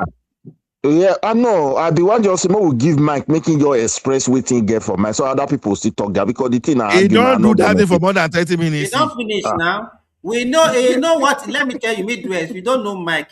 He just came here to come and protect the Northerners as if we are. No, I didn't come here to We are not protect saying you. I anything believe against Mike New Place David and then I full and again. No, I'm this is what telling me I you. believe. This is what me I Someone believe. don't tell me before say Fulani, say Mike get No, Fulani wife. I don't see. No. I believe it. This is what I don't. I ain't being a hypocrite. When I come We here are not to hypocrite what's this no. morning. We are not I didn't talking say about you But are. I didn't say. we are not passing the I notes did now. not We are say just you are a talking about hypocrite. revenue. Why you guys so? I don't know. Did I say you're a hypocrite? It's like you walk in the room and we say are not even bashing the prostitute. North tonight. Say you don't like prostitute, and then some women is telling you I'm not a prostitute. Did I call her a prostitute? Come on, I didn't say you're a hypocrite. I say me. I don't like being an hypocrite. That means me. Now, me, the reason why I don't like doing that is because the issue I have with Southeasterners is they will gather, right? They will make sure there's no Yoruba person there or no person of that tribe they want to talk about is there. And they're beginning to see propaganda about those people. Propaganda. And I always wonder, if you want to make accusation, talk about a group of people, at least invite one of them there now. You understand? Or have them there. So what I notice a lot is that here, we just I understand we're talking about it. If you, wait. Talking about the But we problem of take it the time to say no be the please, topic tonight. Let us please talk now, the topic tonight. Any someone, day we talk please, about that to talk. We are please, talking about economic activities. We are not please. even Am okay. I talking about your topic right now? I'm just trying to give Midway what he's asked me, and I'm trying to give him a response to why I act where I act, why I do what I do. That's what I'm trying to. I just want to explain it to him. And what I'm saying is, if you want to talk about a problem of a country or a problem of a region, we can talk about it. But to talk about a people to paint the people one way, at least let the people be here now to But respond to give today you. na Mike now. Even if you say Yoruba are talking about the North. Me, I'm not My Yoruba now. Mr. Triumph is not no, I Yoruba now. didn't come. So my thing is, a lot of time I notice like people are not here to talk about the problem of they just here to talk about just paint entire of those people one way when the people are not present. And I see the poor people do it a lot. Radio Biafra, they will sit down there and start twisting Yoruba, trying to paint Yoruba people one way. God, I'm like, if I take Yoruba man here now to Mr. give you Mike, Mr. counter. Mike, Ejo, So for me, Mr. Mike. for me to be So part want of to this tell me shit. that Wait. Mr. Mike, you want to tell me that For me to be part of this kind one of of the thing, part of I'll the be a problem in Nigeria? hypocrite criticizing IPOP. You know No, what I'm saying? I'm tell just me behaving like now. IPOP. Okay, Mr. Mike. And I see Yoruba Tell people me doing it. They now. want me to join them and be doing the same thing. I can't do that. Thank you, Mike. Thank you, Mike. You Mr. have Mike. done Tell your me job. now, Mr. Simba, Let us structure this thing so 10 that we'll not be seconds, 10 talking seconds, about just 10 seconds. on each other. Just 10 I think the seconds next person. to Mike. Hello. People are listening Who is to us now. You are just Mr. arguing. Charles, please keep quiet. And the next person I want to hear his voice now is Midwest, please. Brother, good Midwest, are you morning. there? Yeah, I'm here. Good morning. For me, I just feel like let's change the topic, because even if we change it, we will still end up like this, because we are talking generally about the country, not just about region. Like what Mike is trying to say here. Look, the Southeasterners, what do they gather to say? It's about people history, how others are bad, how other people are not civilized, or this and that. What they normally do if you want to summarize what they are doing in their platform. But here now we're talking about general problem that affect our country, economic, what is really draining our resources. One, the insecurity is number one of it. As Simba rightly said, if you have a colleague that invests such huge amount of money, maybe borrowed his own personal capital in support or whatever, suddenly he was kidnapped, you know how devastating it would be to that person. And a poultry fund that require daily caring. And once you are not there to care for them, only for one day, it can affect the entire business, and or even cannot destroy the entire business. So we're in a serious situation. We can no longer downplay it. I think there are I don't have a things. problem with that now. I don't have a problem with discussing the problem and the solution. But now, Okay, but some that's what people we are don't do that. discussing now. Before you brought this, why are you No, some doing people, this? Simba, you don't. Mike, don't take us back. Let's Midwest continue what he's saying. So, Please, Midwest Mike, continue. He so just want to come and win, Gary. Continue, the Midwest. thing I want, Continue. the thing I will just say is that we must admit that we have a serious issue in our country, and we should try our best as much as possible to talk to our leader. That's why we are in this platform. They hear our voices. That look, they have to look into. They have to admit the reality of the situation, not by painting it. It's a serious issue. The president is not finding it easy. The people appointed, they are not finding their position. Is when they come to security, they are not finding it easy. All these generals and all of them, they're in serious situation. So even the commoners that they want to protect, how can they protect everybody? How can they protect people in the farm? How can they protect people in the city? And the worst part of it, this is not something that is not going to affect the bigger city if we continue like this. One, there is an international dimension to it. There are few individuals, I don't know whether I will call them devil, that are, betraying their country, sabotaging their own country for their own personal gain. So we cannot be discussing that issue and we will sideline the northern part of Nigeria from it, because the genesis of this thing started from Borno and it spread to other part of northern part of Nigeria and down to the southern part of Nigeria. And as we speak today, the greatest challenges. No, it started from Niger Delta. Well, okay, if you say it started from Niger Delta, I also agree. But the Niger Delta dimension, you cannot compare with this ideology of what these Boko Haram people want. You understand me? Because the resources that the federal government has been giving to them. Both of it, at the end of the day, affect Nigeria economy, whether you like it or not.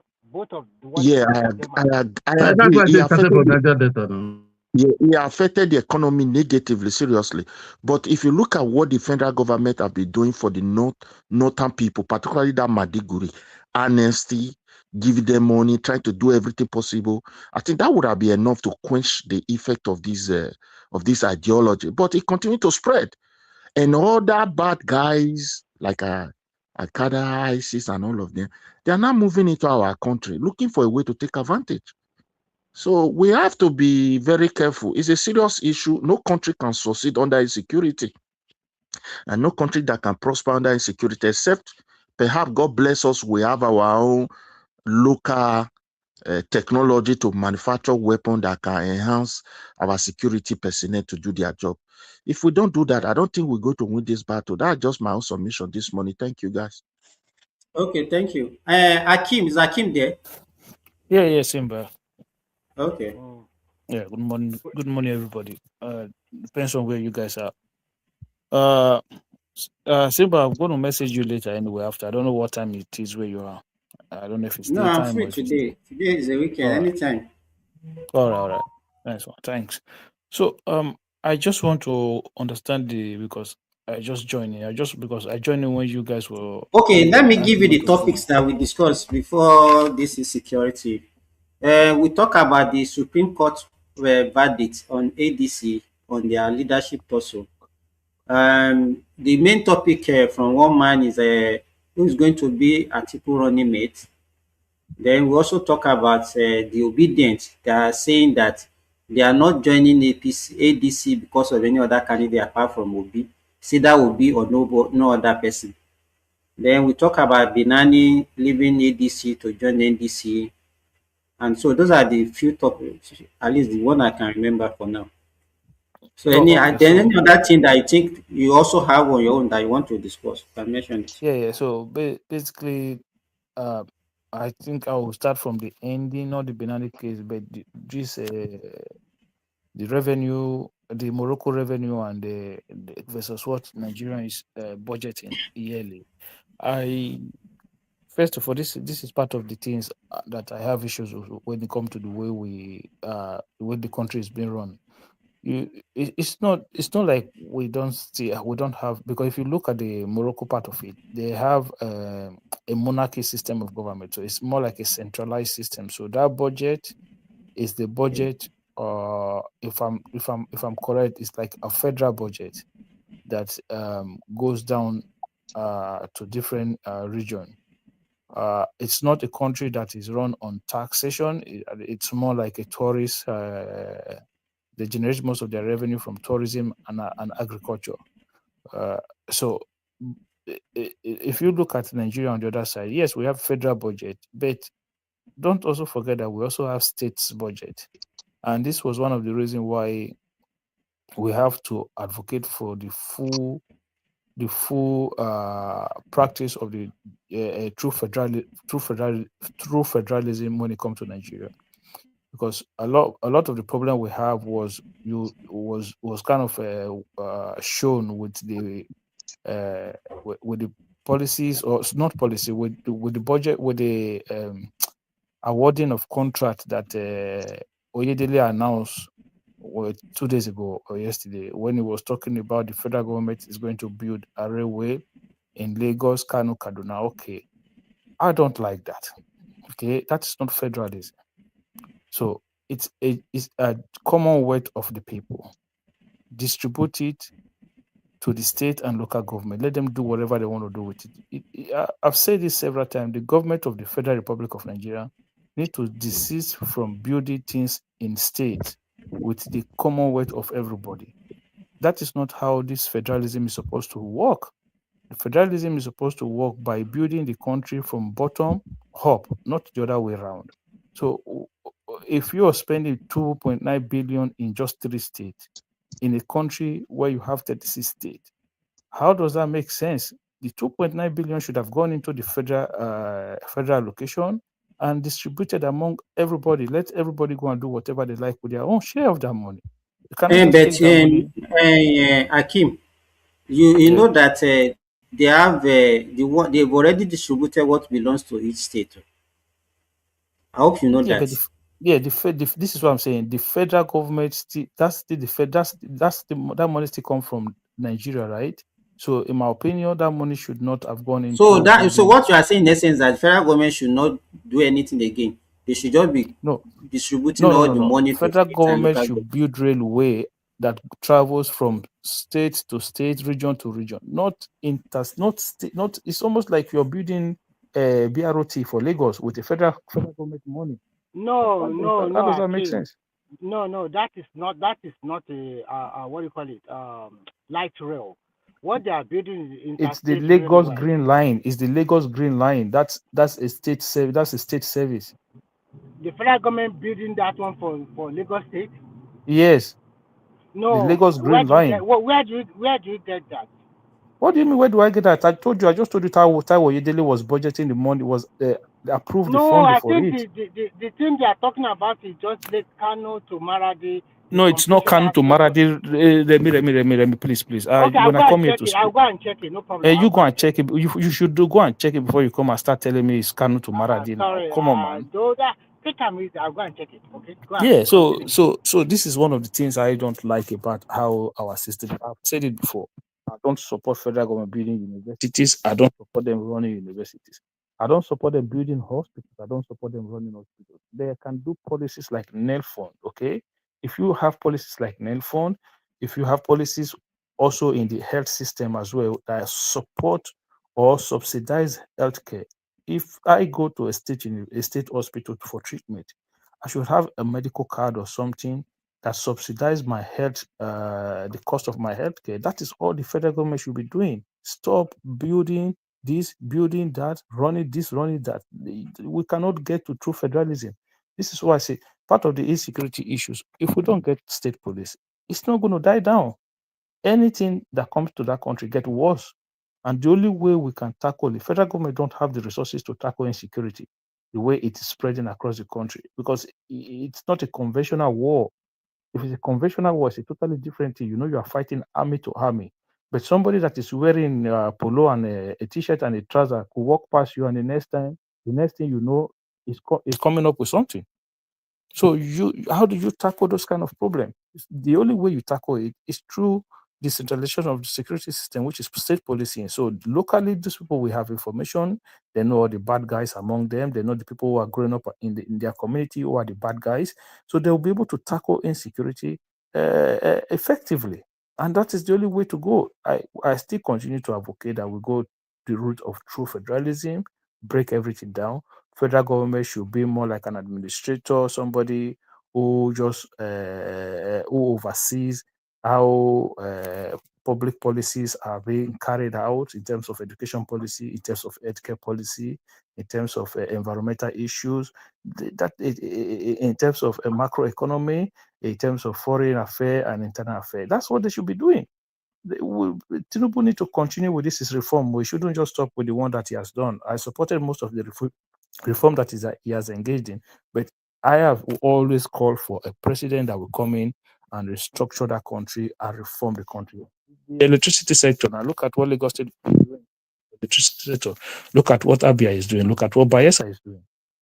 Reform does for you. Akim, Okay? sorry to cut you. I just checked it, and I think you are partly right. The money is I'm not for partly the right. I'm right. the money is for the light. No, I just want to say this. The money is for the light rail of 3 different states. It's just about light rail. It's not even connecting from one state to another state.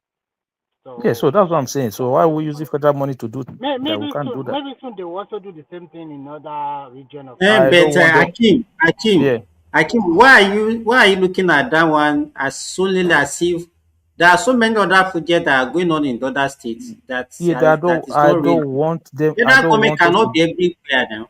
Yeah, but this is what I'm saying, Simba. We should not be doing it. We should not be doing it at all. Let the state do it themselves. Do you understand? Let the state do their thing themselves. We cannot look. We cannot do this. Okay, what if government? What if federal government take that money now and use it to subsidize healthcare and create a healthcare policy like they create net But fund? they do Why? have a Hold program on, on Remy now, healthcare Remy, like hold that. on. You see me. You see net fund. Net fund is one of the biggest